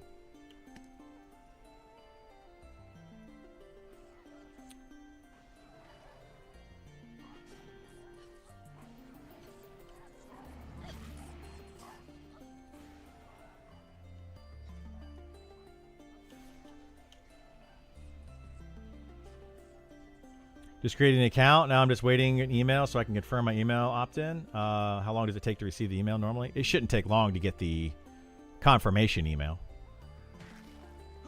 The heck? What the heck is happening here? Why am I getting hit? Why am I getting hit? There's nothing near me. Golly, that lag. This lag lately has been so bad. So bad.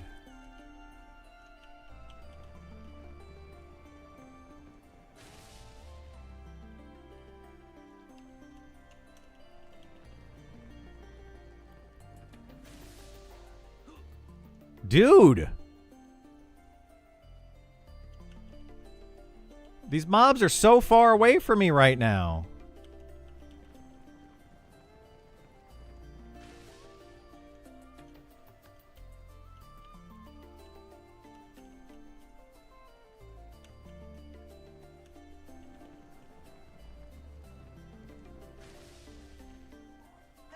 I'm still getting hit. Look how far away they are, and I'm still getting hit.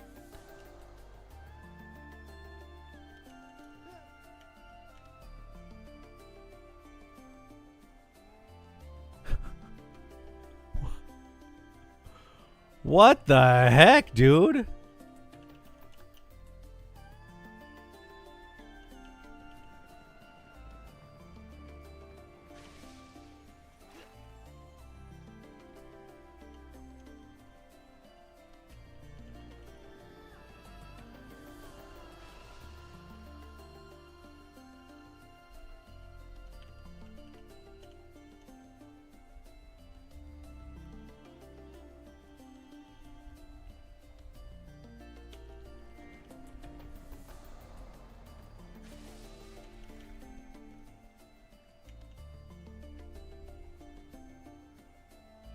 What's my favorite class so far? I don't really have a favorite. I've been enjoying the wizard though for its quad kiting, but it's completely broken, so that makes sense. Way too strong. Oh my gosh, dude.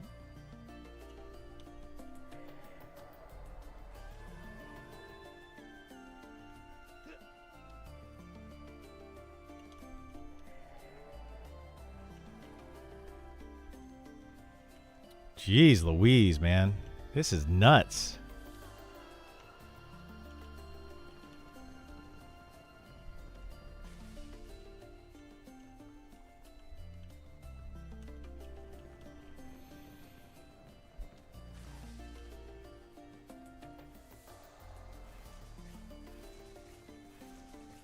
I don't know what they did recently, but they jacked up the lag like badly.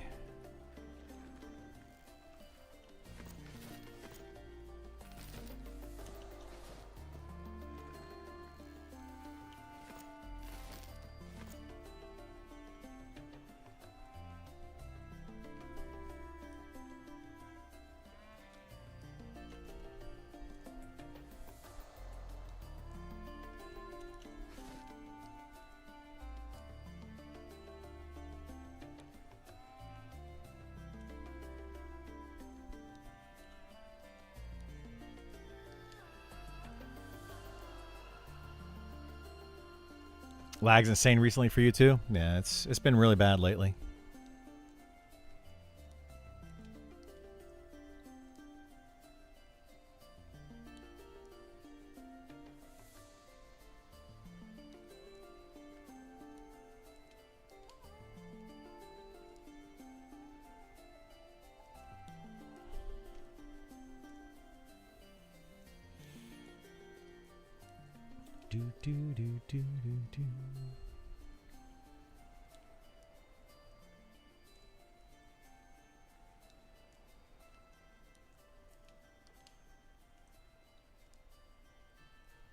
Do you think there's enough action bars for key bindings? I mean, I think there's enough action bars. I don't need more than the ones that are down here. But some people would prefer to have more, probably.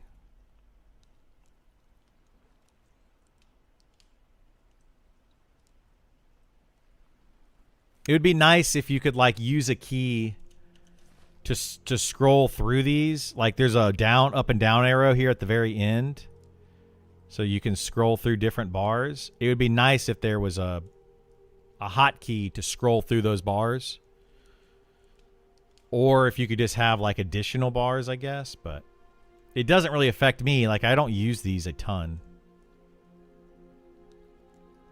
Like technically, I don't even know why I have these down here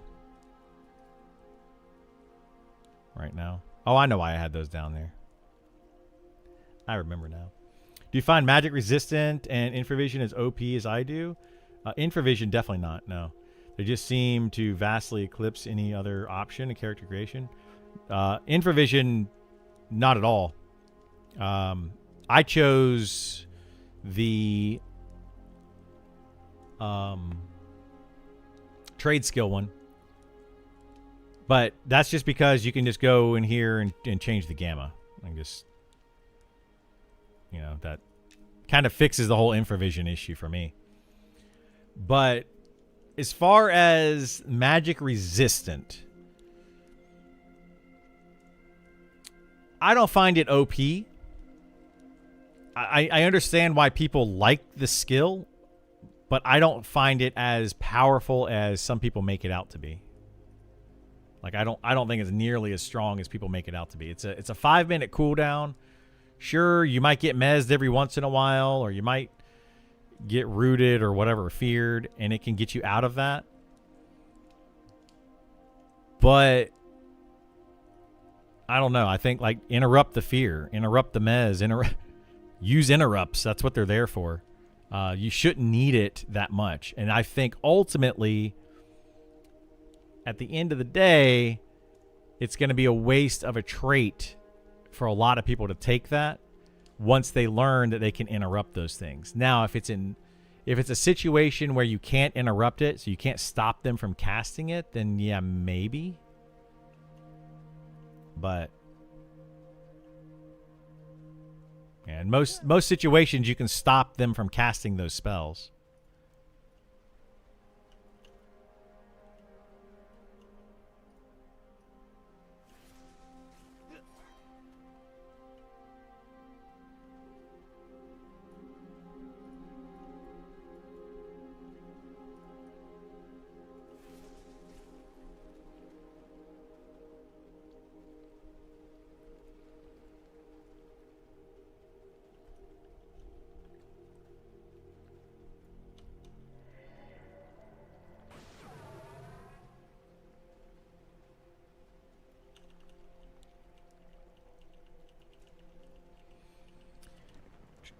Human tenacity plus magic resistance sounds good. I mean, yeah, having 2 ways to get out of it is definitely strong, for sure. I won't take that on my tank, and I didn't take it on my wizard. On my tank, I would rather have probably agility.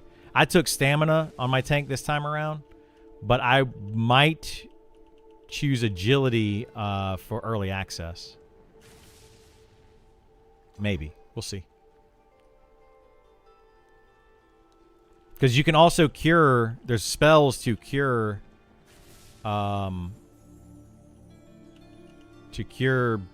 fear and all of that. Like there's ways to get rid of that in the game. And yes, it's nice to be able to get rid of it on your own without having somebody else to cast it. But it's just as easy for somebody to put it on a bar and cast it. It shouldn't be that big a deal, really. But that's me. Root break as a polar is super good. It is, yeah. My gosh, I'm lagging again. This is nuts. How many devs in the chat that can explain what's going on with the lag? Because it's been kind of bonkers lately.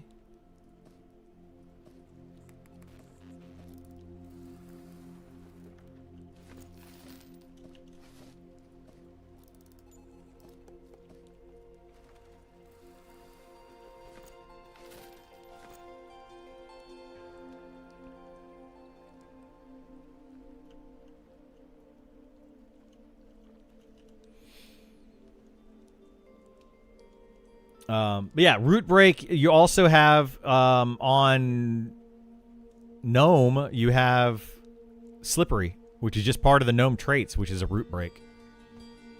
So I don't know. I think for certain classes, yes, the tenacity and magic resistance are good. But are they OP? No, I don't think that they're OP.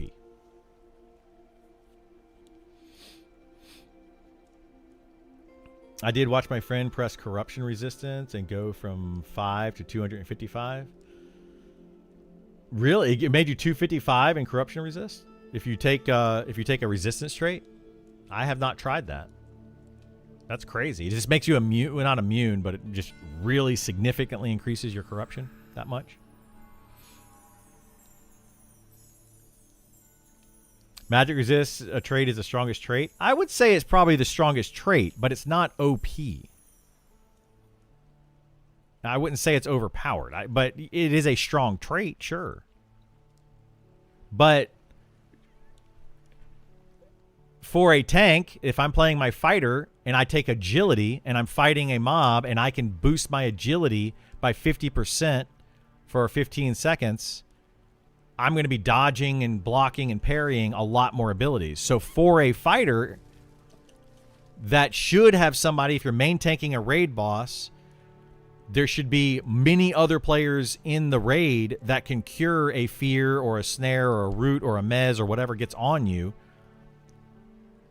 Then agility becomes OP, right? It's by far the better trait for a main tank. So, you know, it's a matter of what you're using it for, like how are you using it. Yeah, not OP, just P. Yeah, I would say it's powerful. Yeah, definitely it's powerful. I wouldn't disagree with that. But it's not, in my opinion, it is not the trait to take. Whoa, hello, what the heck?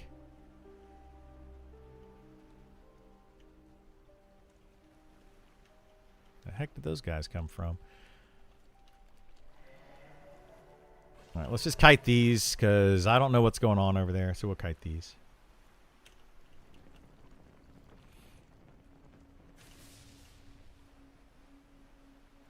Agility boost does sound powerful. It's very good. Yeah, the agility boost is huge for tanks. I did not take it. I kind of wish that I would have taken it, but I did not.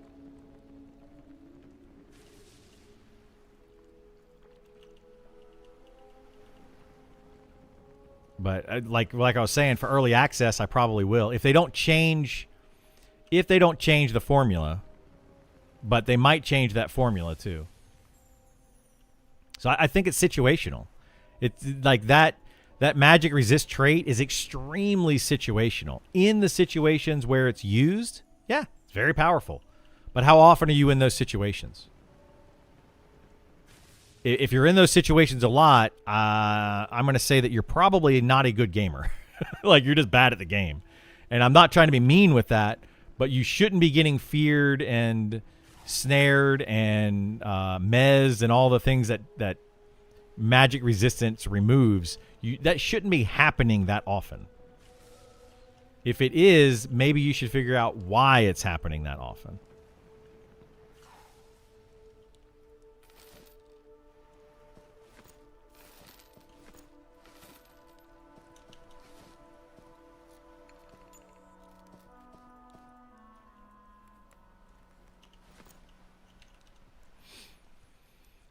Magic resist is a must for puller. For a puller, yes. Like, in those situations, for certain classes, it's very good, right? Like you start saying, for a puller, it's good. But for the rest of the game, or the rest of the players in the game, I don't really think it's that necessary.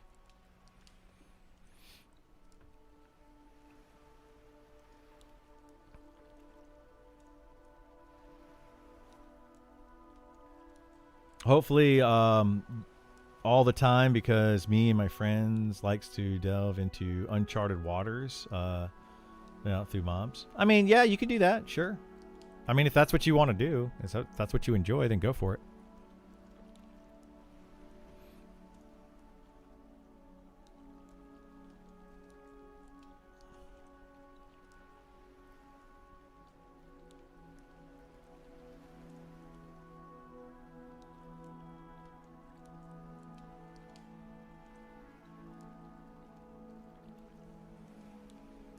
Wonder if they'll remove Sal. You know, I don't think they're going to remove it. I think that they're going to change it. I personally think that they're going to end up making it a group-only buff. And like the Bard run speed buff, where you have to be in the group to actually get it. And I think it's going to be on Bards and Rangers, and maybe Shaman and Druid will have it. But I think that if the Shaman has it, it's going to be more like the Druid version of the Spirit of the Cheetah, or whatever it's called, where it makes you super fast temporarily rather than a long duration buff. That's what I think. Like pathfinding in EQ2? Yeah, something like that. That's what I'm expecting of it. I have no idea what they're going to actually do. Think you're going to make it slower? At the very least, I think they're going to slow it down. Yeah. How do I drop my the clothes I started with? The well-worn, they're no drop. You can destroy them. So right down here at the bottom of your inventory screen, it says destroy. Use that. Put it on your cursor like this. Boop. Destroy. Gone.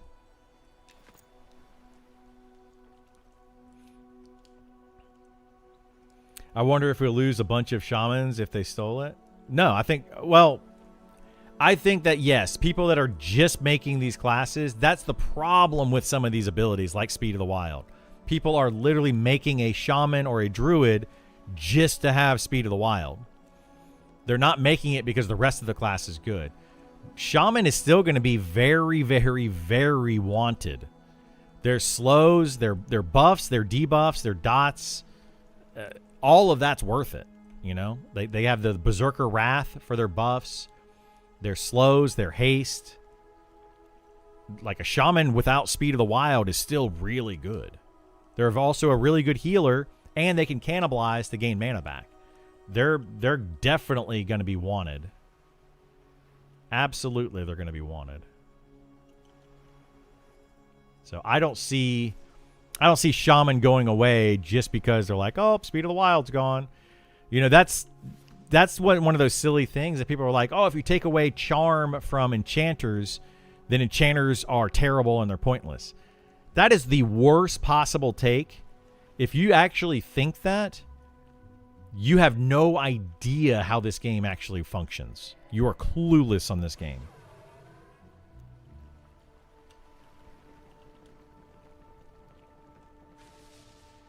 Spirit of the Wind? Why don't they rename it? What would renaming it do? If they don't change the way it works and they just rename it, it doesn't do anything. They don't necessarily need to rename it.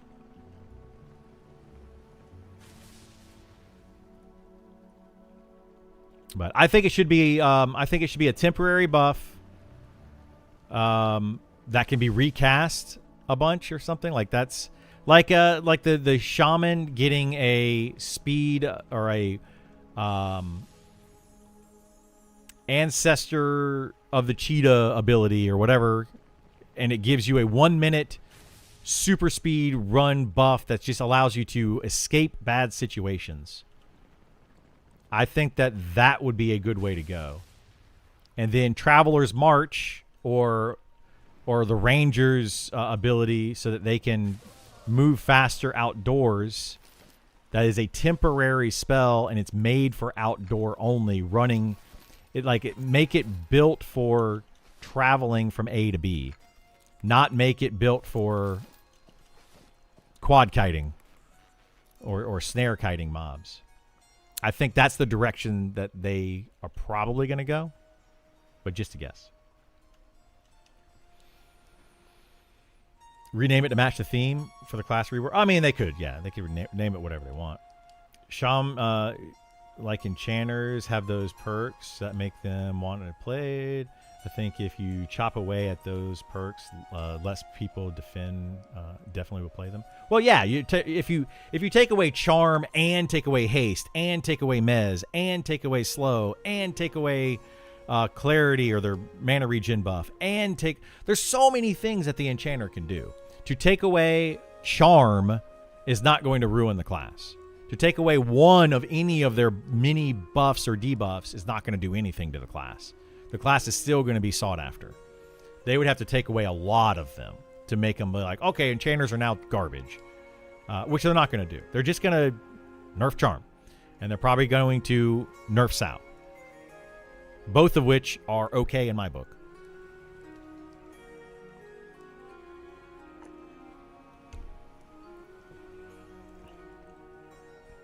Just need to replace them with other appealing stuff too. No, you don't need to replace them with anything. Honestly, you don't. Like the classes that have Speed of the Wild, all 4 of those classes that currently have Speed of the Wild have a lot of other things that they can do that are all really nice to have. They don't need to replace it necessarily. Like, Enchanter, Shaman, and Druid are 3 of the most played classes in the game. The reason for that is because they can do so much. They have so much they can do. Charm equals 1 minute duration with a chance to break in between, 5-minute cooldown. I mean, I would even say a guaranteed 1 minute duration with a 5-minute cooldown would be fine with me on Charm. Absolutely fine.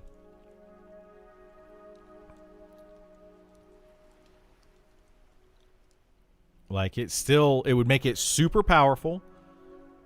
But I think after that charm breaks or ends, all of the threat, 100% of the threat that charm mob had should go to the enchanter.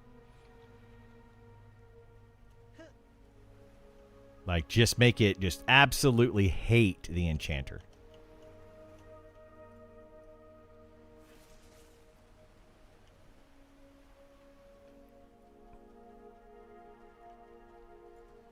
And that makes it pretty risky.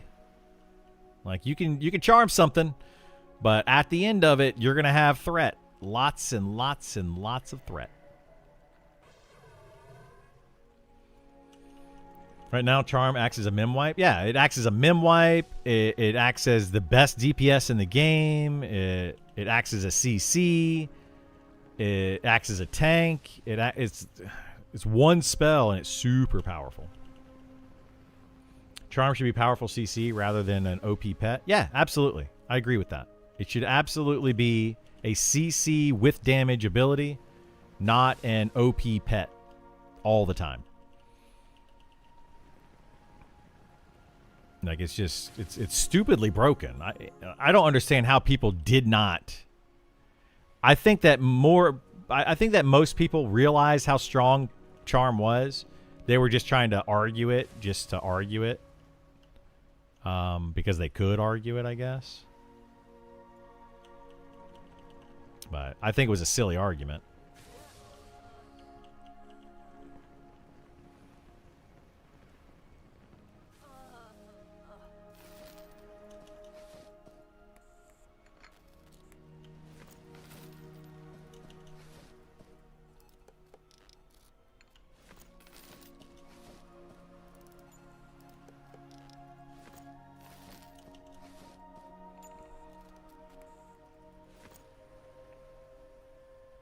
But, you know, that's just my opinion on it. People are going to have their own opinions, and that's fine.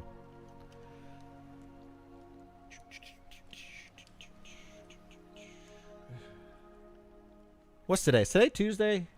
Yeah, today's Tuesday.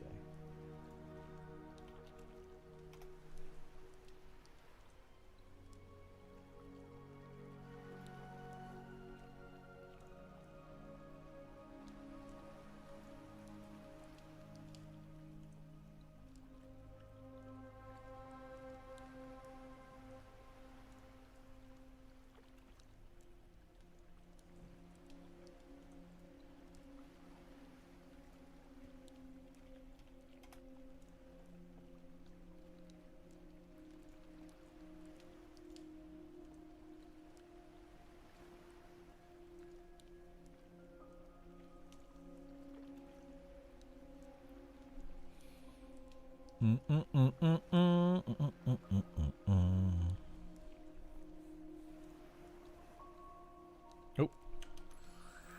Can use my arcane invocation and I didn't notice.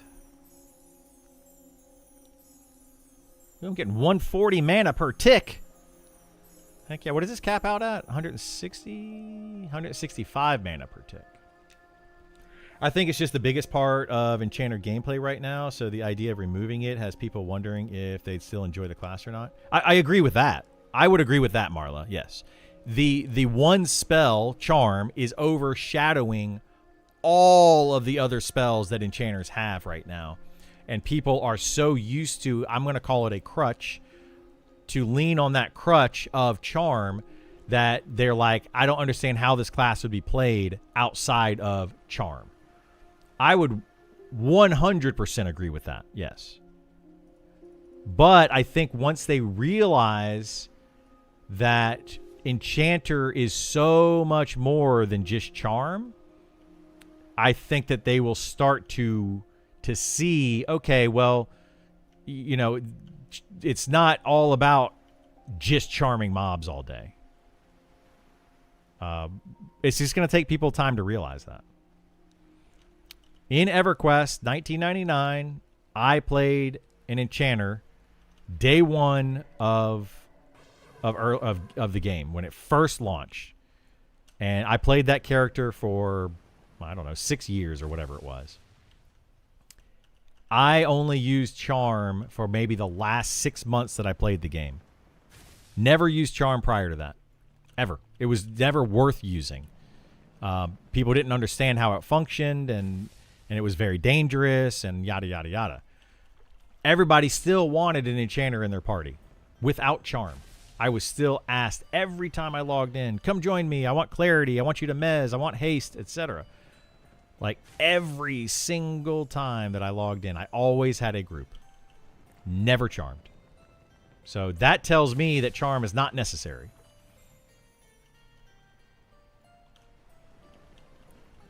It is just it's just a crutch. Literally just a crutch.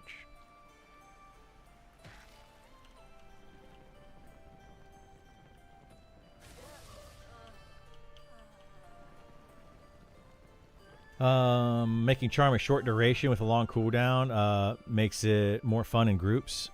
I think so too. I think it adds in like a I mean, I would even go as far, and I don't think they'll do this because it might be even too strong doing it this way. I would go as far as making it just like the Inquisitor's current charm. I don't think the Inquisitor needs charm at all, personally. I don't think that even their 20-minute cooldown for 1 minute charm is worth having. But I think that a 5-minute cooldown with a 1 minute guaranteed charm for the enchanter is fine. Or make it based on charisma. If you want it to be based on charisma, make it like for every 10 points of charisma, you get, 5 seconds of charm or something. I don't know. If you want to really do it that way.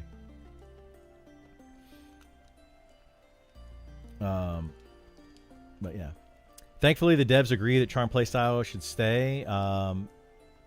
They use soft language like overtuned, so maybe slight reduction in power. Hopefully, no, it's not going to be a slight reduction in power. It's going to be, it needs to be a drastic reduction.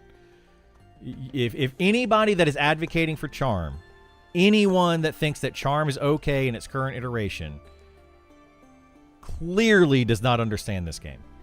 Clearly. It's way, way, way too strong. To the point where last night, I am a level 60 tank in a group, and we had an enchanter in the group. The level 52 charmed monster, and we were killing other mobs that are around that same level, was doing more damage than any other player in the group. And nearly impossible to hold aggro against. With a very well geared tank. That shouldn't be the case. That shouldn't be the case. Charm monsters doing 250 damage per swing, quad damage. Come on. That's nuts. My main in 1999 was a druid, and I remember always befriending enchanters for clarity. Yeah. A really good friend of mine in 1999, a guy that I met was a druid, and I would always give him clarity. He would give me Sal, and it was great. It was awesome. My co-hoster was wanted for haste, CC, mana regen, always valued. Yeah. I agree enchanters group play isn't about DPS. It's more controlled chaos with Mez. That role was unique in MMOs. Yeah, exactly. The support role has been taken out of MMOs over the past 20 plus years, and I would like to see it come back. I'm tired of every single thing, like the Holy Trinity. You're either damage, you're tank, or you're a healer. And that's it. If you're anything but those, then you're worthless. That's what people have decided that MMOs are, and I don't like it. I think that the downfall of MnM, the downfall of MMOs was literally World of Warcraft removing the CC class. I didn't like it. I never really liked it.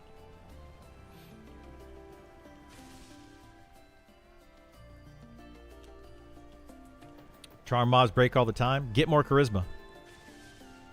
That's all you got to do. Get more charisma, and they don't break all the time.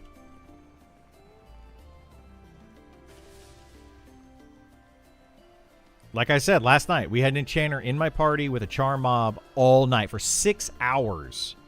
This enchanter was charming the same mob for 6 hours. Well, I think it was like 2 different mobs. I think he switched mobs like halfway through.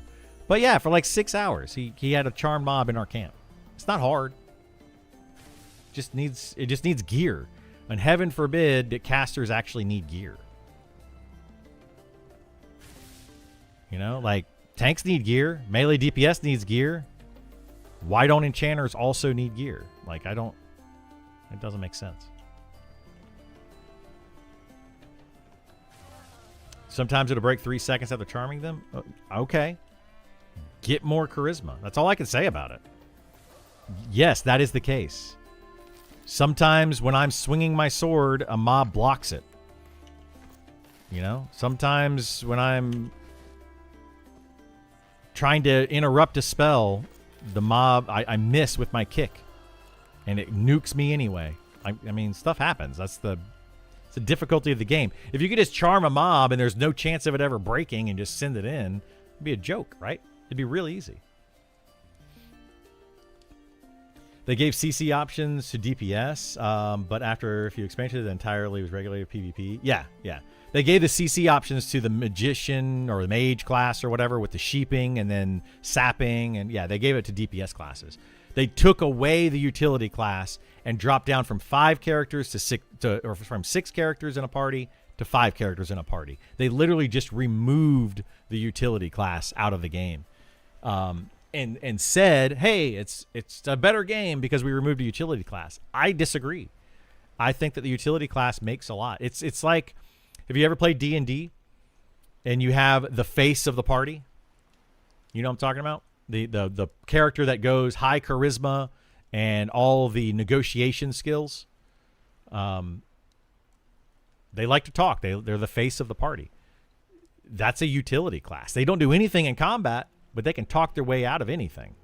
And that's a fun way for some people to play. And I don't know why. I don't understand why these developers, not these developers in general, but I don't understand why developers as a whole decided, hey, let's not put CC, let's not put a utility class in the game. It doesn't make sense to me.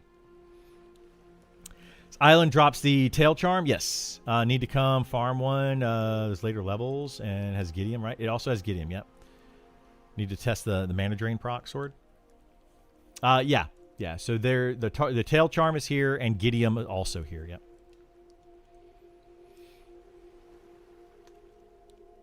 Getting more charisma is only possible if you're connected to a benefactor or are a twink. No, that's not true.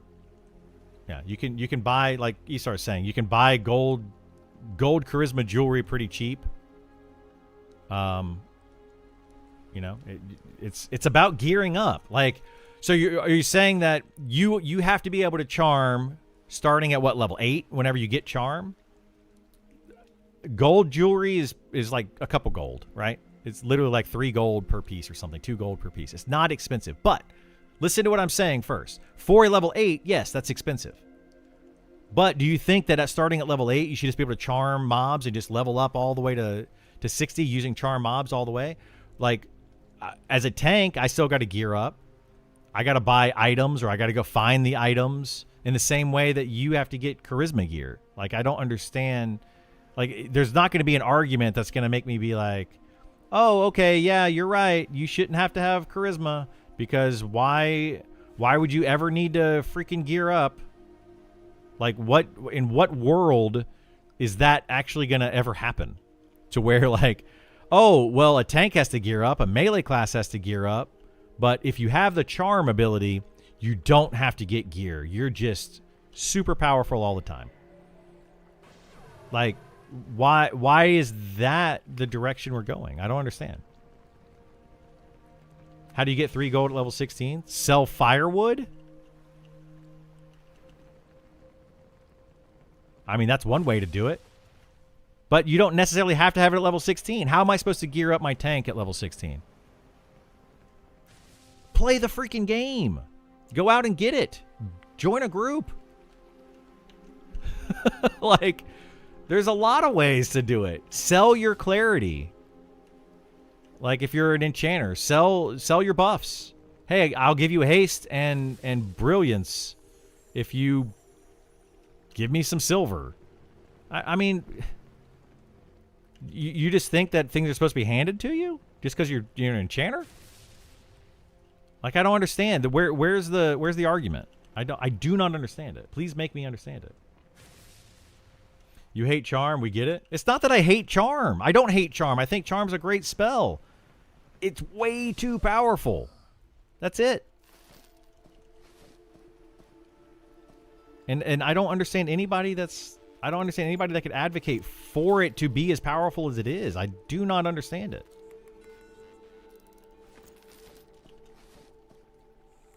Yeah, I haven't been on the charm bandwagon for a while now, but somebody else brought it up, so I'm explaining how it's broken. I agree, you need charisma, but it's not readily available. Neither is gear for a tank. It's not readily available. It's not just everywhere. Like, I don't understand. Sell bone chips and necros? That's not really great.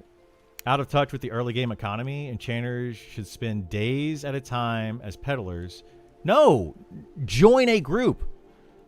Join a group and go farm the charisma gear. Why can't you do that? Why is that not an option? I, as a fighter, am playing a tank. I join a group to go kill mobs. I tank for the group. We kill mobs to get better gear for my fighter. Why is that not an option for enchanters?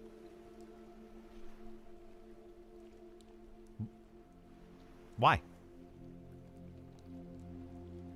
Why do you have to just have charm?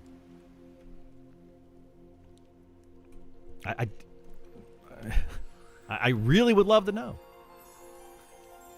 You didn't, though. You duoed your way to 60 and didn't farm gear? What are you talking about? I didn't farm gear. I didn't duo my way to 60. I actually did most of it, the first 50 levels of it, in a group of 6 people. We all played together, and we went out and we did content, and we got gear along the way. I wouldn't have been able to duo at level 50 plus without gear. So I did get gear as I leveled. Absolutely did. I didn't focus and get the best possible gear in the game, but I did gear up my character. I had to constantly be getting better gear. Otherwise, the mobs would destroy me in combat. Like, I don't understand why you think that this is somehow different. Enchanters aren't special. From what I've heard, the enchanter pet can now attack mobs on command. The enchanter, yes, you can control the enchanter pet. Yes, they are not like the enchanters in EverQuest that could not be controlled. You can absolutely control the enchanter pet. Yeah, exactly. Use your enchanter pet. I just don't understand where we are with this. Every class farms gear? Okay, that if every class farms gear, then why is it so hard to imagine that enchanter needs to farm charisma gear if they want to use charm?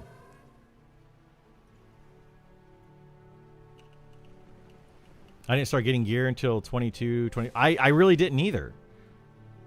Like, you don't start getting a lot of gear early in the game. You really don't. You don't need much gear until about level 20.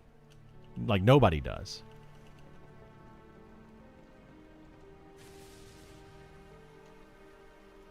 Then I started my starter druid quest. You should probably do the starter quest at level 1 or 2. The very beginning one. That's your first piece of gear for most classes. But yeah, I don't understand the argument. Like, no one is going to be able to get me away from this argument that enchanters don't need charisma to charm, or don't need something to charm.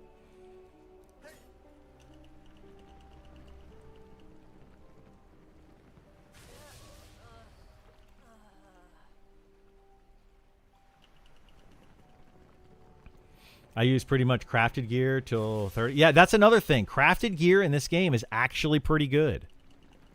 Oops. If you're a brand new character, try crafting gear. The enchanted you can get an enchanted helmet and breastplate and legs. And then you get some low level jewelry. There you go. You have gear. I don't get it. Why is that not an option?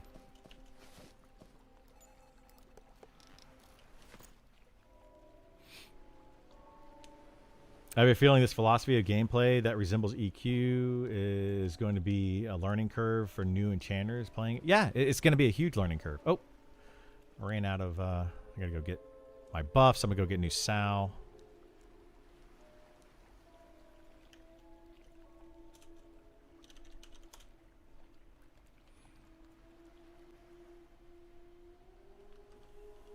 Yeah, I don't know, man. But for the people that think that I hate Charm, I don't hate Charm. I just think it should be used as a CC ability. It should be used, you know, as what enchanters do, which is crowd control and utility. It should not be a Charm mob and have it be literally the best DPS in the game in the game at level. Period. Which is how people are using it. How come you're not picking up this iron scraps? They're way too heavy. Way too heavy. We're talking about the fourth pillar of support that's lost on many gamers nowadays. It is, yeah. It's very much lost.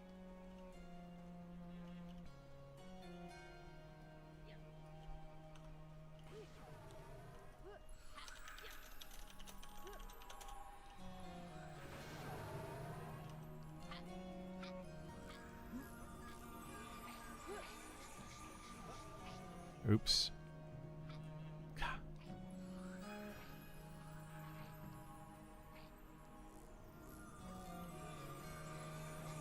There we go.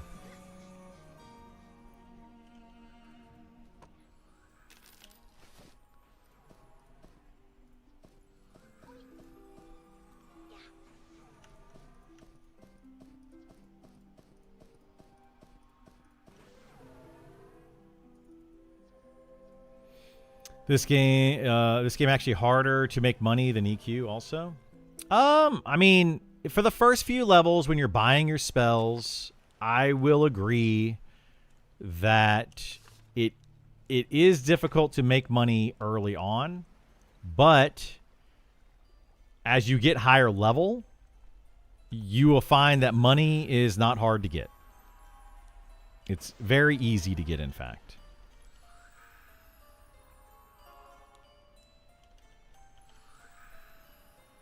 Like there's zero use for money later on in the game other than buying your spells.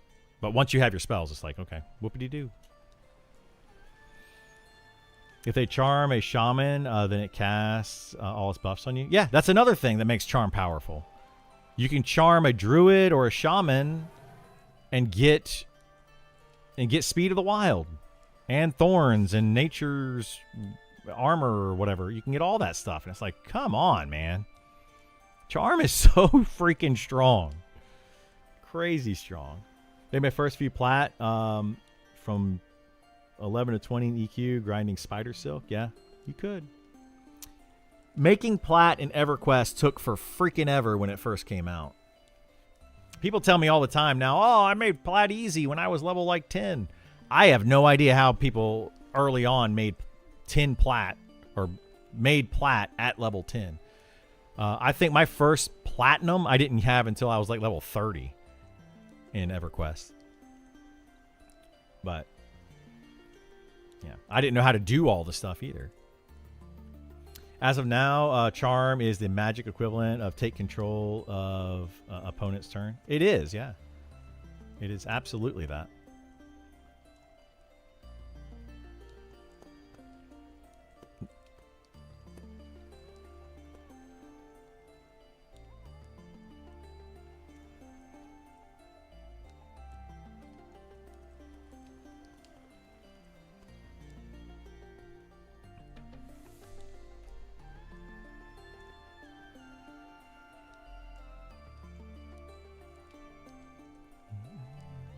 I didn't have first plat until 20, but it was 16 plat once all silk sold.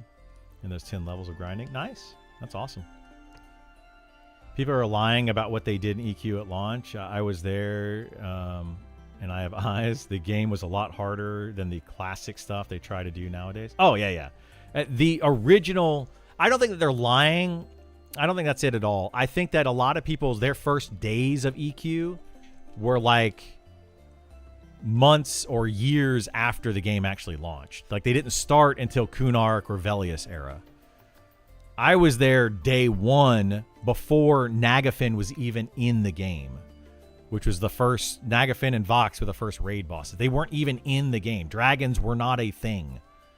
And people were running around trying to get banded armor, and we were dying to like will-o-wisp because we didn't have magical weapons. Like all of that kind of stuff was going on. People had no clue what was happening. That was a different animal. It was a completely different animal. Then people are like, oh, I played EverQuest in 2001. Very different when that came about. Because, I mean, people knew. Like, they already knew what to do at level 1 to 50. So, and I'm not trying to say that anybody in chat wasn't there around that time. I'm just, it's a very different thing to say you played original EverQuest in 1999 versus I played, in 2000 or 2001. It was an extremely different game. It changed a lot the first couple years.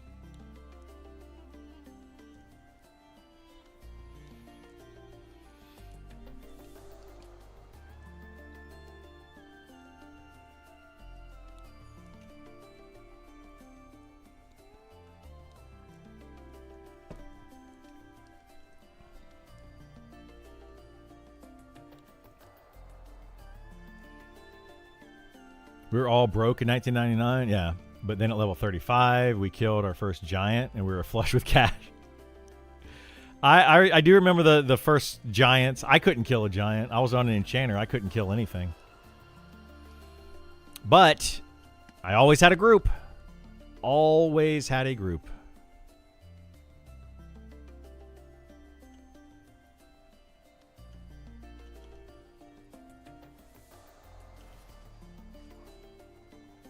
Well, I say I always had a group. I always had a group once people figured out what mezzing was and how it functioned.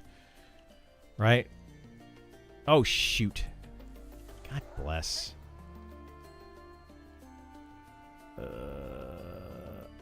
Well, we might be able to do this anyway. Man, these have a lot more health.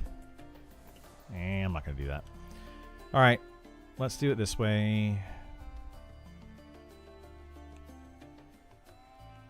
I didn't realize I had a named, and it's nighttime, so of course.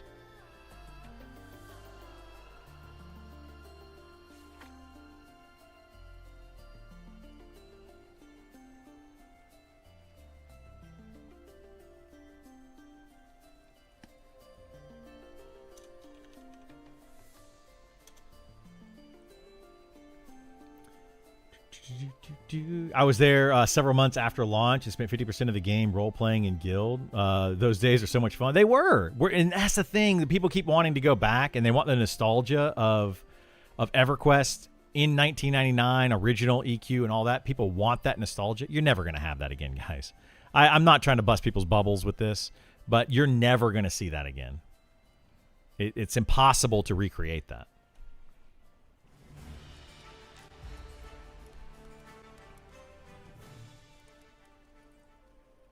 Remember buying one of the first guides in EverQuest, early 2000. Beta testers did, yeah, like that. That was kind of cool. I didn't have a guide, but it was neat to be able to read those. I remember going to like a Barnes and Noble when I was a kid, and they had those guides sitting there.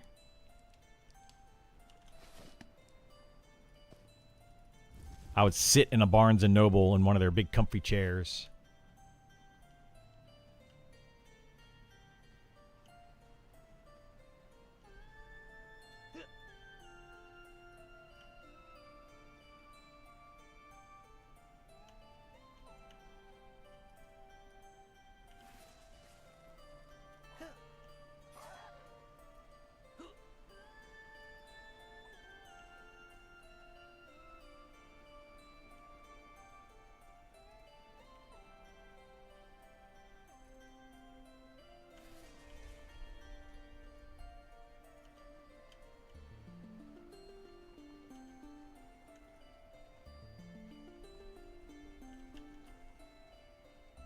How are we doing today? Doing well. How are you?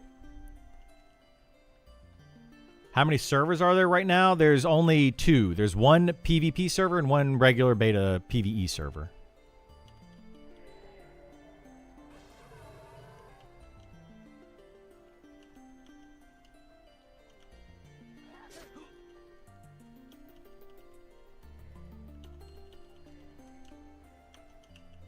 Oh my gosh. Why did I lose my target?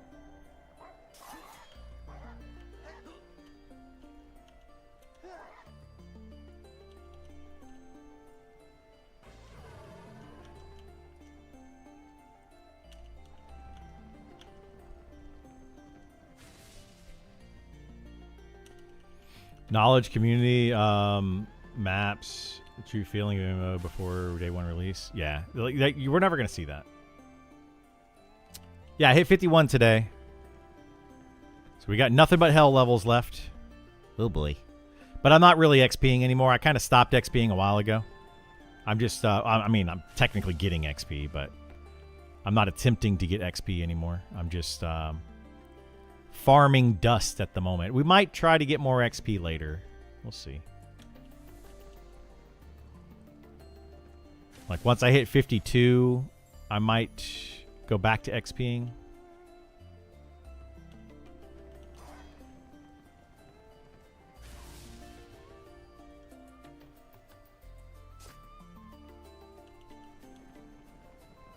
We'll see.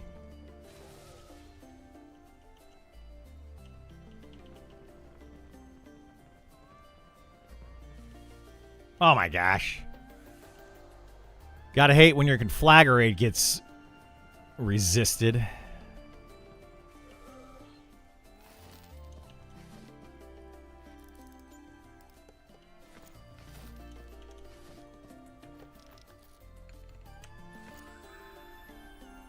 You farming for gear? No, I'm farming for arcane dust. It's for disenchanting, or enchanting is what it's used for.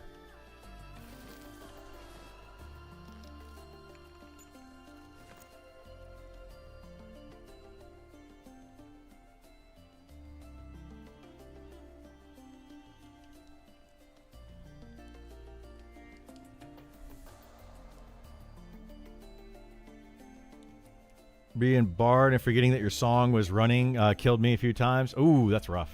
Yeah, that's really rough.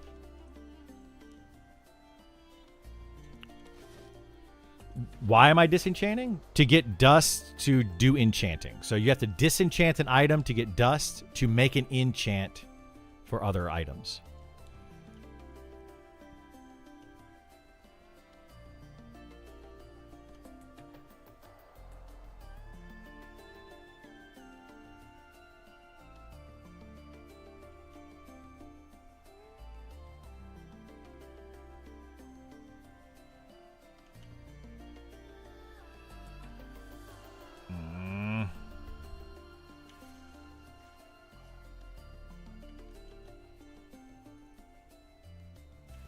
Wasn't sure if it just dropped. Yeah.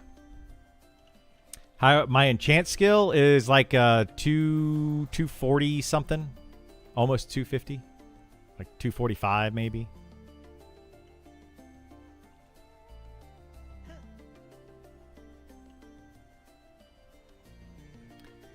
Be higher, people would stop messing with my mobs over here.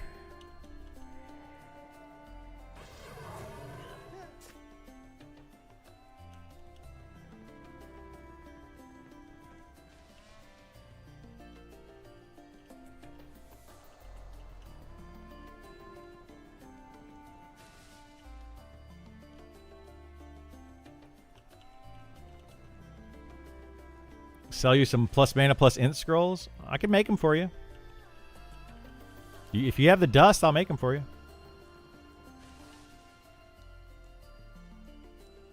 I don't mind.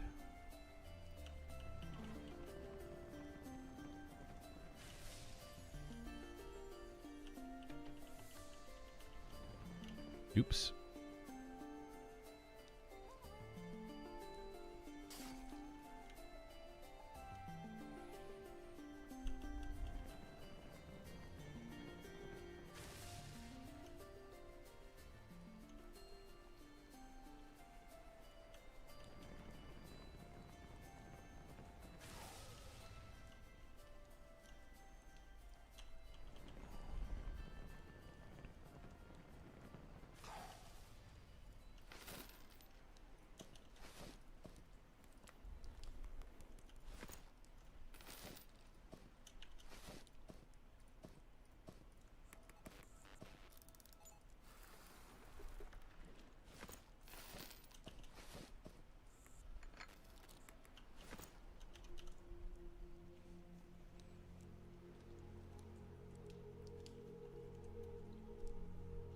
Yeah, we'll see what I end up with at the end of today.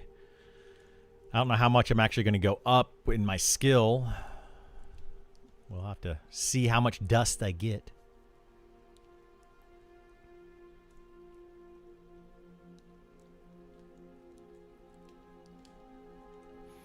I've had it pretty good today for the most part. Only a few times somebody's come over here and like disrupted the camp.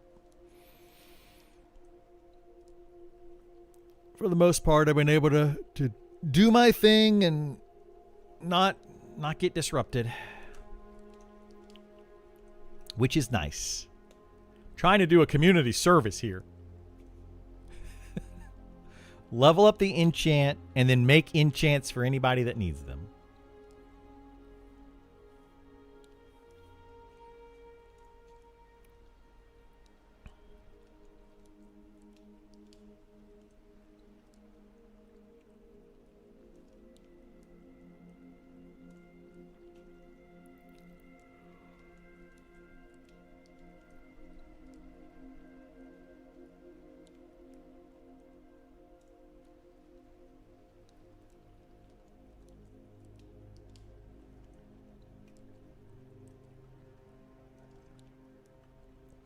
Although we're going to have to start farming some level 60 mobs. Got to get the group on that. We can't just farm these all day. But by tomorrow, I'll be 52. I'll probably finish up.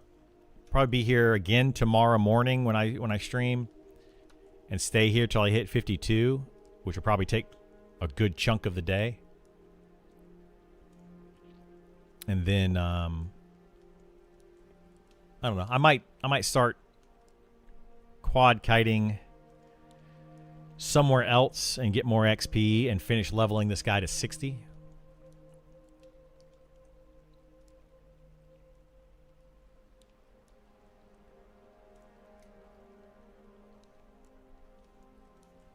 Because it's fun doing big nukes.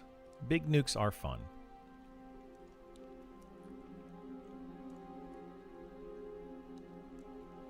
And I'm a cute gnome, so like you can't. I mean, he's super cute.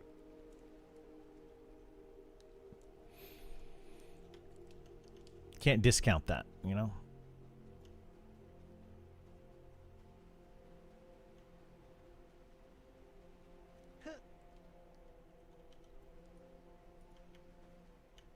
Father Rao, there's a mob there. Don't know.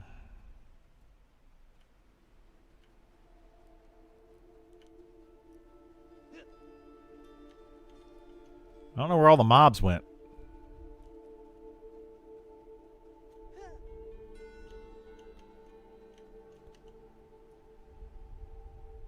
What time is it?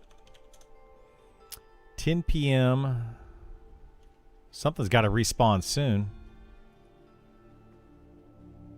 All right, let's give it another minute or two.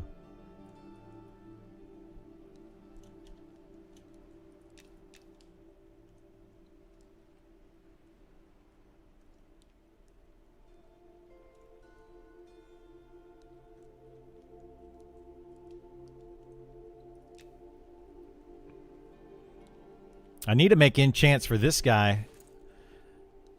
I need to make the greater wrist enchants, or the, I don't know, one of those. I need to make, I don't know if it's int or mana. I think it's mana for the rings. And I need to make several more enchants.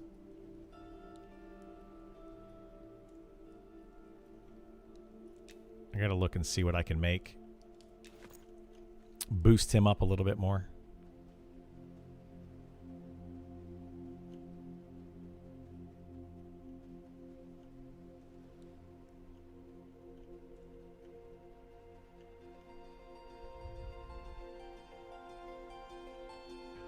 All right, where are the mobs at? What the heck?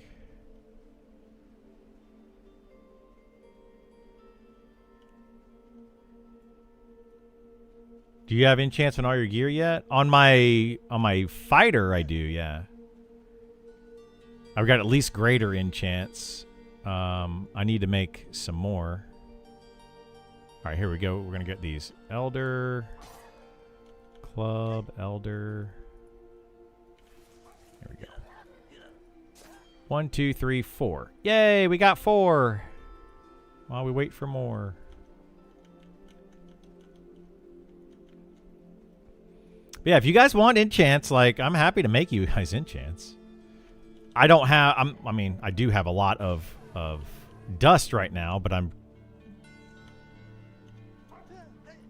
If you get your own dust, I will absolutely make you enchants. If you need them.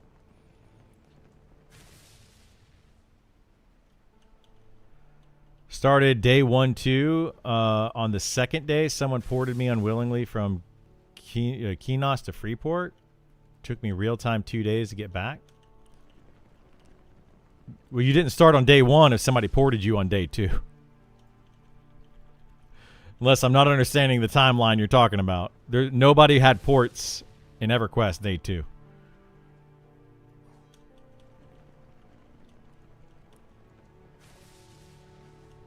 But I could definitely see how you started early, and yeah, somebody could have ported you, then it's a pain in the butt to get back. Yeah, I remember like the world was huge in EverQuest back then.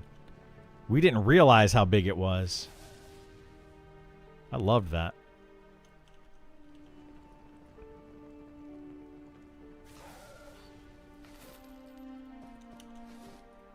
But running from like Kinos to Freeport, oh man. I started a gnome enchanter. So I was over in Akanon, and yeah, people were like, "Hey, you need to come to Freeport," and I'm like, "How the heck am I going to get to Freeport?" I basically stayed on my gnome enchanter until like level 8 or whatever level it was that I could get gate, bind, and gate. Ah, there we go. That's what's going on. Okay. What the heck? Why did I just see Gideon the Dark Spirit twice?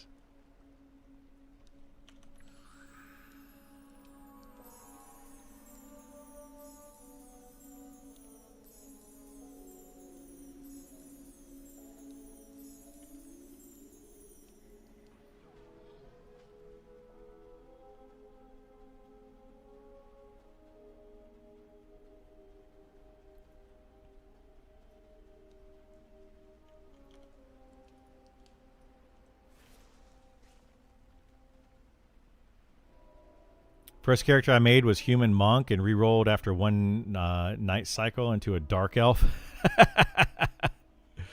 Yeah, I get that. I get that for sure. It was definitely dark back then.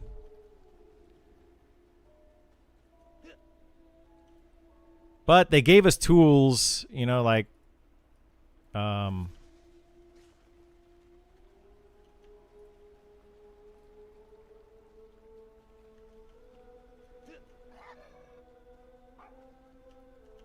they gave us tools like in spells to cast, to, you know, infravision and stuff as spells, which was nice.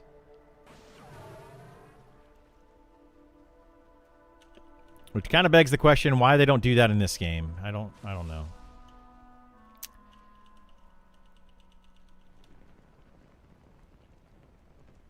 I don't think we're going to get vision spells in this game. No, they don't want them. They've talked about it a few times and they don't want to add them. For a couple of reasons.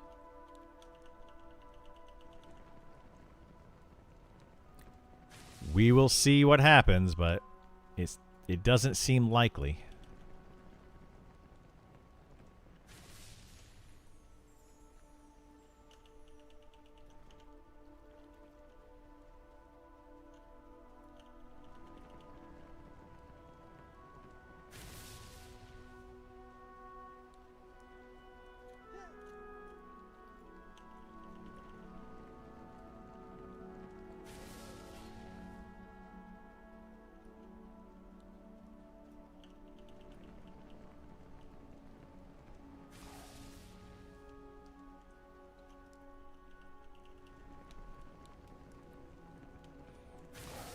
Oops, I nuked myself. Oopsie daisies.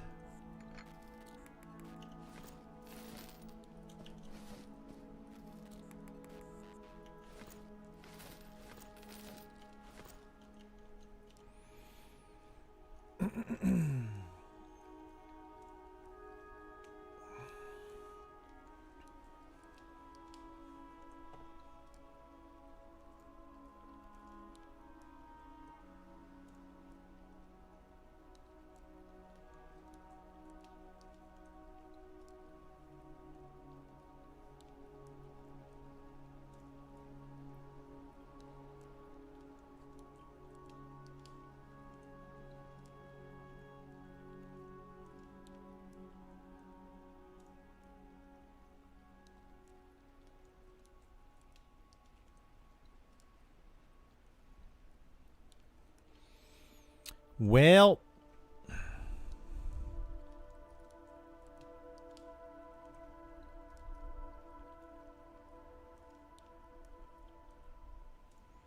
you know, I could probably kill that the named over here. I was doing a lot of damage to that thing when Hoku pulled it. I didn't realize I could solo it because it doesn't do anything. Like it's just it's just a melee mob. You just gotta have Sao and run away and nuke it every once in a while.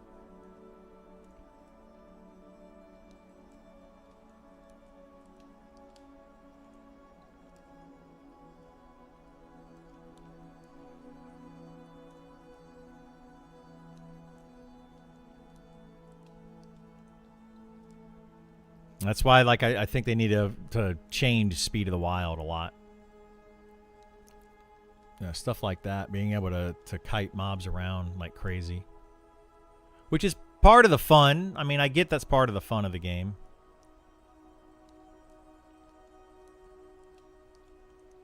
So, you know, a little bit here and there is good. But you shouldn't be able to do that to, like, every mob. How much would you charge me in farming a Stable Master Claymore or a better two-hander? That would be an Isar question. You can ask him. When he farmed them, he sold them. That's the thing, though, is, you know, when we're farming something else, we sell all the extra stuff that we get. To go and actually farm one of those Claymores is not really worth it. Like, you're going to sit there for hours and hours and hours and hours and hours and hours and hours to get a few gold? No. But if you're trying to farm another item that's super, super, super rare and you happen to get something like the Claymore, then, yeah.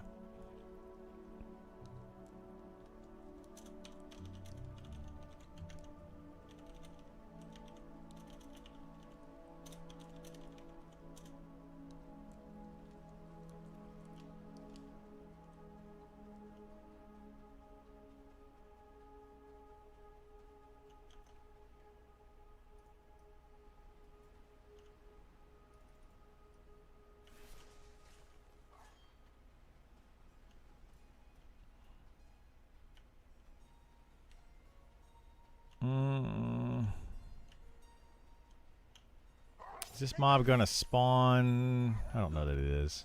All right, we'll just go 3, I guess. These mobs are all jacked up right now.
Kaz not on yet? Really?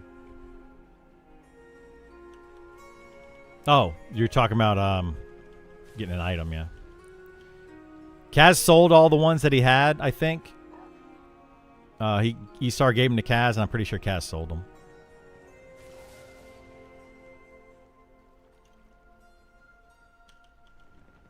Oh boy. Gotcha.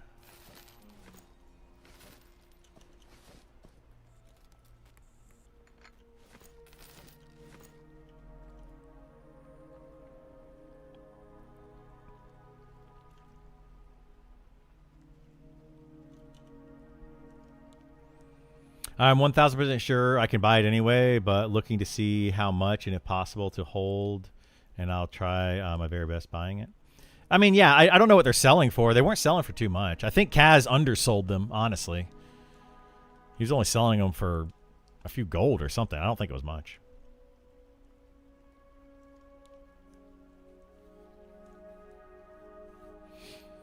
Again, I'm a nobody in game, have nothing to, so just looking to see what it runs for. Hope to be able to farm it. Yeah, I don't know what Kaz sold them for. Kaz way undersells stuff though. Like we get so many items that we just don't know what to do with them. Last night, for example, like I was saying, there were 7 items we were going to get. We got all 7 items plus a pair of shoulders, 2 pairs of pants, a couple other things, I think. You know, we get extra stuff, extra gear all the time.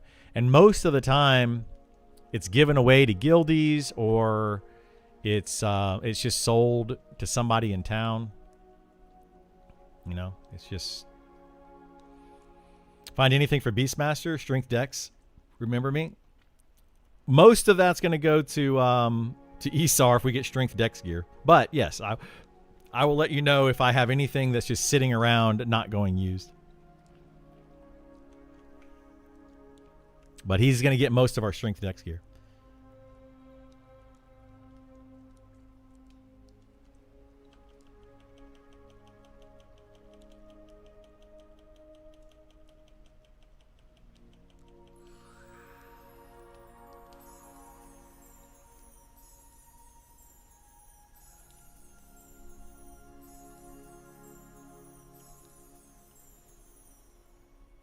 If I can, what time is it?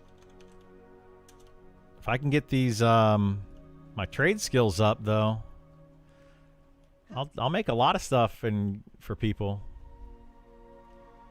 I'm trying. It's just time consuming, you know, very time consuming. Tired of people trying to bargain with you for a few silver, yeah. That's so silly. Like we were, or Esar specifically was trying to sell like an item and basically just saying, give me a few stacks of wood for it. And people would literally try to bargain with him. It was an item that was worth like several gold. And people were literally bartering with him. He's like, give me 8 stacks of wood, which would be 40 silver. On the going market would be 40 silver, and he was willing to give them an item that was worth like 5 gold, and they're still trying to be like, I'll give you 3 stacks of wood. What? Are you crazy? Just give them 8 stacks of wood.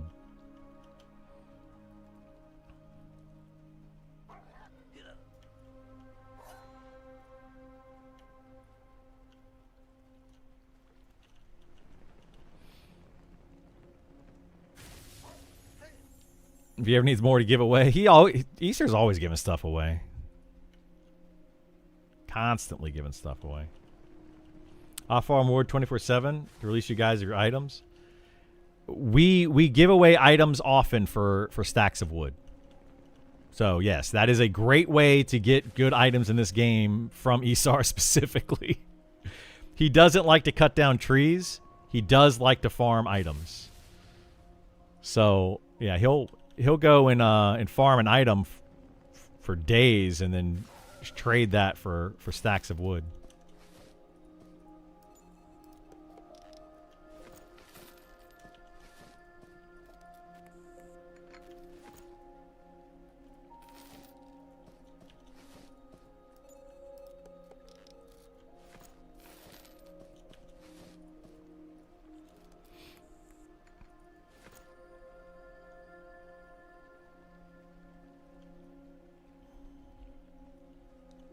Where the heck is Kaz anyway? He should be on by now, right? Normally. I'm going to use the restroom real quick. I've been drinking this water, which is really good that I've been drinking the water, but it's making me have to go to the bathroom. So be right back.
All right.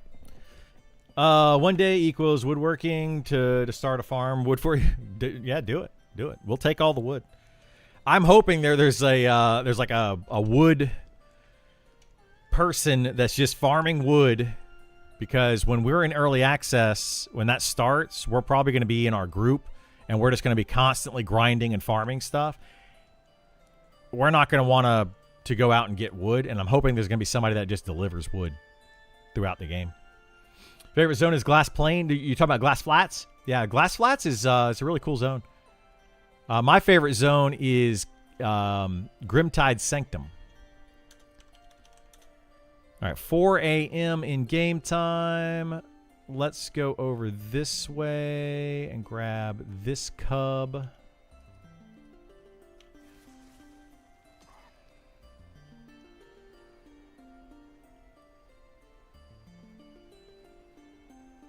What about this guy? That's a brother. Good. And then this guy. Perfect. We got a quad. We got a quad going here, boys.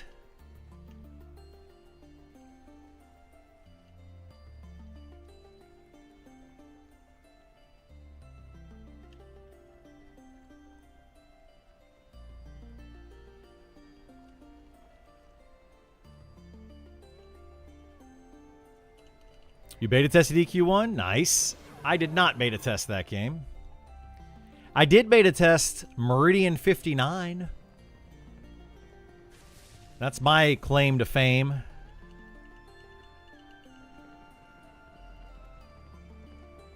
Beta tested that in 1994. That was fun. That was a really fun game. 3 kids, wife, not so much time. Yeah. Well, that's why you join a guild, you know, like you join a guild like ours. And you do the stuff that you can do, like farming of wood or farming of herbs, and you know, you do those kind of things, and then we will go farm the big items, the big ticket items, you know, and everybody's helping everybody. Like if somebody would go out and farm me a bunch of herbs right now, I would be so happy if they would just be like, here's a ton of herbs. Then I don't have to go and farm all that. It would be so nice. Didn't even try to join a guild. Figured it was for S tier. Nah, there's guilds of all different varieties in this game. You don't have to be a good player or on all the time or anything to be in a guild. Yeah, I would go and join a guild. Find one that fits your play style, and you're good to go. Guilds usually like share a lot within themselves. You're saying my guild? Oh, no. My guild's not an S tier plus guild. No, nothing like that. There's players that are casual. There's players that are hardcore. There's a lot of us that are super duper crazy hardcore, but there's quite a few people in the guild that are just casual. Like, I mean, let's look. Right now we have 18 people online. Of course, you have several of 60s. But then down here at the bottom, you know, you got people lower level. You know, they just play the game casually and just enjoy it.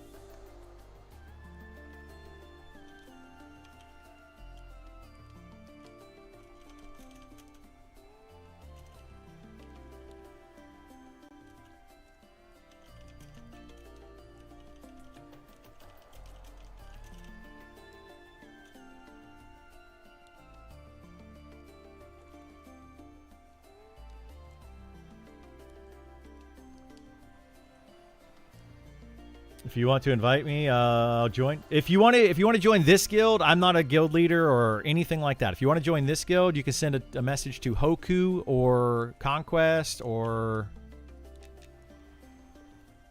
they're the only ones. There's a recruiter, I guess. Holy maybe, or Aiden here.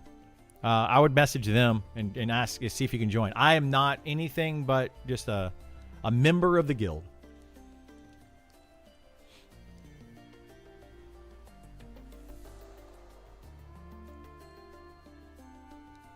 Yeah, I can't invite anybody or anything like that. But I think they're open to inviting people. I don't know how they're doing it.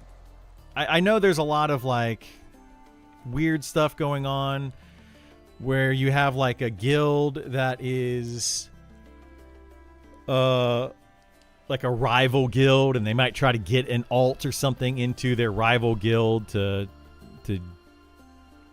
get info, and it's a whole silly thing. So, but yeah, if you wanna try to join, feel free to ask one of the leaders or officers or something. They may or may not take you. I have no idea. If it was my guild, I would pretty much invite everybody. We wouldn't care. But yeah, not my guild. I think there was an issue recently with another guild. A person from that guild made an alt to join our guild just to steal information. And that was kind of like a whole thing that happened. And so I think they might be a little bit hesitant about just inviting random people right now. I don't know. Oops.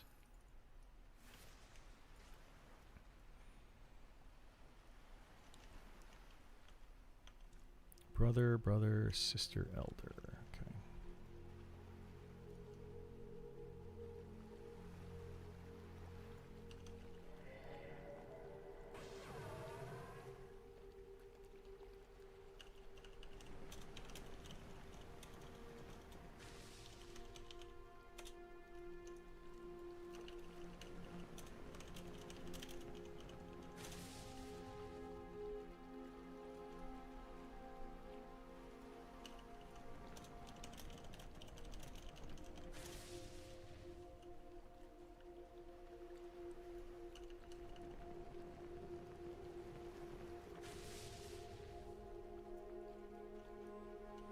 Aren't we all just random people when you think about it? We are random people, Milos. How you doing, bud? You were a random guy at one point. Now you're just an annoyance. Ooh. Wow. Now, how you doing today? Is Rampage open like that? Sometimes it depends. I don't think they have like a process necessarily for joining them. But they're not like, we'll just invite everybody. At one point, they were a we will invite everybody type of guild until that happened, and then it became an issue. I don't know how they are about it now. Like I said, I'm not an officer or anything. They don't really talk to us about it. I have no idea what their take is on it now. You'd have to ask ask Hoku or ask Conquest or one of those people. 10 or 12 more comments like that, and I might start taking it personally. Well, let's see if I can come up with a few.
Conquest said you're okay.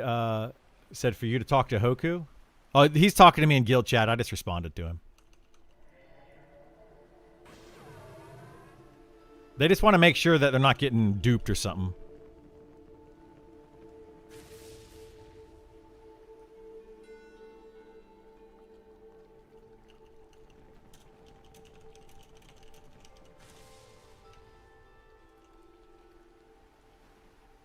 Guessing it's a vet through you.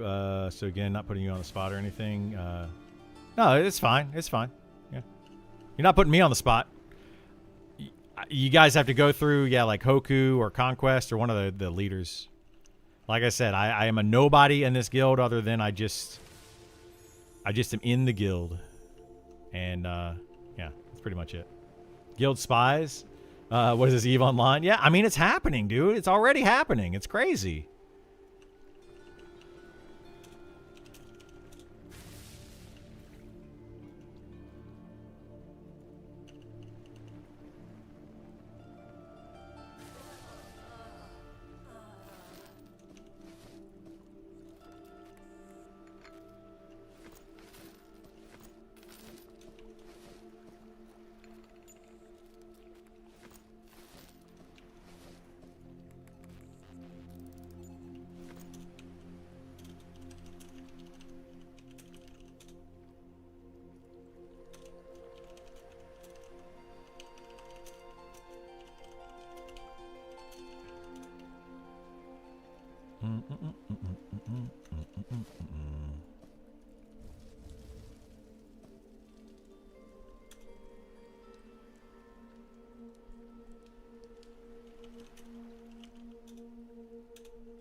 Sure, there's drama all the time. There is, yeah. Not my thing. I grab the popcorn and enjoy the show. Yeah.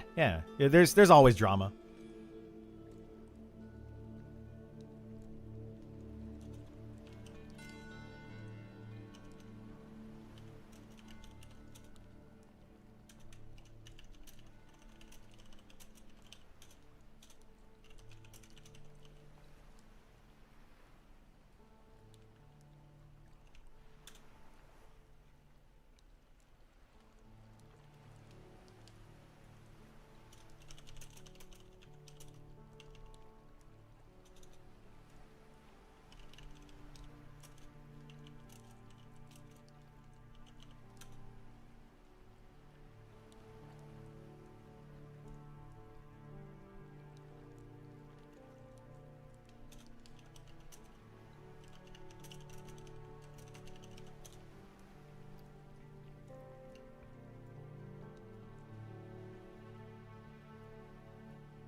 All right, sorry, I'm chatting with Conquest about stuff because Bash did get in the guild.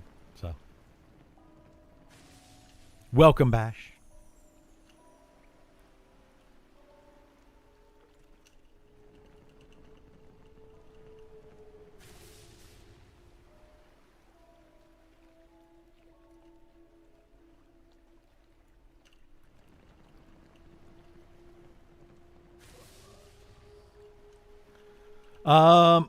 I was going to apply for the guild, but I didn't want you to vouch for me. They probably deny it based on that. They absolutely should deny it based on that. No, like I don't. That's the thing is there's drama and stuff that goes on between the guilds, so you gotta like you gotta vet people, and it's a whole thing. And if people just come in here randomly and they're like, "Hey, Criddle, can I join your guild?" and I'm just like, "Yeah, sure," and I just start inviting everybody. People would clearly get in that probably shouldn't be. As giving pets rusty bronze weapons worth it? I don't know, honestly, John. I think at one point, yes, it was worth it because it allowed them to dual wield and double attack and stuff, or something weird, or it changed their attack speed. But I don't know if now they are normalized or what. I think that giving them the proc weapons that elementalists summon, I think giving them the proc weapons is actually good because it adds a proc to their damage. But I don't know if it actually changes their damage or not. That would be a question for somebody that plays a lot of those classes, because I don't.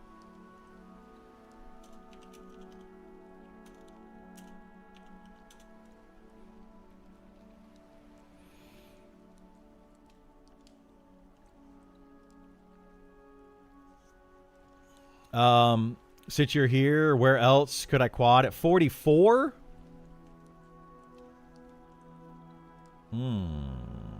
44. I would say probably rats. There are some rats that you could go do in Fallen Pass. I think those are like around level 40-ish.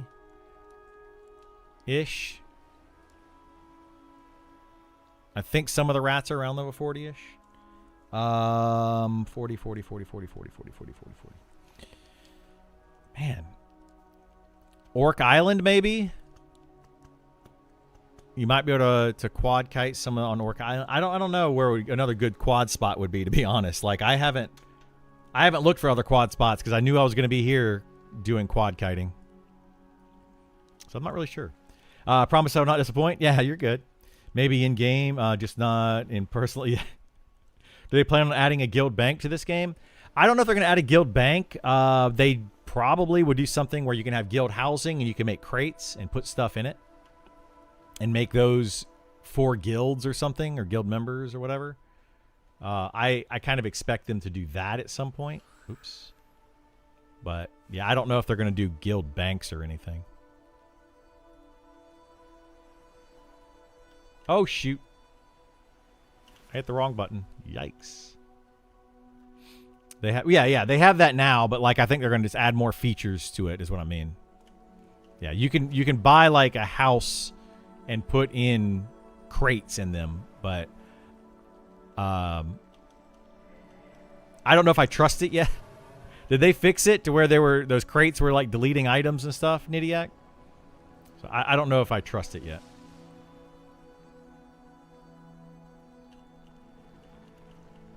But yeah, as far as like a guild bank, I don't know. Still not worked out? Yeah, I don't. Yeah, I wouldn't trust it and recommend using them. That's kind of why I was saying that's the plan, is to have those in. I don't want to tell people, hey, that works, and then it clearly does not. But yeah, I'll probably end up owning a house at some point and throw some stuff in there or something. I don't know. We'll see.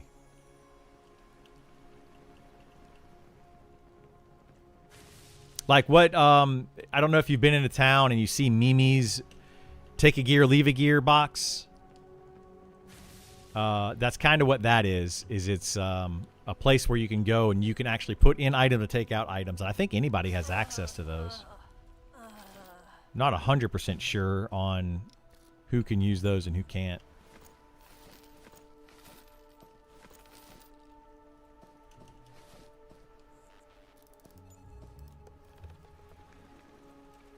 But yeah, that's the idea eventually. I put so much stuff in those donation boxes. I gave all my stuff to Mimi when I used to have stuff to give away. I just gave it all to Mimi directly. One time, I was in town and I walked up to Mimi and I just handed her like 5 items, and she handed me 5 items back. And I was like, I'm giving you these to give away. And she goes, I know, I'm giving you these to give away. And I was like, I don't want stuff to give away. She's like, I don't either. Like, we went back and forth about it, and we're like, anyway, we just swapped 5 items for 5 items. I was like, what the heck? I always come back and there's nothing left. I think people just take stuff out of those boxes and they're selling it. Like, I think the idea there, and Mimi is awesome for trying to give away stuff to people, but I feel like people are taking advantage of it. All right, let me try to do one more quad kite. I think I've got the mana for it, and we should have enough time to do one more, and then we'll go and get more speed of the wild. But yeah, I totally expect in the future, I know that we'll do this with whatever guild I'm in the future once they get it implemented properly. We'll probably have a guild hall, and I'm hoping they allow you to put different tiers of access inside of the guild hall, where you can have, like, you know, if you're an officer, you can have access to these boxes. If you're a member, you can have access to these boxes. And if you're a recruit, you can have access to these boxes. So you can put different things in there for people to take stuff and all that. So you can have like an alchemist person that can just make a bunch of alchemy items, and you can go in there and just grab some potions whenever you need or whatever. And then somebody could do herbalism and go just fill the box with herbs. And then the alchemist will go in there and grab items out and whatnot. I'm hoping that is kind of how they end up with it down the line.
They need a box so people can put stuff in but not take it out, except the officers to specific. Yeah, I think that's a good idea too. Yeah, absolutely. Like, I think that you should be able to say, you know, anybody can deposit into this, but only certain classes can, or certain ranks of a guild can remove from this. You know, things like that would be really good.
This guy not gonna give me Sal?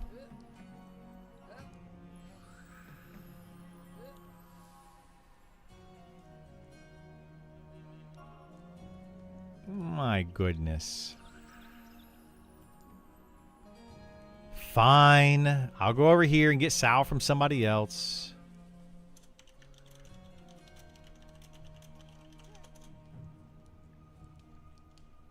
I was running around using a rusty short sword, and somebody advertised a free copper axe.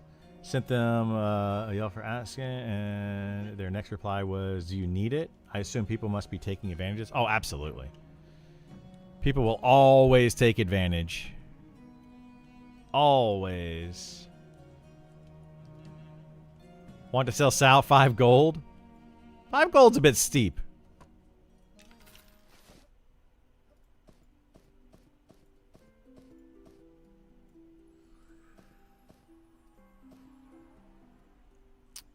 Well, my bags are about full for the day. Yikes.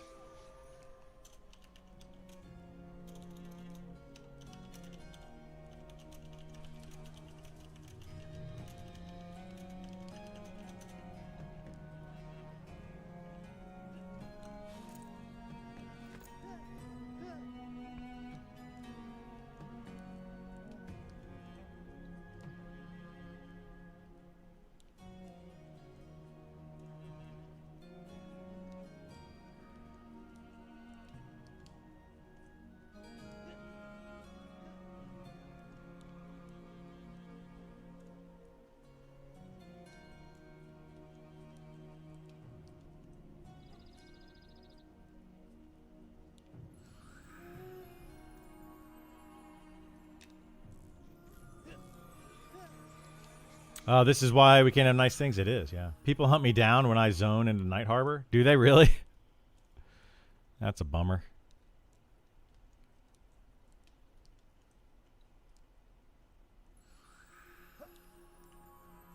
I want a Sal, please. Sal, please. Sal, please.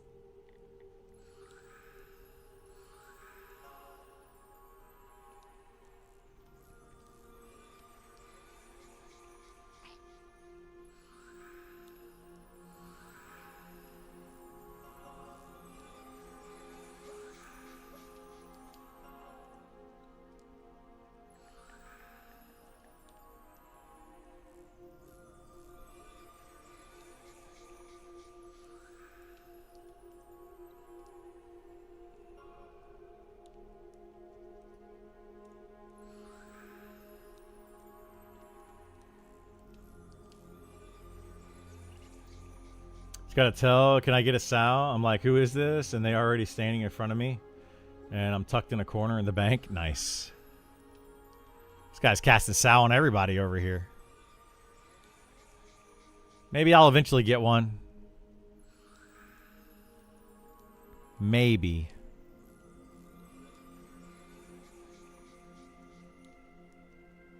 What? I want a Sal? No, I'm sad.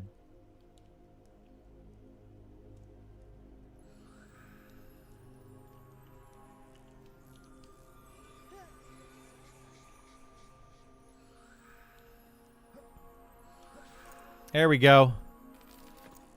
Here, have 13 silver for your troubles.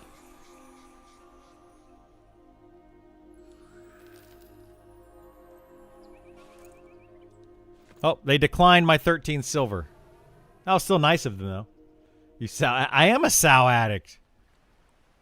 It's the only way I can play the game anymore.